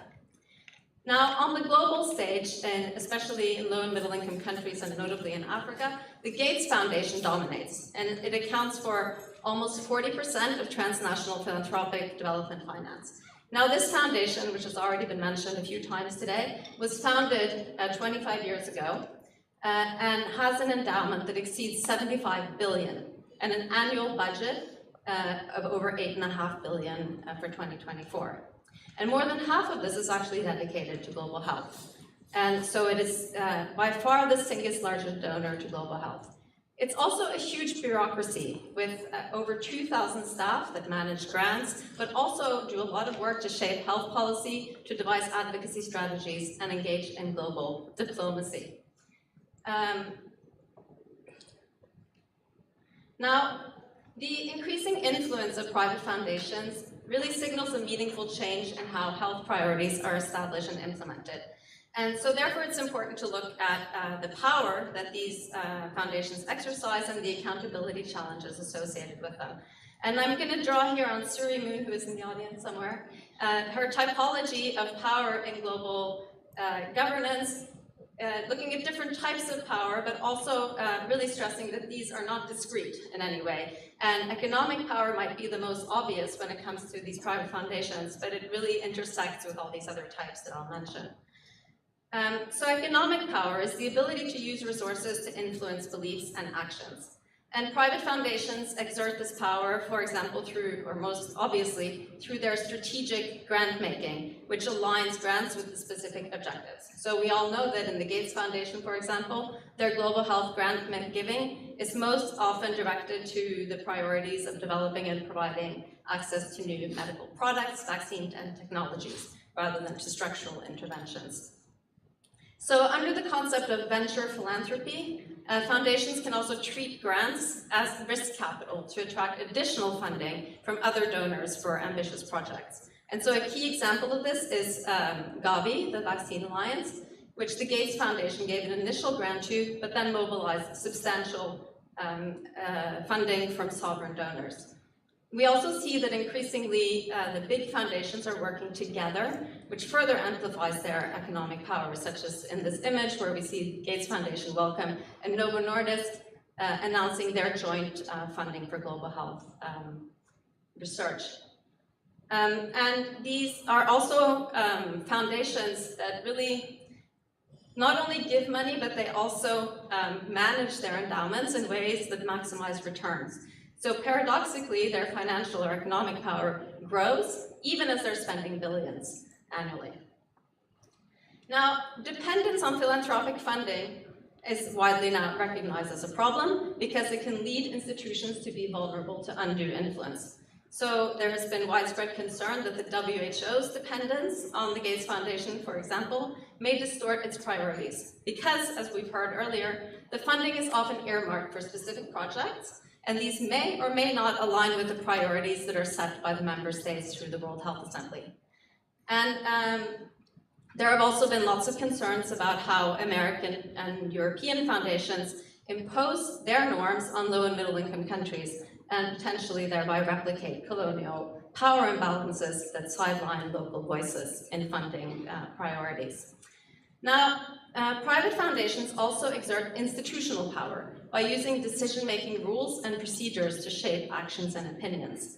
And the most prominent example of this is the strategic role that they play in public-private partnerships, like Gavi and the Global Fund, where they not only, especially the Gates Foundation, but also Wellcome and MasterCard foundations have funded public-private partnership and thereby gained voting rights on their boards. They also have institutionalized relationships with UN agencies. And so with the WHO, for example, Wellcome and Rockefeller, Bloomberg, and Gates all have gained status as being in formal or official relations with the WHO, which theoretically at least enables them influence over the decision-making processes. And this, of course, raises critical legitimacy concerns. Because while the philanthropic support for public institutions can be considered commendable on the one hand, the lack of democratic accountability within the foundations is problematic. So they are most often accountable only to their boards, which are usually composed of donors or allied individuals. And so they thereby bypass the traditional oversight mechanisms associated with public institutions. Private foundations also use informal relationships to exert influence, and this is encapsulated by the concept of network power. Bill Gates personally employs his prominence as a business leader to exert informal influence and transcends traditional institutions and boundaries to do so. We also see that the most prominent foundations very often employ former government officials on their staff and other prominent individuals, which creates this revolving door problem. Private foundations also leverage expert power by determining, or contributing to determining at least, what constitutes credible knowledge in global health. So they have traditionally funded commissions that define policy priorities, often promoting narrow policy solutions at the expense of more comprehensive approaches. We also see that many universities are heavily dependent on funding from private foundations, and that this often has skewed the agendas of leading universities in global health. And the expert power of foundations is further reinforced by their discursive power, which shapes the language defining key global health issues. Foundations, and often the organizations that they fund, leverage discourses that are associated with new public management and technological innovation. They use jargon and ambiguous statements and metrics about their performance that can mislead and obscure the true impact of their initiatives. And this constitutes a challenge to holding them accountable for their performance. And foundations' ability to shape the language that defines key global health issues is further reinforced by the funding of key media organizations across the spectrum and in many different countries. And here are just some of the media houses that receive funding from the Gates Foundation. Now, private foundations, finally, also wield what we might call moral power through their monetary influence. They shape the ethical norms that govern their role in society. So by framing their philanthropic efforts as benevolent, they can overshadow credible moral critiques, for example, from civil society actors. And the legitimacy that they claim through this language can also normalize the concentration of wealth and questionable practices such as tax avoidance, which ultimately exacerbates health and social inequality that, as we've heard, are the root causes of ill health. So the growing power of private foundations really demands greater scrutiny from all of us to ensure that it adheres to democratic principles and inclusive, rather than furthering the concentration of private wealth and power. And we are going to be discussing this over the coming days, but some of the actions that might help us to move towards this better condition are listed here. So for once, I think we need to really enhance and support evidence and public oversight. We need more independent research and more independent journalism that is free from foundation influence to really understand in detail how each of these foundations is working separately and together to influence public institutions and public health. We also need to enhance regulatory frameworks and reevaluate the sort of normative assumptions of the regulatory frameworks that exist, notably whether the tax-exempt status of private foundations is democratically justifiable. We also need consistency in how foundations are regulated across jurisdictions. We also need greater oversight mechanism of how private foundations influence public organizations such as the WHO. And finally, I think we need to look at alternative philanthropic models, methods that emphasize community involvement and public trust, such as citizen assemblies or unrestricted donations, can promote more equitable philanthropic approaches that are better aligned with democratic values and public health needs. So just to conclude, the multifaceted power of the largest private foundations raises concerns about their influence over public institutions that should be accountable to democratic processes. The amalgamation of power that these foundations exemplify reinforces the need for enhanced scrutiny and transparency into philanthropic practices, and greater accountability is needed to ensure that philanthropic efforts contribute to inclusive and equitable health systems while also aligning with democratic principles. Thank you very much for your attention.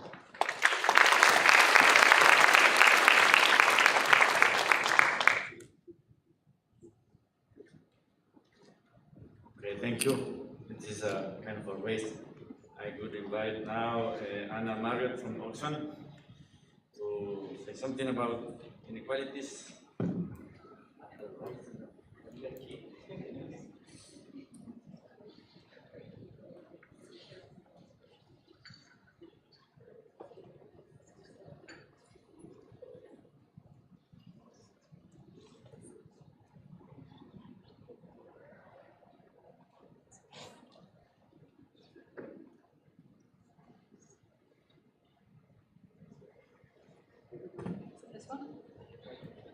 Hello? Yeah. So thank you very much. It really is a privilege to be here with you today and for the next few days. I also want to thank David and UNU-IIGH for hosting us and for organising and gathering us here for this really, really important and, as Nicoletta said, very timely event. And I also want to say on behalf of Oxfam how proud we are to co-sponsor and support this event. So my plan today is to talk about why, if we care about global health governance, we must also care about the growing concentration of extreme wealth in the hands of a very small number of individuals on the planet. The scale of this extreme wealth is, as we've heard, as unfathomable as it is consequential. Put simply, and as we have heard again and again today, extreme wealth is subverting democracy almost everywhere we look. We are now in an oligarchic era where the ultra-rich few are enjoying increasingly unaccountable influence over politics, over media, over institutions, and over multilateralism. Global health governance, as defined by our hosts this week, encompasses governance within the global health sector, of the global health sector, and for health. As we are doing today, this definition requires us to look beyond the health sector at the powerful actors and the broader political and economic context in which global health governance happens. It is my contention that at what level you consider the extreme concentration of wealth in the hands of so few in today's global economy is itself an existential threat to good global health governance. In turn, therefore, as a community of actors in health, it is not something we can ignore. It is something we need to interrogate and expose further as it plays out within and for health, but more broadly, it is something we should be working with others to challenge. Each year in January, as the millionaires and billionaires gather together at the World Economic Forum in Davos with political leaders from across the world, the organisation I work for, Oxfam, produces new figures and illustrations to try and convey just how rich the small elite at the top of our economy have become. How this extreme wealth is born out of an unfair and extractive global economic system built on colonialism, sexism, and racism, and why this is a problem for all of us. Billionaire wealth is skyrocketing. It grew 3 times faster last year than the year before, and at the second highest rate since records began. 4 new billionaires were minted on average each week, and we are now on course to see the first 5 trillionaires within a decade. For the 10 richest men on the planet, you could take away 99% of their wealth, and they will still be billionaires. We are in the midst of an out-of-control inequality crisis. While a small number of mostly white men in the global north accumulate unimaginable wealth, the number of people living in poverty has barely changed since 1990. In the first 4 years of this decade, the richest 5 men in the world doubled their fortunes, while at the same time, 5 billion people became poorer. This is no coincidence. Today, the richest 1% own more wealth than 95% of humanity. Today's extreme and growing inequality is undermining growth and social cohesion. It's blocking progress on poverty reduction, something both the World Bank and the IMF have confirmed. Far from trickling down, income and wealth are instead being sucked upwards at an alarming rate. Once there, an ever more elaborate system of tax havens and an industry of wealth managers ensure that it stays there, far from the reach of ordinary citizens and their governments. This funneling of wealth upwards also, of course, rests on an unfair trade and global financial system, the latter alone channeling $30 million every hour from the global south into the pockets of the richest 1% in the global north. And, of course, This system depends on trillions of hours of unpaid work, mostly done by women, and the low pay and poor working conditions for millions of people. These are colossal determinants of health. Extreme wealth is also burning our planet. The richest 1% are responsible for twice as much carbon pollution as the poorest half of humanity. Just 10 days into 2025, the richest 1% had already burnt through their fair share of the global annual carbon budget to keep below 1.5 degrees. Put very simply, people and the planet cannot afford the ultra-rich. But my focus, like many of your focus today, is on how extreme wealth also translates to extreme and unaccountable power, how it is subverting democracy. Billionaires are increasingly exerting influence, if not in some cases outright control, over politicians, industries, and public opinion. It is right that we use terms like oligarchy, a small number of people having control over a country or organization, and plutocracy, governed by the wealthy, to describe the role being played by today's ultra-rich and the era we are now in. The clearest and indisputable manifestation of this today is a billionaire president backed and bought by the world's richest man, Elon Musk, running the world's largest economy. But the unfortunate reality is that we're moving to oligarchy across nations, democracies and not, in tech, in pharma, in energy, in finance, in our politics, in our media, and without any doubt at all, in global health.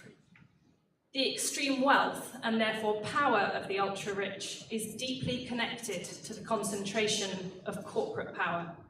A shrinking number of firms now dominate key markets across the world, and in turn, a shrinking number of private individuals dominate these firms, both as beneficiaries of outsized profits generated by monopolies, but also as owners and those at the levers of control over these giant corporations.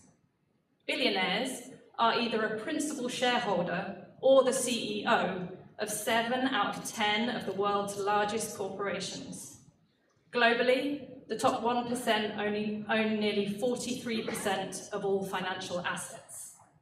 In the US, the top 0.1% of households own nearly a quarter of all corporate equities and mutual fund shares, while the bottom half own just 1%. In a very real sense, then, corporations act on behalf of the richest in society. Extreme wealth inequality translates to political inequality, as the wealthy and the corporations they control use huge sums for lobbying, donations, media influence, and investment threats to push for neoliberal policies, like lower taxes, weaker regulation and labour protections, and privatised public services. Thanks to the policies they push through, an ever-growing proportion of extreme wealth is taken, not earned. Oxfam's latest report finds 60% of billionaire wealth now comes from inheritance, cronyism or corruption, and monopolies. A third of billionaires live in countries with no inheritance tax. Gabrielle Zuckman calculates that billionaires globally pay an effective tax rate equivalent to 0.3% of their wealth. The outsized power of rich individuals and corporations, as we have heard, has undermined civic institutions worldwide. Neoliberal policies have weakened trade unions and public services. We also need an honest reckoning with how this nexus of extreme wealth inequality, corporate power, and political influence has long been and continues to be a key factor in why multilateralism itself is failing. Powerful corporations and wealthy individuals often have an interest in maintaining the status quo by impeding international efforts, often led by global south countries, to forge more equitable multilateral solutions to crucial global problems, including in global health. In a recent paper, we offer 3 examples of this that are all relevant for global health. We detail how private creditors, who today own half of the debt owed by low and middle income countries, are largely getting away with refusing to participate in debt relief negotiations.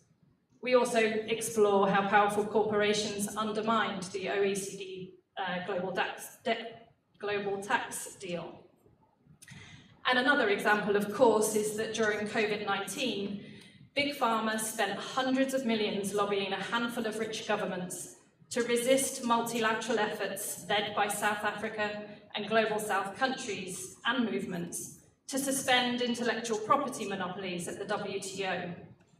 This proved a very worthwhile investment for them. Protected monopolies kept COVID vaccine supplies artificially low, prices artificially high, and access to protection highly unequal between people in the global north and south. The cost was millions of unnecessary deaths. The winners were 40 brand new billionaires who amassed fortunes from ownership of companies involved in vaccines, tests, and treatments, as well as personal protective equipment. There are, of course, many more examples, including Sharon's presentation on climate today. So equitable solutions for health demand equitable, democratic, and accountable governance of health. This goal is entirely incompatible with today's extreme wealth inequality, which is affording a new generation of oligarchs the ability to write and rewrite global and national, institutional and organizational goals for their own benefit, regardless of the costs to everyone else. There are many solutions we need and we should support, but first, as health advocates, we must first agree with the diagnosis that this much wealth and power in the hands of so few is intolerable, that the campaign against extreme inequality is also our campaign, and that research and analysis and advocacy and campaigning to track, expose and challenge both the individual winners as well as the losers of this extreme wealth inequality as it plays out in global health is a special and extremely valuable contribution we can make in the broader struggle.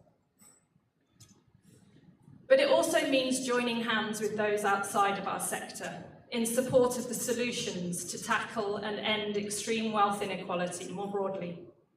It means exploring what we can do as health researchers and advocates to support growing global movements and multilateral efforts from the global south to tax extreme wealth, to raise urgently needed revenue for health, yes, but also explicitly to reduce wealth and power inequality. It also means work to challenge the concentration of corporate power, challenging monopolies. It means backing organised labour. And it means us helping to make the case in favour of governments introducing binding targets to reduce the wealth and income gap between rich and poor. We are in an era where too much power has been surrendered by governments to too few. We have to address extreme inequality head-on. And I'll end with a quote from a former US president. "The liberty of democracy is not safe if the people tolerate the growth of private power to a point where it becomes stronger than their democratic state." Thank you so much for listening.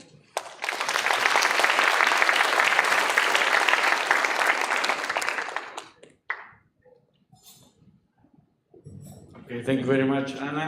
I will invite Caterini, Monica, and Sharon, and we're gonna do a round of questions and answers, so please feel free to take the microphone.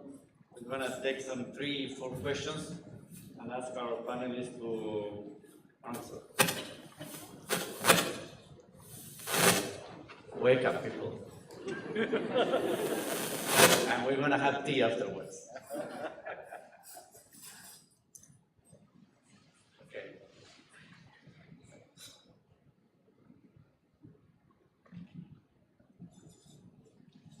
There. I took you. Oh, okay. Renee, please. You can use the microphone there. Or.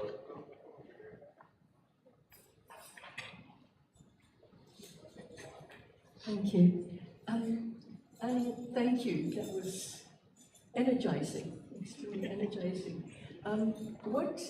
There are some countries that have been trying to tax super profits, or what's the experience of those countries? Have they been able to succeed, or has there been a backlash, and how have they dealt with the backlash? What are the options on the table for that kind of taxing of super profits? Super wealth. Thank you. Somebody else? Yep, please.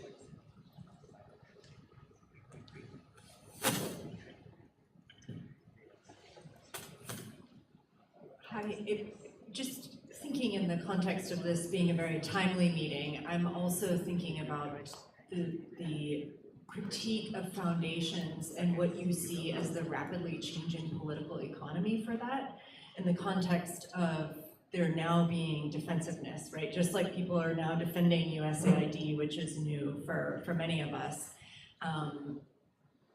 given that we live in such deep inequality, if you're seeing a kind of change in the global level discourse around foundations, or even less willingness to engage these questions because they're seen as the last line of defense. Thank you. Yeah, please. Here.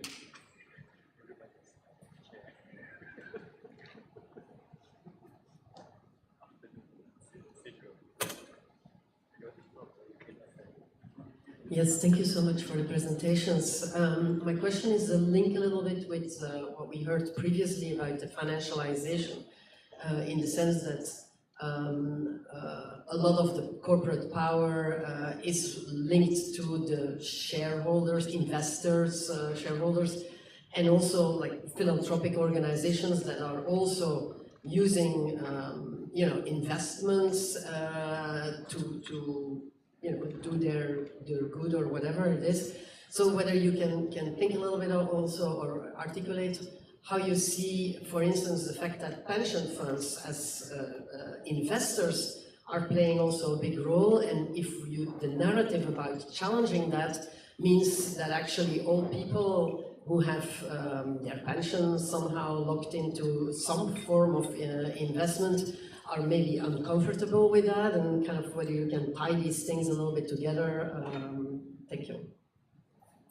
Thank you.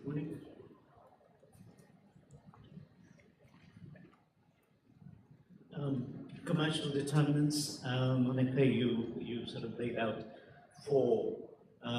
the big four causes, or the big four determinants.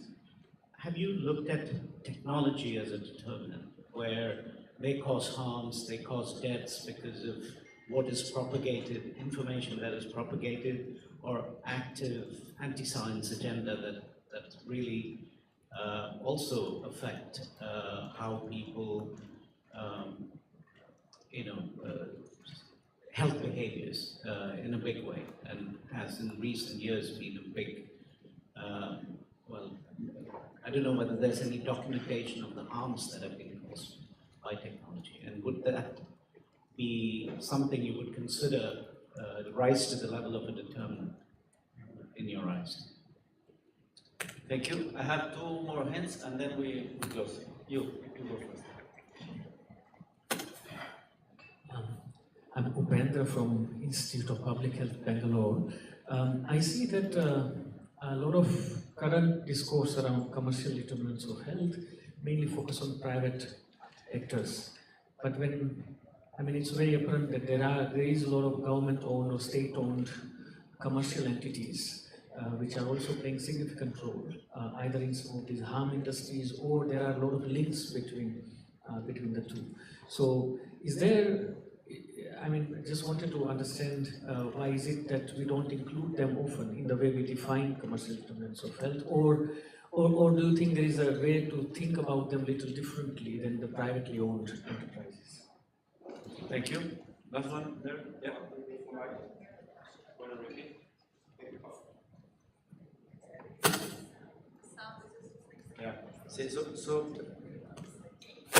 Well, thank you so much. This is Baltazar Chinono from Mozambique. It has been, very interesting sessions, and we are learning a lot on all those aspects that are leading to inequalities and more poverty. There is one issue that I didn't hear much about today, which is the impact of corruption, particularly in settings like in my country, Mozambique, and many others, and versus inequality. This is something for me also that has a lot of impact, but I didn't hear much this word corruption today, rather than trying to get the support from the 1% richest. Yeah. It's something that I would like to hear more. The other thing is, what kind of advocacy levels are we really doing in order to, how can I say, download this resources that are with the wealthiest population, so that it can benefit the people more in need. Thank you. Okay, thank you very much. We're going to do a round of 2 minutes each of you, starting with Monica. Are you ready?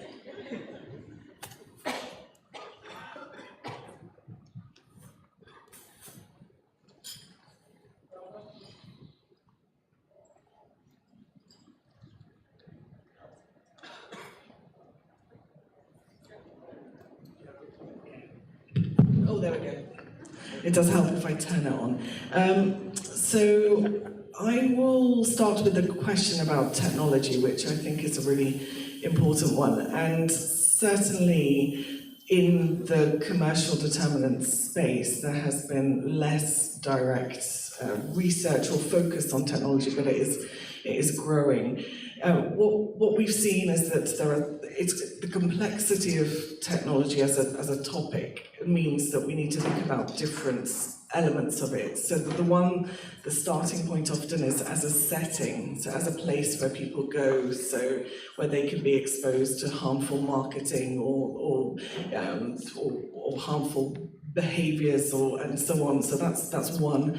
The second one is through actual products. So certainly within, and I'm not, as you can tell, because I'm floundering for the vocabulary, this is not an area where I'm an expert, but when you're, the feature that keeps you perpetually scrolling, so these are inbuilt products, features that the addictive nature of some aspect of technology. So as a product in itself, the data that is held within technology and the implication of that and the health impacts for that. And then also, as you mentioned, the misinformation component. And that last one, there is research and groups of researchers looking at this from a sexual reproductive health and rights perspective, because once we start to look at, obviously, mental health and others have implications, but also access to health information per se. So that's a very long way to say that yes and no. This is an area that needs more attention and more systematic approach. We do touch on it ourselves, but there's still more to go. And then perhaps I'll let others talk. I have another couple of comments, but. Okay, thanks. I'll address the question from Marta about the role of private foundations in the current context. I'm not quite sure how it's changing, is my short answer, but I see that there is a temptation to say, let's turn to private philanthropy to fill the gap as government donors retreat. Now, that can play out in multiple ways depending on how it's done. But I think it's important to, what I wanted to stress in my presentation is that private foundations do not just give money, they are also political actors who influence how that money is spent and how we think about the issues and address them. And so to go back to what Anna was saying about extreme wealth inequality also being political inequality, I think is very important to recognize. So if we're looking to private foundations to play more of a role, this is a very opportune moment to ask, how do we provide oversight into and regulation of their political power? What do we want philanthropies to contribute to how we define the policy issues? Or do we want to move towards models that are less bound, less tied to their specific interests, and that are more open to democratic deliberation? Thank you. Thank you. I'm not a tax expert. I am here under false pretenses talking on this topic, but I will say that there are countries that have implemented wealth taxes. Norway is an example. It's often cited. Spain is also an example that has implemented taxes, and I'm sure there's people in the room that will be able to talk to those and other examples. But what I will say is that there is a very hot debate in my country, in the UK at the moment, about wealth taxes, particularly in the context of aid cuts that have been recently made to fund an increase in military spending, and also in the context of cuts to the social security budget for people living with disabilities and other marginalised people within the UK.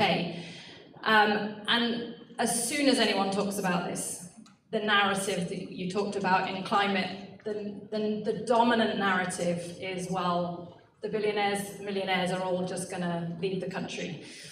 Now that in actual fact, including in the case of Norway, did not play out. There is some exit, but not to the degree that the scaremongering talks about. There are ways to prevent that, including exit taxes, and there are ways to try and capture wealth. Wealth taxes is not just one approach. There's a multitude of different approaches that you need to take in order to close the loopholes, including things like capital gains tax or equalising capital gains tax with income tax, etc. But the narrative against it is incredibly strong. And there is, sovereign states can take action on this, and they must, and there are steps that they can take to introduce these taxes. But we are also realise that this has to also happen in a globally coordinated way. And last year, Brazil, the Brazilian presidency of the G20 really did make significant progress, put this issue on the agenda, appointed Gabriel Zucman to make a proposal. They didn't get all the way to accepting a proposal, but for the first time in history, the G20 countries came together and agreed officially that they needed to work together to tax the super rich, to tax high net worth individuals. That momentum, we fear, will be lost with the Trump presidency, despite South Africa suggesting that they do want to continue this agenda. But there is a growing global movement, and it is something that I really think, it's our time to be backing this agenda and to be coming together to force this, at least with a coalition of the willing across member states. I'll leave it there. It sort of builds on from what Anna has just said, and I suppose I wanted to think of the going forward aspect of it. You sort of asked us for, from an advocacy perspective, but I think the lessons from past experiences globally tells us that we need a number of things in place. And so that idea that you were just saying there, Anna, of yes, action happening at that country level, but recognising that supporting those individual countries really comes from a global coalition. So we know that global coalitions of other supportive governments really matters, as well as the global coalitions of civil society. We also know that the framing and the narratives that gets used by us in civil society really matters.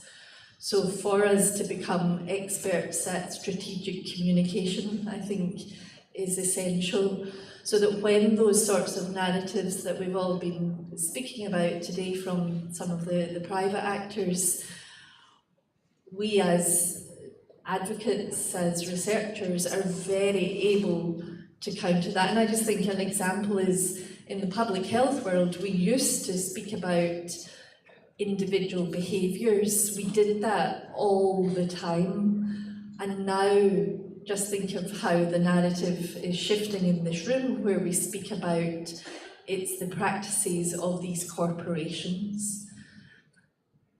That might sound bleedingly obvious to us, but that was one of the most important things that happened in getting the sugar-sweetened beverage tax in place. Now, whether you agree with the sugar-sweetened beverage tax is a whole other thing, but getting a soda tax in place in countries like Mexico, the narrative by civil society mattered. And it also really mattered that the right evidence in front of the right people at the right time. So we were having a bit of a conversation at lunchtime about types of evidence, and I will insult my epidemiology colleagues over and over and over again, apologies, but we don't need more epidemiology. We don't need more epidemiology, stop it. We need, so being critical about the type of evidence and knowledge that gets presented. And then my final sort of remark is over and over and over and over again. So whilst, I always come away from these sort of meetings exhausted and really despondent, because it's just, we doom scroll in the morning before we come in the room, and then we basically hear all of the problems of life. But it's being there constantly chipping away. And so I think what I've heard today is some places we need to go really big and really noisy, but we do that strategically. Right now, I think this is the time for going big and noisy around wealth inequality. I think things have aligned. And then others will go really quiet and they'll go inside, they play an insider game. And how do we, I suppose we'll have that answer by the end of the 3 days, David. How do we strategically, do we work that out? Who knows, imagine trying to herd cats, that's a nightmare. But yeah, I've taken a lot of hope from the sorts of discussions we've had today, because I think we've seen the glimmers of how, as movements and unusual bedfellows in the room, we strategise in quite a sophisticated way. Thank you very much. Thank you also. And I would like to invite you to a tea break for 15 minutes. And we will be back in 15 minutes, and then we'll enter into the final session. I don't know, David. So we have a tea break now. I know everyone is tired and you've had a lot of information thrown at you. We have just one more session to get through. It's going to be a panel discussion, so it's not going to be formal presentations. There's a tea break now. We're just going to make this a 15-minute tea break. There's no food being served, but there are refreshments of the liquid sort.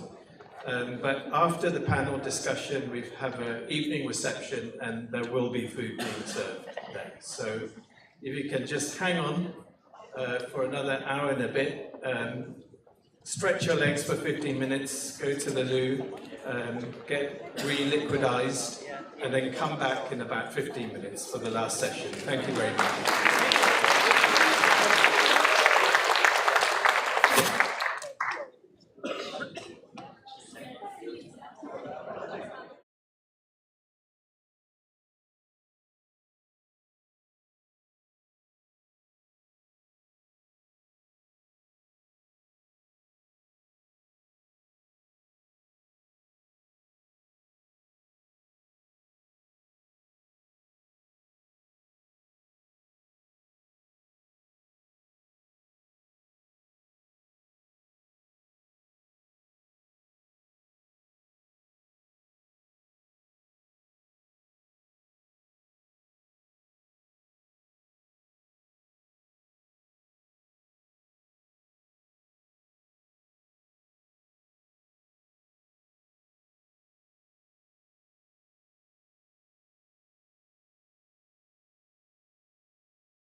Okay, so what we have to wrap up today is going to be just a bit more of an informal session, a panel discussion with a mix, an eclectic group of people with expertise that I hope spans the full spectrum of issues that we discussed earlier today. So I'm going to start off by asking 3 questions of our panelists, and then Yokling will take over from me, and we'll also field some comments and questions from the floor. And we'll run this until about 5:45, at which point we will go straight into the evening reception. Food and refreshments, that will be your reward. So I'm going to start with Brid. Brid, you work for the Transnational Institute, a think tank with an admirable 50-year history of being, I think, at the cutting edge of thinking, an institute that has been able to combine compelling and well-researched big picture analyses, a bit like what we've been discussing all day today. But you also talk about being pragmatic. TNI talks about doing the complex analysis but coming up with pragmatic solutions. Given all that we've heard this morning, and given all the work that TNI is doing, how is TNI working towards building a just, democratic, sustainable and healthy planet? And as an organization that has worked for decades with and through the UN system, what advice would you give to the technical and academic agencies of the UN, such as WHO, Technical Agency, and the United Nations University, an academic agency within the UN? Over to you. Simple question. I have 3 minutes, 5 minutes, or... Okay. You stop me when I'm going too long. Okay. Yeah, good afternoon, everybody. At the beginning, or before the tea break, I thought that David was kind of, was reflecting on the marathon we've had all day, and I think rightly so. We've had a marathon of great ideas, big picture analysis, and yeah, the fruits of great research that we need actually for the moment of struggle that we are in. But maybe I'll just begin with a very short retrospective. 2 things, maybe first of all about the Transnational Institute. I think we got a good head start on corporate power. And we got that because many exiles that were knocked over by the coup in Chile had a big part in the forming of TNI, in the initial formulation. And I think from the beginning we had some insights that corporations were not simply, you know, a new phenomenon or a new kid on the block of the economic model of capitalism, but were also really strategically interested in political power. So I think this was one of the main contributions really of the Allende legacy, the Allende period. And then from maybe just a personal note, I come from Ireland, and in a way we've had a long history of looking at the remaking of history from the perspective of people's struggles. And in the work that we've been recently doing in TNI on corporations and corporate power, it spreads over a long period, it has many angles, but I would just emphasize 2. One is the work we've done on the binding treaty in relation to reining in the power of transnational corporations. That's been a 10-year engagement, really driven by the affected communities of the Global South in particular.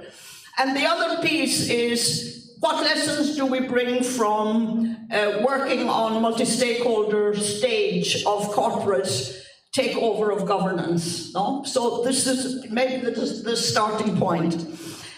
What I would like to say is that I think and because we are here in Asia and we're here on the moment of the Bandung conference, we do really also look to history for the lessons of the struggles of an earlier era, but also their failures. I mean, we need to interrogate how come the kind of resurgence of neoliberal globalization, or the assault of neoliberal globalization, was able not only to undermine the achievements of the liberation struggles of the period, but also, even though it was a model of Western and Northern power, a continuing of neocolonialism also in relation to the global South, it has not also delivered to its own peoples in the global North. And I think this is maybe one of our main starting points in relation to where we go at the moment on the question of this stage, this fork in the road. In terms of the fork on the road, we're not starting from scratch. I think we have, and I think it was very obvious in the room today, we have many elements, actually, not just a few. We have many elements of what the horizon of an alternative might look like. But perhaps we need to document it much more in terms of the perspectives of the peoples and their struggles in the global South. We have, how do we turn enough is enough into stop? Let's build an alternative. And I think this is maybe, earlier today, David, you said that all the wisdom in this room and the wisdom outside it in terms of progressive political forces, organized progressive political forces, have this capacity. But in a way, we need to, maybe this is a year or two, I don't know if we have a year or two, to pause and re-strategize our challenges. I mean, we would think bringing the experience of, just the last maybe 20 years, that the realities of struggle in the global South have really to be a driving force, have to become a driving force as elements to construct and reconstruct together a global South front. This, of course, will be full of challenges.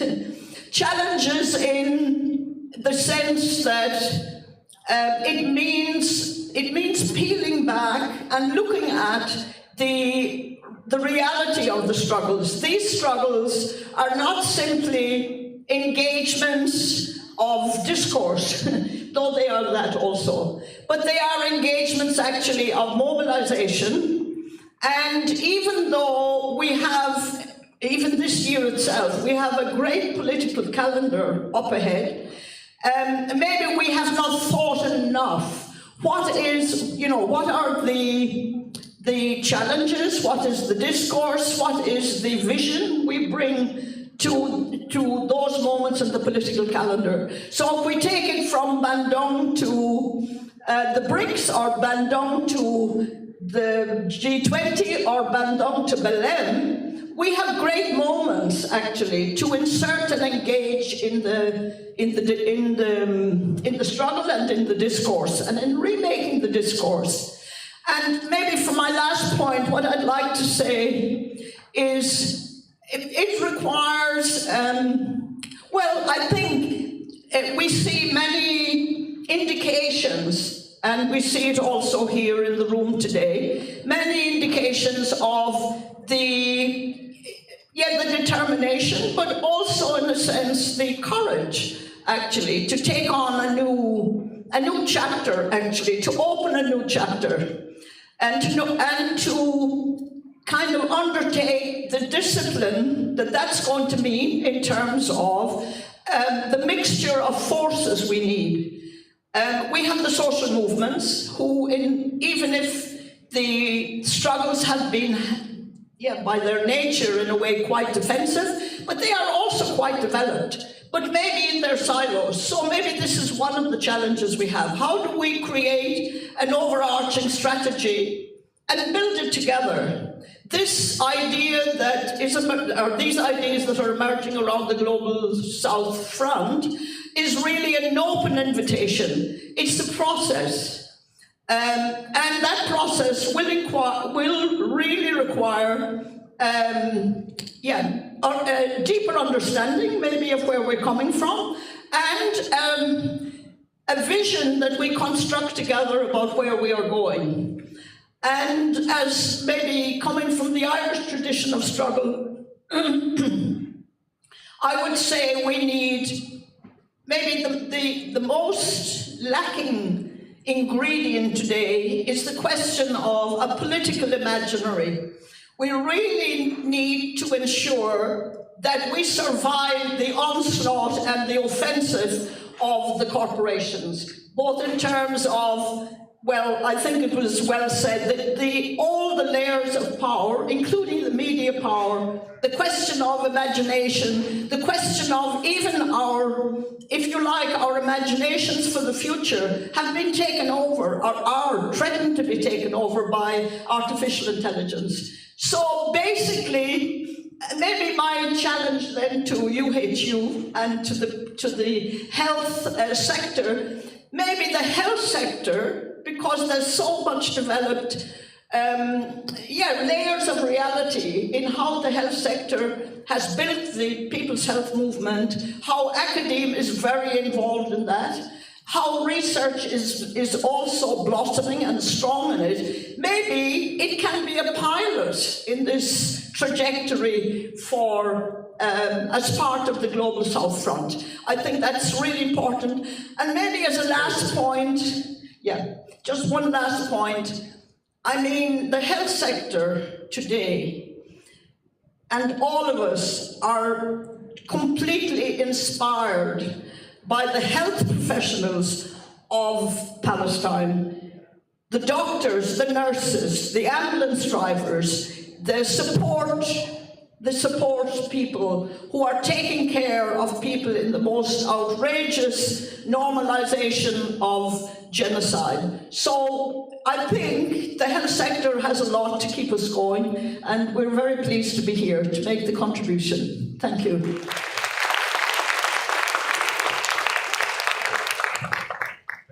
Thank you, Brit. Lots to pick up on, but I'm going to move to Gamza.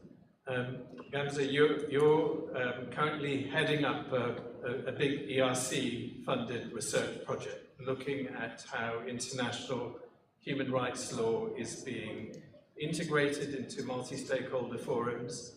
I know it's very early on in your research project, but perhaps you could say a little bit about what you're doing and what you think international law has to offer in terms of the problems that we've been discussing and talking about. Thank you, David, and Brit, thank you for your comments. I think also with respect to Palestine. Well, yes, the project is looking at what a lot of people have referred to as public-private partnerships this morning and this afternoon. Although I like to use the term multi-stakeholder because I'm a legal scholar and we like to make distinctions to maybe make things as sort of, as precise as possible, because it's that aura of multi-stakeholderism that sounds like inclusiveness, participation, but that really is, has been captured quite strongly by the corporate interests, whether they be expressed through philanthropic foundations, personal foundations, as Katerini was mentioning, or whether they're expressed as more really corporate actors like pharmaceutical companies and others, as Nicoletta this morning was alluding to. And looking at not how human rights law is integrated, but whether human rights law is there present, and we're not looking just at the health services, but also education, food, and water. So all these essential public services that are now being not only delivered in private settings through multi-stakeholder partnerships, and others, and pure public-private partnerships, but also the policy making. The public policy making that ought to be done in sort of public settings where we can hold the policymakers, the decision makers accountable through public processes, how those are also becoming multi-stakeholder privatized, but not in the sense of multi-stakeholders from grassroots up, where we have the rights holders being presented, but really from the perspective of some defined interests that have become really predominantly powerful, including in global health. And where the law stands. So just as maybe a background, law is not monolithic. So when we talk about the law, there's human rights law, but there's also investment law, contracts, and others. And these multi-stakeholder partnerships like Gavi, the Vaccine Alliance, the Global Fund, Nicoletta was mentioning the ACT Accelerator, that actually is made up of also other multi-stakeholder partnerships, so they tend to beget each other, they tend to proliferate and multiply. And law is very much at the forefront when we're talking about these advanced market commitments, front-loading mechanisms and vaccines, so-called vaccine bonds, that the law really, the law that governs those private contracts, that creates obligations to the investors, that is hard law, that has teeth, that can be litigated in arbitration or in New York courts or under English law often. And these multi-stakeholder partnerships have also been using law, negotiating, like the Global Fund, it negotiates these immunity agreements with partner countries, some of which tend to be in the class of so-called least developed countries, so the countries that need to be supported most under international human rights law as well as under aid regimes, and they have been negotiating immunities. Which means it's not just the institution that is text exempt, I think, as we were mentioning this afternoon, but it's also that the institution itself and all of its personnel is eligible for broad-ranging immunities, including immunity from prosecution. And that is, I think, that shows that law can be instrumentalized as a tool of, well, to legitimize predominant power relationships and the predominantly powerful, and also to be legitimized as kind of an instrument to actually bolster market supremacy by using financialized instruments, going back to the Chuban's presentation about what kinds of instruments are being used, and those are legally protected. Those proceeds to the investors are legally protected. And then let's turn to the other side of the law that can empower rights holders, that can emancipate. And that's not just human rights law, it can be climate law, environmental law, but it can also be going back to that understanding of the new international economic order, which is now 50 years old. TNI has a long history of sort of coming out of that. And I think we need to also think of law, the investor relationships, the trade relationships, the intellectual property rights linked to health. I think that there is a huge important sort of thing to unpack there.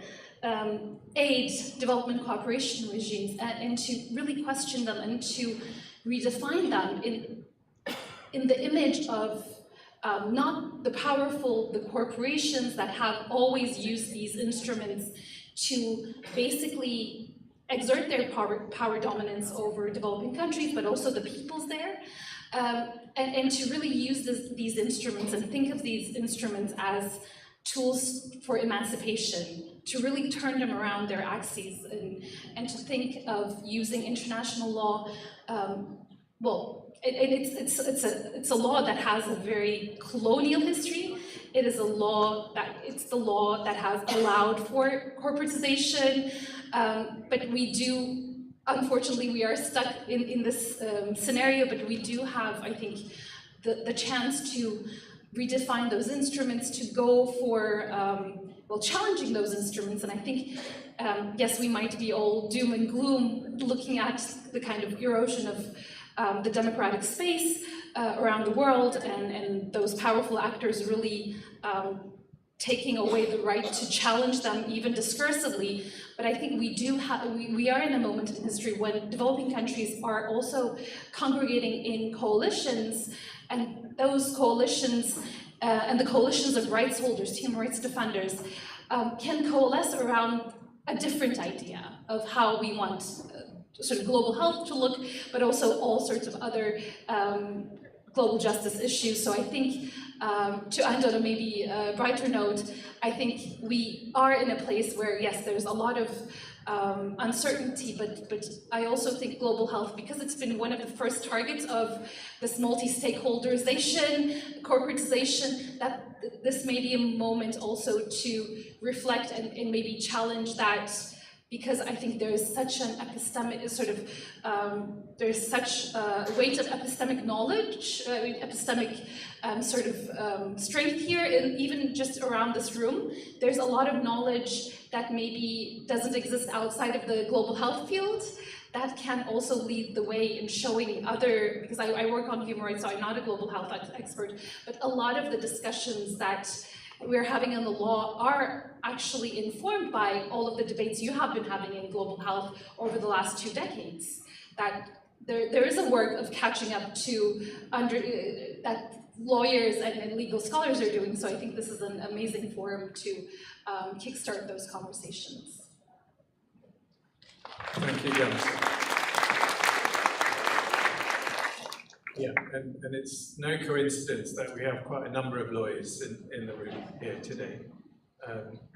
I'm going to go to Adam, and then I think we'll open up to some discussion, and then we'll go back to Angela and me after that. So Adam, we're going to shift slightly away from the issues that Brid and Gamsa talked about to some of the issues that Katerini brought up earlier.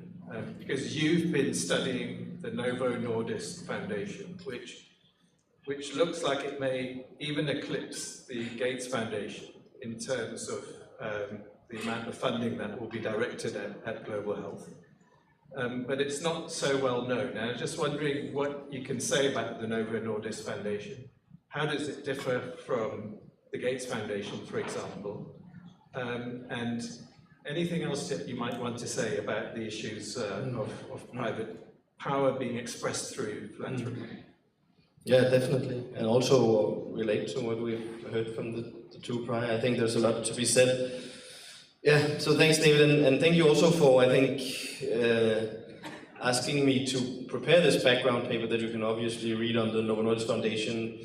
I mean, I think I started working on the Gates Foundation, researching it 13 years ago or something like that, and it's been fun to see what we're seeing from the Novo Nordisk Foundation these days, because I think there's so many similarities to how the Gates Foundation also entered the field, but I mean, it's not something that hasn't really been researched, and I can get back to why that is in the Danish context as well. But I think if I have to draw out just a few sort of pointers as to what's interesting with what we're seeing with the Novo Nordisk Foundation right now, one is probably that this is a different beast than many of the other philanthropic foundations, right? So in Denmark we have a long history of so-called commercial or enterprise foundations, which are essentially foundations that own companies. So for many, many years, obviously, we've been discussing the proximity of the Gates Foundation to, and its investments from its endowments to commercial interests and so forth. But with the Novo Nordisk Foundation, it's a completely different ballgame. I mean, in the Articles of Association, the sole purpose of the Novo Nordisk Foundation is to ensure the commercial interest and impact of Novo Nordisk AS, the company, right? So it's a completely different ballgame. It's not about potential controversies of different missions or interlinkages between the philanthropic and the commercial. Here they are intimately bound. So I think that's something that we're really seeing in terms of how it'll likely increase its engagement in the field and the kind of work that it's really doing. And then I think, as I alluded to a little bit in the beginning, this, you know, the learnings from Gates and the sensations, the sensation that global health is also a social space, right? It's a space where, as a new actor, as a new organization, as a new foundation, you obviously come in with your own ideas and ways of working, but you're then exposed to different dynamics that happens in global health, and that includes for an organization or a foundation like the Novo Nordisk Foundation, working with other foundations. So what we're also seeing right now is that the Novo Nordisk Foundation is massively upscaling its work together with the Gates Foundation. It is very much mirroring the way that the Gates Foundation also works. I mean, the Gates Foundation coming out of a sort of more techno realm, very much aligns, I think, with the Novo Nordisk, Novo Nordisk coming out of a much more biomedical, but there are so many ways that these different fields intersect that I think it's going to be really interesting, and there's no doubt that in the Novo Nordisk Foundation right now, the Gates Foundation is that point out there in the horizon that they would like to become and learn from, and they hold the Gates Foundation very much in high esteem. So with that also being said, I think what this drives is also very much sort of a homogenization, I think, of ways of thinking and working.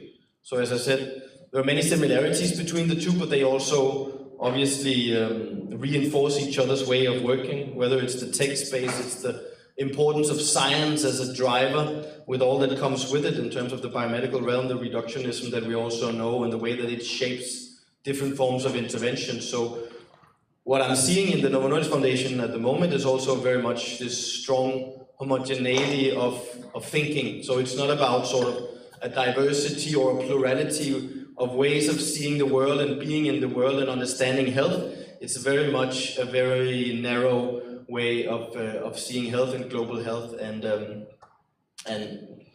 which doesn't appreciate the diversity in any ways, whether it's epistemic diversity or diversity in terms of how you see and work with health. And then just finally on the Novo Nordisk Foundation, I think obviously, and speaking to today on the question of power and accountability, what we're also seeing is is a foundation that is fundamentally unaccountable to anyone but the Ministry of Business in Denmark. Fundamentally unaccountable. So it is not accountable in any ways to the public. It is not to other different forms of stakeholders in Denmark. It is heavily influencing and also bankrolling, as in financing political reforms, I mean domestic political reforms in Denmark. Extremely unaccountable. It's hermetically closed also, so it's very difficult to understand what goes on. The turnover is high, which is good for a researcher because then you have a lot of people potentially to speak to, but it's very much hermetically closed, and we don't have a public discussion really of it in a Danish context. Part of it being, of course, that this is a foundation that owns a company that essentially carries the Danish economy. I mean, if it wasn't for Novo Nordisk, Denmark would be in recession, and in a very bad recession. So we're also talking about a foundation that essentially carries a Danish economy, and that does something. Now, doing this work and doing this background paper, obviously, over the past years as well, I've spoken to a lot of grantees and also a lot of people inside the foundation, but with the grantees especially, I think it's been eye-opening for me to see and to talk to them and understanding or hearing from them that their modus operandi with the Novo Nordisk Foundation has been, one, accept funding, and then two, begin to realize what you've actually said yes to. Right? So in many of the meetings I've had with management for Danish organizations that have received funding from Novo Nordisk, they also ask, should we be better in strategically, being proactive and trying to set the boundaries of what we can receive support for and what we cannot? And I'm thinking, are you kidding me? I mean, is this a thought that you have sort of exposed to doing all of these things? And I mean, that is the reality, I think, with many of the organizations, especially, of course, who may not be used to receiving large philanthropic donations. So this thing, and maybe that's my last point of also then, relating to what we've heard, simply accepting support and the foundation, what it means for your own legitimacy as an organization to receive this kind of funding. If, for example, you are the Red Cross working in refugee camps, and you are obviously then not just connected to or affiliated with the Novo Nordisk Foundation, but with Novo Nordisk AS. It's really also, to me, or it poses this question of the extent to which we are reproducing the status quo, right? And that's where maybe I think this discussion of having the courage of the Irish to break the status quo is interesting. And this question, as you talk about Brit on the political imaginary, because I also sit here, you know, as someone who is at the margins only of global health and not being so much embedded in this field, and think that, you know, to what extent are we taking the architecture of global health as for granted, right? Are we, because by extension, taking making that taken for grantedness, we also serve in an effort of reproducing the different institutions and the different power asymmetries and imbalances that we're seeing, right? And I mean, this is a question that can be posed to the WHO. We've heard about the influence from not just the Gates Foundation, the Boston Consulting Group, and so forth. With the withdrawal of USAID, of USA, are we going to see maybe an arena or a potential opening for trying to change some of these dynamics, or will we just see a massive uptake in foundation influence? So I think, if anything, this short experience and what we're seeing with the Novo Nordisk Foundation is also a reminder of the extent to which we take the architecture of global health for granted and work within that. I mean, there's been a lot of talk about sort of, you know, are we just bringing a chair to a table, the form of which we didn't define in any way, and just asking, can we take part here, please? Can we take part here, please? So let me start there, and I have a few other points we can get back to. Great, thank you.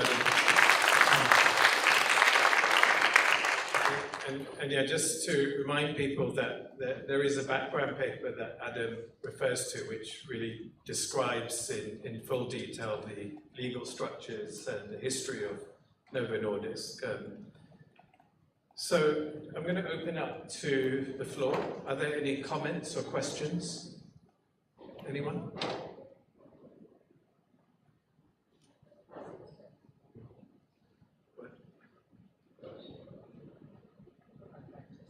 Is everyone just thinking about the evening reception? Okay, yes, we've got a hand over there.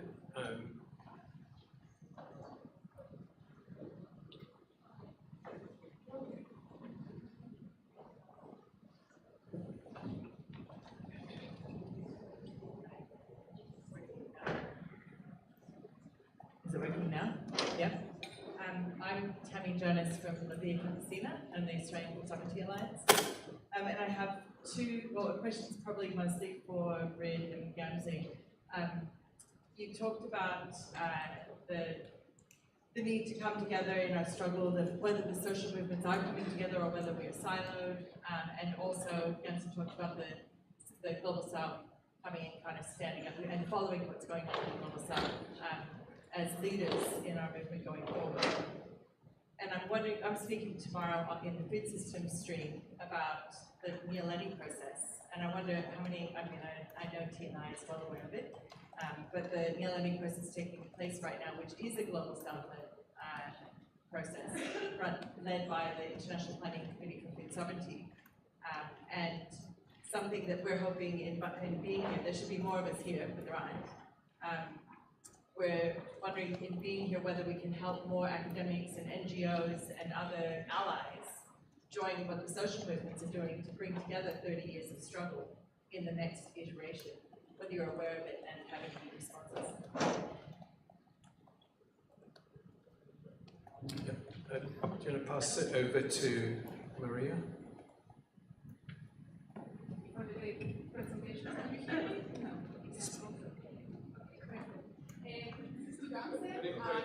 Put it closer to you.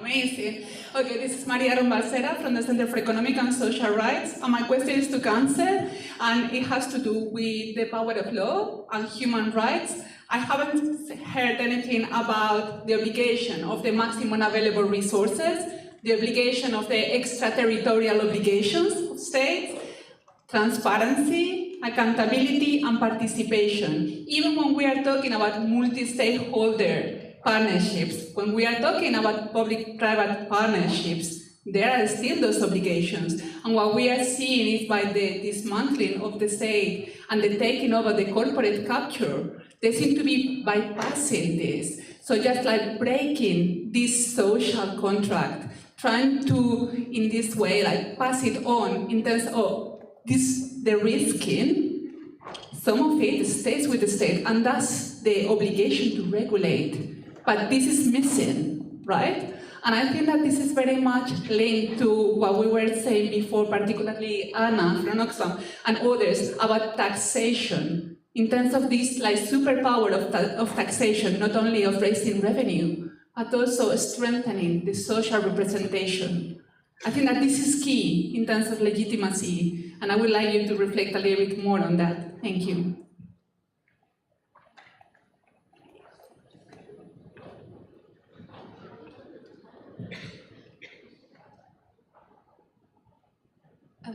Yeah, shall I pick up on both points and then I'll pass on to Brit. In fact, in the project, so we are looking at multi-stakeholder partnerships as human rights duty bearers. So the obligations are, I mean, what we are looking at, but yes, as they exist in the law, it's even that they have, I mean, the Global Fund, Gavi, they have even sort of gone to Switzerland where they're headquartered in Europe at least, and concluded international agreements that grant them international organization status on par with the UN. But then in return, are they accountable? Are they sort of, what obligations do they have? They would like to have, I guess, less.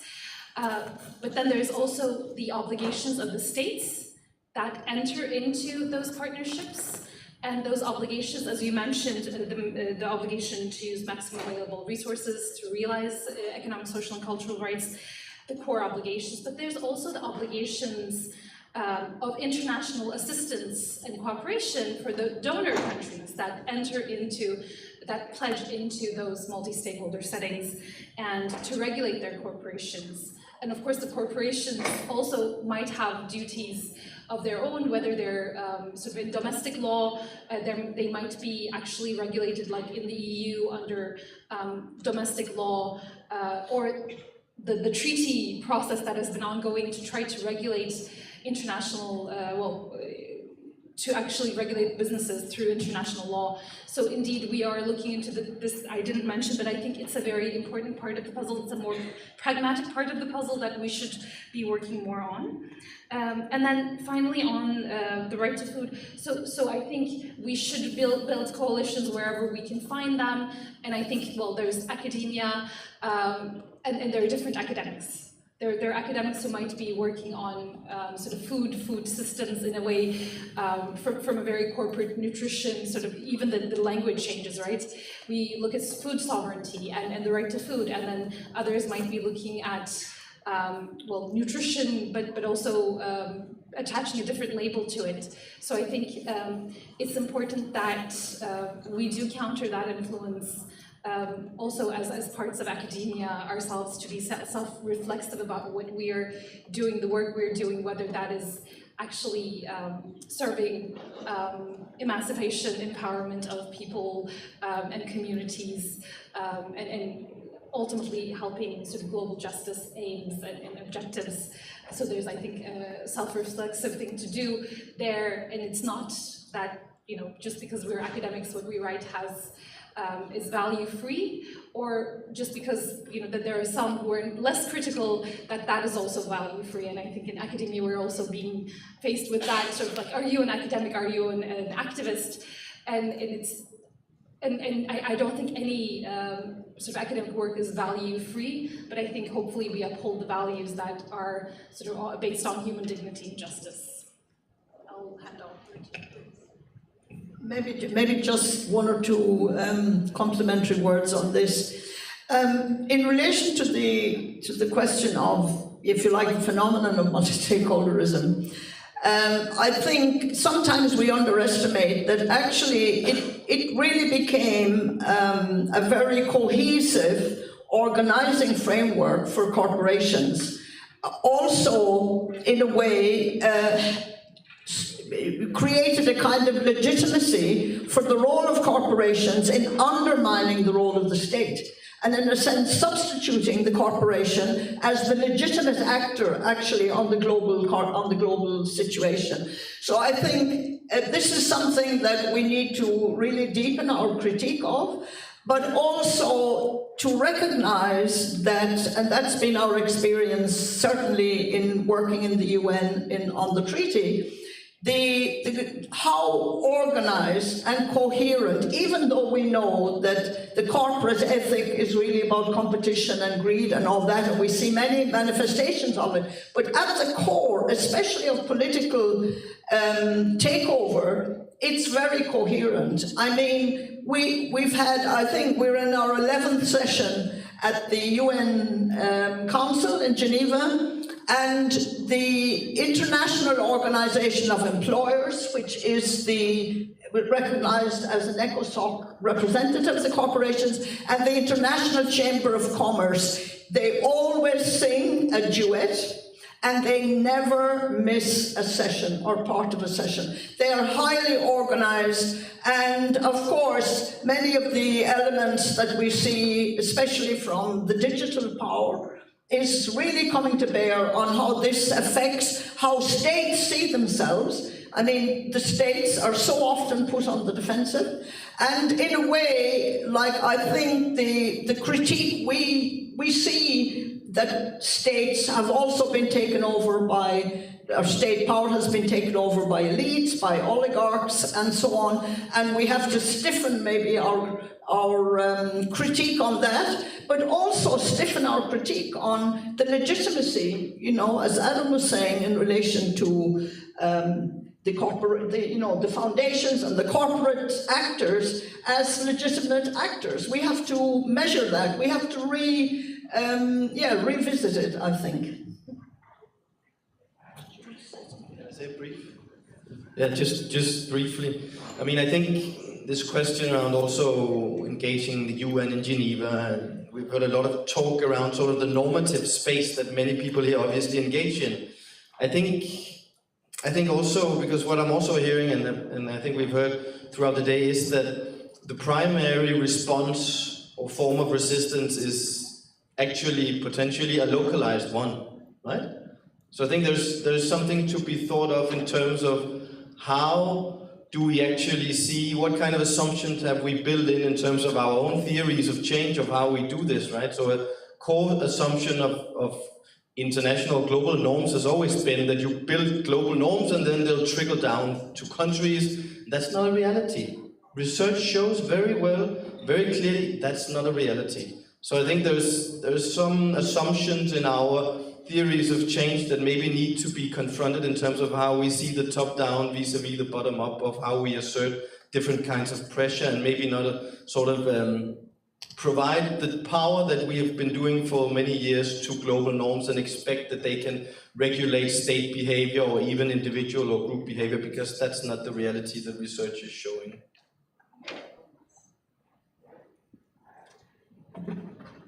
Thank you so much, Adam, and to Ganze and to Britt for the first round. Just picking up a few thoughts before we get to our next panelists. I think I'll just pick up from where you ended, Adam. I think it's absolutely true. I think many of us in and outside of this room, as civil society groups, you know, who decided to engage in intergovernmental negotiations, really started from working at the local and national level. And I think our realization we needed to engage at the international level was that if we don't engage at that level, our governments end up signing on to treaties or resolutions. And I think I want to emphasize that a lot of the so-called soft law and resolutions coming out of the General Assembly have tremendous influence in policy making in the South.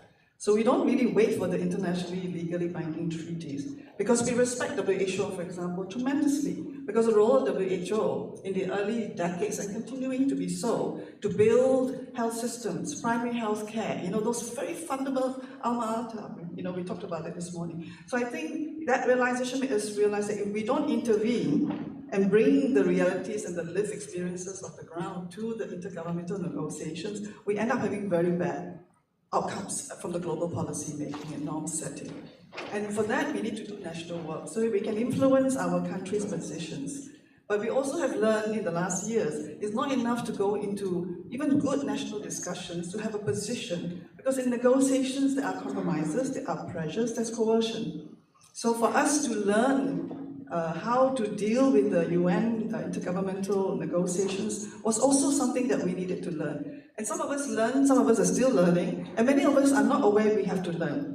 So I think one of the things that we talk about capacity building all the time, and I'm glad Barbara, if she's still here and not sort of like, yes. And this is important. I mean, when I started doing this as a student and later on, Barbara told me, do you know what an L document is? Do you know what a contact group is? You know, I mean, these are the things that even our negotiators from governments don't know. So I think that kind of identifying what we need to prepare ourselves for. So it's content and it's process and it's procedure. I think it's really, really important.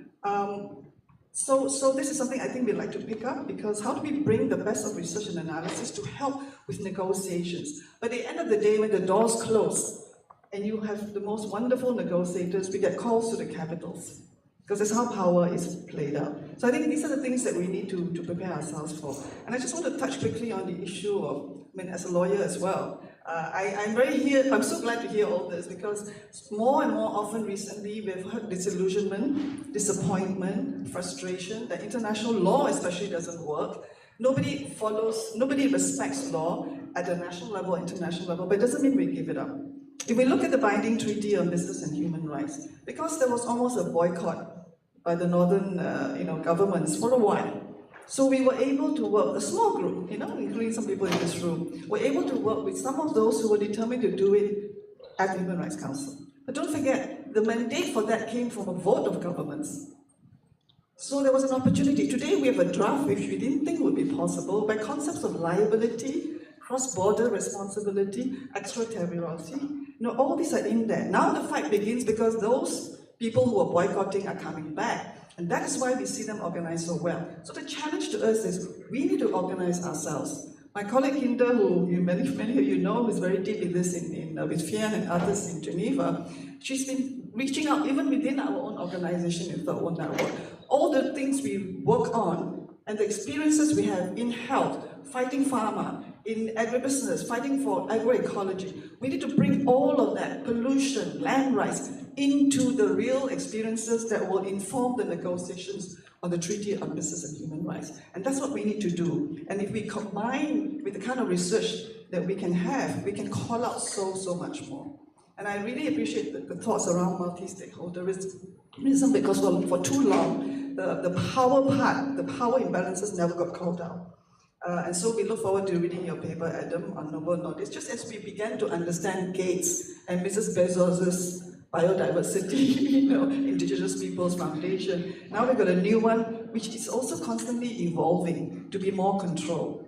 But I think we are living in a world where maybe they're more honest about what interests they are protecting. So we look forward, for example, to the WHO. It's a piece of unfinished business, which is the principle and the policy on conflict of interest. It started with FANSA, and it hasn't finished. So we look forward to working with the WHO on the conflict of interest policy. And I think all this discussion will inform us on what we need to put in there. So there's a lot of food for thought. So I really want to thank our three panelists. So just moving now, because we are in Asia, and we are very happy to have with us Professor Dr. Xu Ming from Peking University. And everybody wants to know about China, because understanding China is even more complicated. You can write a paper about Novo Nordisk and Gates Foundation, but understanding China is not easy. I had the privilege of living for a few years and working in China. I learned a lot. I also learned how much I don't know. And I think too often we speak of countries as if they're all one. So we're very happy that Ming is here with us. And the question we wanted you to share with us is that in this area of global health governance and industry, products, vaccines, or what have you, research, it's been very dominated by Europe, especially North America and Europe. It sometimes gives the impression we had no innovation in the South, which is not true. And we still have a lot. So maybe you can share with us two things. One, China's experience and the expectation today that maybe China can be part not the leader necessarily, but part of probably the new South Front. Not just among civil society, but among countries. So we have BRICS, we have ASEAN, we have all kinds of regional possibility. So it'd be nice to hear what your own research and thinking is coming from China. But we don't expect you to be responsible for all of China. Well, thank you so much. Actually, this is a very precious opportunity to compare notes with colleagues from academia, think tanks, and associations. Well, this is a very interesting topic because 14 years ago, I was not in academia. I was the vice president of the China Chamber of Commerce of Medicines. Because at that time, knew the industry pretty well. And, in the Chamber of Commerce, at that time, we had nearly 3,000 member companies across the whole country. But 14 years ago, when I tried to encourage Chinese pharmaceutical companies to get their products pre-qualified, it was a very strange topic because I learned that many of those Chinese pharmaceutical companies, medical device equipment companies, they are at that time they were only interested in exploring the domestic market. They have to say that not so much interested in exploring the public procurement market by having their products pre-qualified at WHO. So I organized many training sessions, courses to do the education among the companies, but not so much progress I made. However, if you look at the progress, especially in the past 5 years, especially during COVID pandemic, a growing number of Chinese pharmaceutical companies, medical device, diagnostic companies, they have realized that, wow, it's so important to get our products pre-qualified because there's a huge potential out there in the public procurement market. We have to, do our utmost to get our product, registered, by having WHO pre-qualification status. So I think, especially now, the momentum is building up, and more Chinese pharmaceutical companies they are trying to, contribute more of their products to the public procurement market, including vaccines, pharmaceuticals, diagnostic, medical device, and also equipment. But the problem is that not so many companies are fully aware of the procedures for them to get their products pre-qualified. So now I'm working as a professor at Peking University. I've been working with industry recently to do the education among those Chinese companies. And this is a procedure you have to follow if you want to get your products pre-qualified. And we have done a series of trainings among the companies from GMP certification, registration, dossier preparation, even we cover supply chain management. But so far so good, and I can feel that so many companies they are very much interested in going forward, especially by taking advantage of the fast growth in the public procurement market. This is actually one point. The other point is about philanthropy, because when I worked with the Global Fund a couple of years ago, we tried to approach Chinese companies to get their contribution to the Global Fund. But unfortunately, when we just reach out to those philanthropic foundations in China and also in Asian countries, we got an impression that but that might be a little bit aggressive. One of my colleagues said to me that Chinese companies and even some Asian companies, they do not have the culture of a philanthropy. But I can say, well, how can I put it? It's a very arbitrary in the judgment, because I tend to believe that the way we treat these companies, should be different. So we have to leverage the potential. They do have some kind of a culture of philanthropy, because some Chinese companies they do not donate a lot of money to temples, but so how can we, navigate them, through the journey, especially in the global health governance, I think we have to, adopt a completely different approach to those Chinese nation companies. They do have the potential. So we try to, do some education as well. Here in South Asian countries like the Tahir Foundation in Indonesia, it's one of the biggest contributors to HIV/AIDS program in the world. The boss of the foundation is Chinese, and so I do believe there's a huge potential for us to tap into. And the third point I have to mention that in China there are so many philanthropic organizations, and we try to encourage them to do health financing, because during the COVID pandemic, like the pandemic bonds were issued during the pandemic in China. More than 200 pandemic bonds were issued. So I think we might go this way by encouraging Chinese investors to do more investment in public health sector.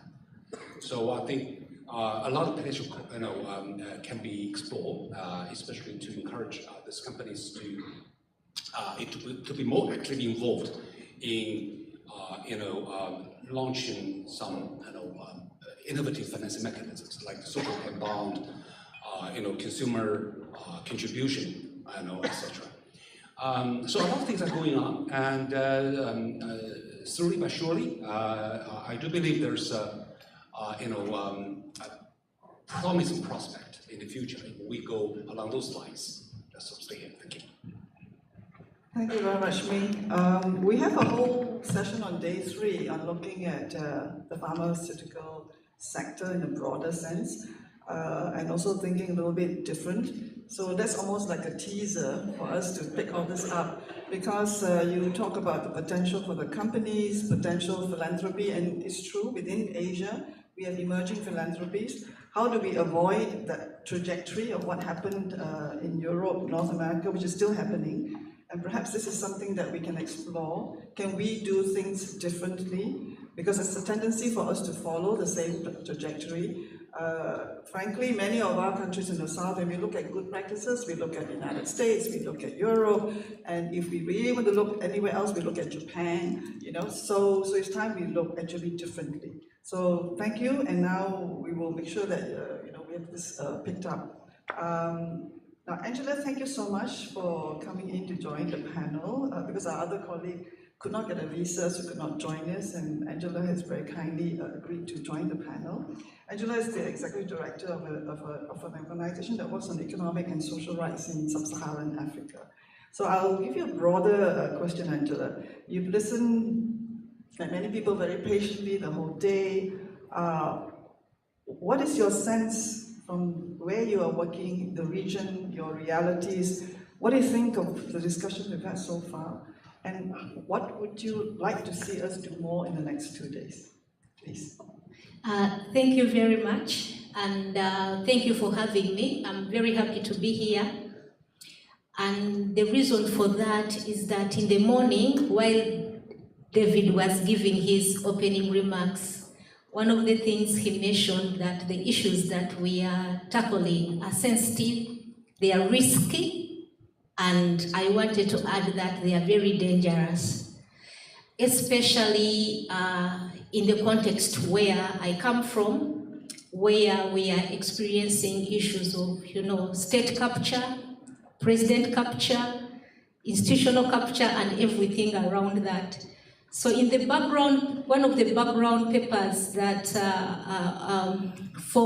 informed this discussion around, governance and the challenges of holding powerful actors accountable, they elaborate, tenets of democracy. Basically, what you would have in an ideal situation, talks about, checks and balances between, state institutions, media that is able to do reporting, that is, not biased, talks about an independent judiciary, which is an accountability, mechanism, and things like that. And looking at that context and being part of this meeting and the discussions, and the dangerous becomes even more dangerous in our context. And so what we have tried to do in light also of the discussion is to look at the standards for accountability, how we hold these powerful actors accountable. And maybe for background purposes, I should mention that before we started doing this work around private actors in health, we had done a lot of work around private actors in education.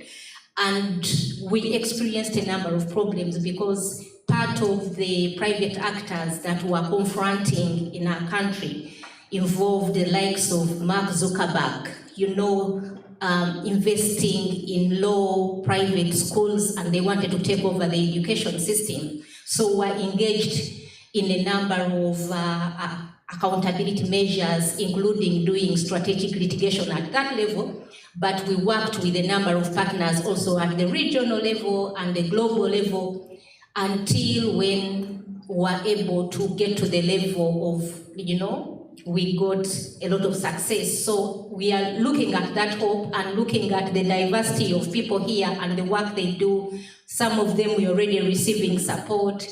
Anna Marriott from Oxfam, the UNU-IIGH, the Global Initiative, the Center for Economic and Social Rights. So looking at the diversity of people here and having done background information about UNU, because I was very keen to ask about the academic freedom. Academic freedom is not now a given in our context. I'm looking at what could be done after this in terms of, tracking what is happening with the new geopolitics. So back to the standards around accountability for powerful actors, I'm just going to give an example of the work that we are doing around private investments in health by IFC, the IFC funding for private hospitals in Uganda. There are a number of issues, but when you look at their standards, for instance, when you look at their performance standard number 1, it talks about, upholding business and human rights and where companies should be able to, to remedy when that happens. But IFC-funded hospitals have been detaining patients, and it's a very big issue. And so we use their own standards to say, you're floating your own standards. What is the meaning of this? Okay? We cannot continue like this, but it's not only just IFC, there are other hospitals managed by what we would call the missionary hospitals, powerful religious bodies that own hospitals, and patients are ending there because of lack of public alternatives, because of the reduction in public spending. In the discussion we had in the morning by Barbara Adams around the international financial actors, she talks about the issue of debt and how governments how much they're spending to service debt. And while seated here, I was saying you're only talking about health, but currently as a country, our debt servicing takes up the budget for health, education, social protection combined. So we need to engage. For us to be able to engage in this, we need to be able to do the budget analysis and advocacy to show what is the real human cost to this. Paying debt, World Bank, IMF, the policies that, they front and how they have impacted us right from the liberalization, you say privatize. You're leaving the sector to the private sector. But we know that during COVID, like Nicoletta said, the systems were brought bare. The private sector cannot deliver health care. And because of that environment, we thought that we had learned, but because it is still the case is that how do we still push our governments by engaging in that analysis, that documentation, to tell them that this is the evidence that you acquiring more debt, it is in the interest of the private, there is appetite for, lending, the appetite is there. But At what cost? So that you getting money and our government's telling us, no, our debt is sustainable, shouldn't be about, capability to pay our creditors. It should be at what cost to healthcare. So that is why people are being detained in hospitals, because they are not able to get healthcare in public facilities. But also around remedy. And how we are approaching this is that we are also doing litigation. And that litigation we are doing is around also, this is a human rights issue. There are a number of rights violations when you detain people in health facilities. It's not just about the right to health, it's dignity, it's torture. All those rights are being violated, and we have been lucky in the current litigation that we are doing is that we have got some partners to come in and apply as amicus, friends of the court, to be able to do this. So while sitting here and interacting in this space, I'm thinking we could draw from this resource. One of the persons that has applied to join as amicus in one of our patient detention cases, the UN Special Rapporteur on the right to the highest standard of health. And I think for me that comes in handy, especially if we are joining hands with the academics, that they are able, to come and provide that kind of, expertise, but also to build the jurisprudence around the issue. And also, because of the work, and we are talking accountability, and we are looking at the end users, we have a model also that we are using of, having people within communities that are doing monitoring and documentation on a continuous basis around how access to healthcare plays out, because at the end of the day, we are looking at improvements in access to healthcare. So for us to be doing that at that level and also coming to the national level, we are able to provide evidence into, initiatives that are happening, because, you need the hard evidence. I see that we are able to do that monitoring and documentation to be able to provide evidence that we can use for our advocacy. But lastly is, because we do operate in a global space, I'm thinking that, with the challenges of, the new geopolitics and how it's playing out, we need to track more now.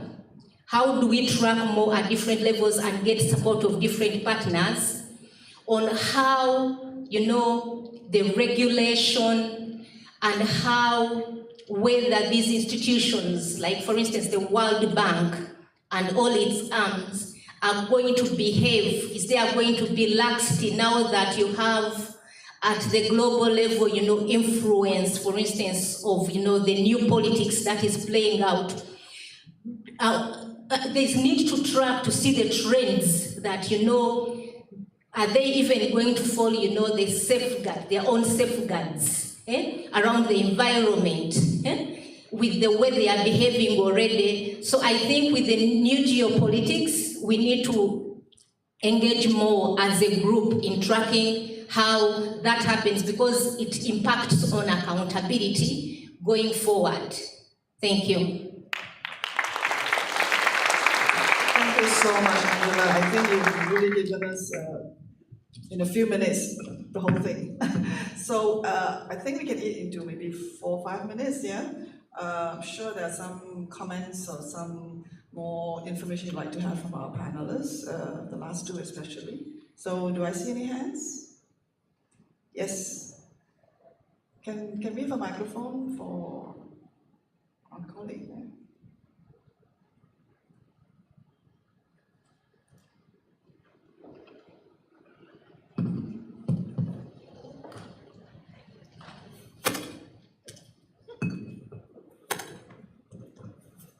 Hi, my name is Indranil. I'm from India.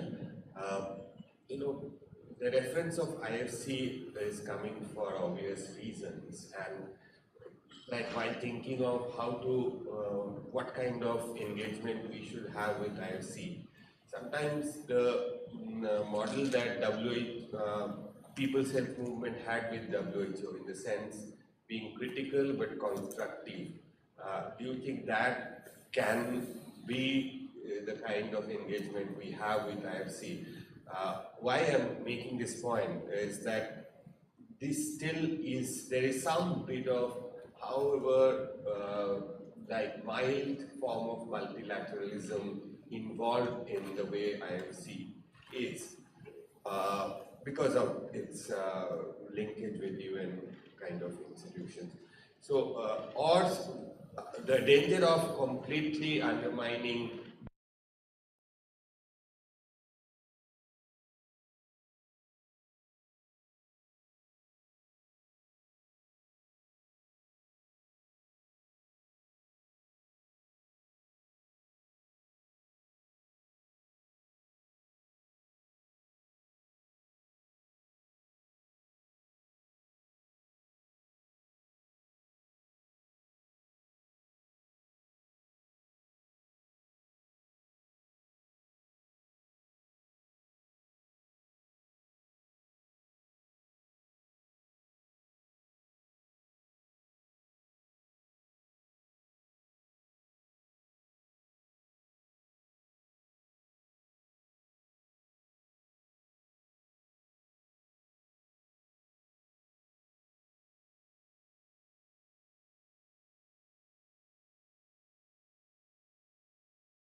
Can you come? Are you available early June? Can you come and you talk? So I think that really helps, that in cases where you know the democracy is not working out well, using independent media to do that investigation and providing them with the information, you know, helps a lot.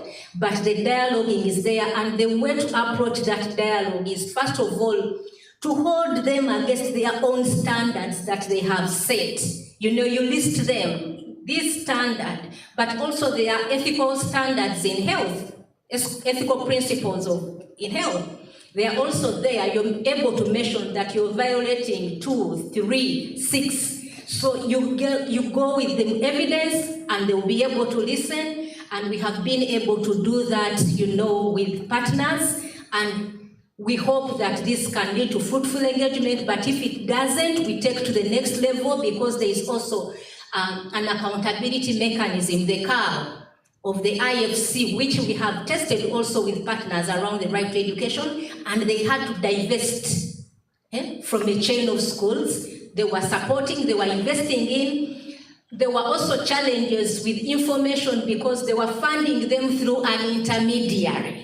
And you're like, no, that does not take away your responsibility. Funding through an intermediary does not take away your responsibility. These are issues of sexual violence. You have to own up. And when we had at the World Bank meetings, the spring meetings of last year, we had a panel discussion with the chairperson of the CAO. And you know, she was very, very progressive. In her speech, she was very progressive, and they were actually encouraging people to file complaints around, you know, IFC investments where human rights have been violated. Thank you. Thank you. It sounds more like holding them accountable as opposed to the kind of engagement we were talking about. And I think this is something to pick up in the next 2 days, because I think at the beginning when David, you introduced, the framing, and I think a lot of our speakers talked about how one is the case by case, and the other one is the basic structural, there's something structurally, systemically wrong. Because today they've been shamed because you did so much work in the community and the victims. They're doing it in country after country. So you don't hold them accountable, they keep doing the same. So we need to look at the systemic causes, the commercial determinants as we talked about. So this is something to pick up. And I just wanted to share, I have been having lots of discussions with Barbara, because one of the things that's been very confusing for many people is that because the UN had signed this memorandum, you know, with the IMF and the World Bank, including the IFC and all its arms, so they're part of the UN system. But from the point of view of governance, which is what we're talking about, in the UN is one country, one vote. And even now we're talking about the Security Council veto that most countries do not accept. Of course, we don't accept it.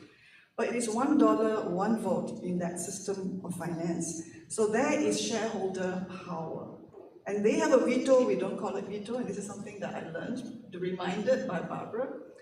Who is the largest shareholder in any of these World Bank, IMF, that largest shareholder can block, and that's a veto power.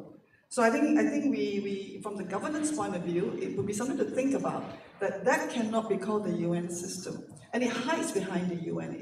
The UN system and human rights activists, academics, researchers, states, force them to have those safeguards and standards. Every standard of the World Bank, from forests to dams, has been the result of people mobilizing on the ground. They wouldn't have done it voluntarily. The UN system of human rights forces them to have that. And even then they will violate until you call them out and take them to court. So let's think about this and pick this up in the next 2 days. So thank you so much to everybody. And while we think about having a southern front, I would say we also, very importantly, need to mobilize a northern front, because the centers of power are in the north. The institutions, the corporate capture, the corporate governance, everything we talked about. So we need to strengthen our colleagues in the north, because right now, the north, I think, from what we hear about philanthropy, Europe telling the health NGOs, just be prepared, next year we're not going to give you money, because there was a dependency on public funding for a lot of the health work in Europe, for example. And so I think we need to have a front, a new front that's global, based on equity, based on all of us having worked together and with each other. So thank you so much to our panel. Thank you, David, for doing a lot of work on this. You want to last word? Okay, China has the last word. Well, one quick comment, because today we talk a lot about PPP, public-private partnership. I strongly suggest we need to introduce a new concept, a PPAP, a public-private academic partnership, because we have so many colleagues from academia joining us for the discussion. And also our role, the role of academia should be further strengthened in global health governance. Thank you. I will hand that part of the wrapping up to David. Thank you so much, everyone.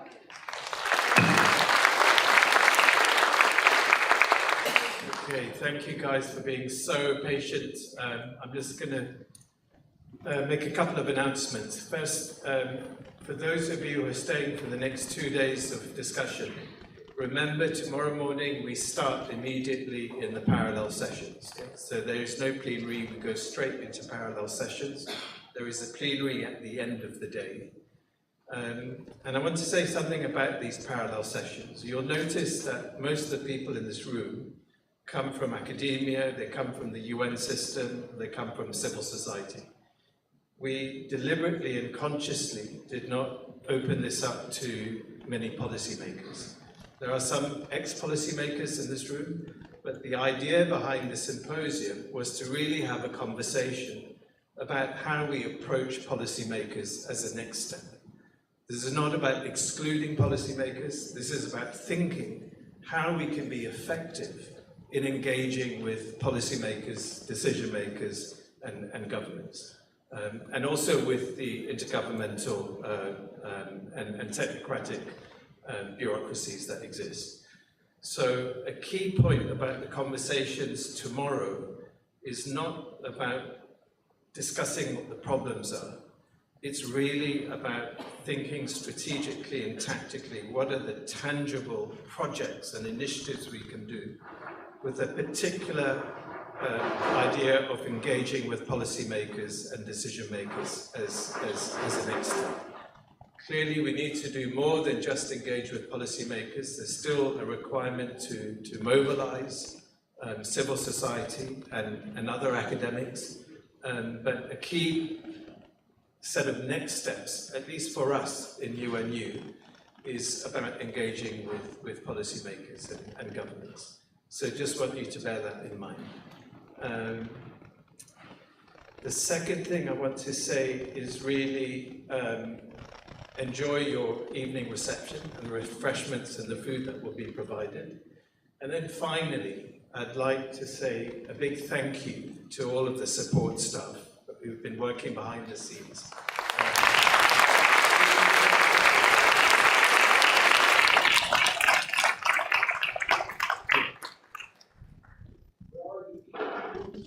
Okay, sorry, I should have said that the rooms for the parallel sessions are one floor up on level 7N.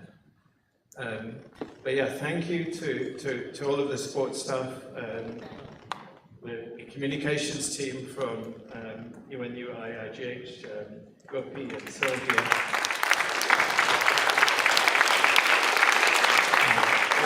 All of our interns who've been running around trying to make sure that everything is working. Tiago, who's been an excellent bell ringer.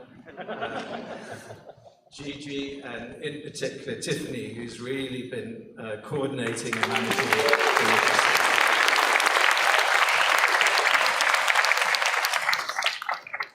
And finally, just thank you to all of you for maintaining a high level of energy in this room, because you've had a lot thrown at you. But yeah, thanks again, and enjoy the refreshments and the evening reception. Thank you. Bye.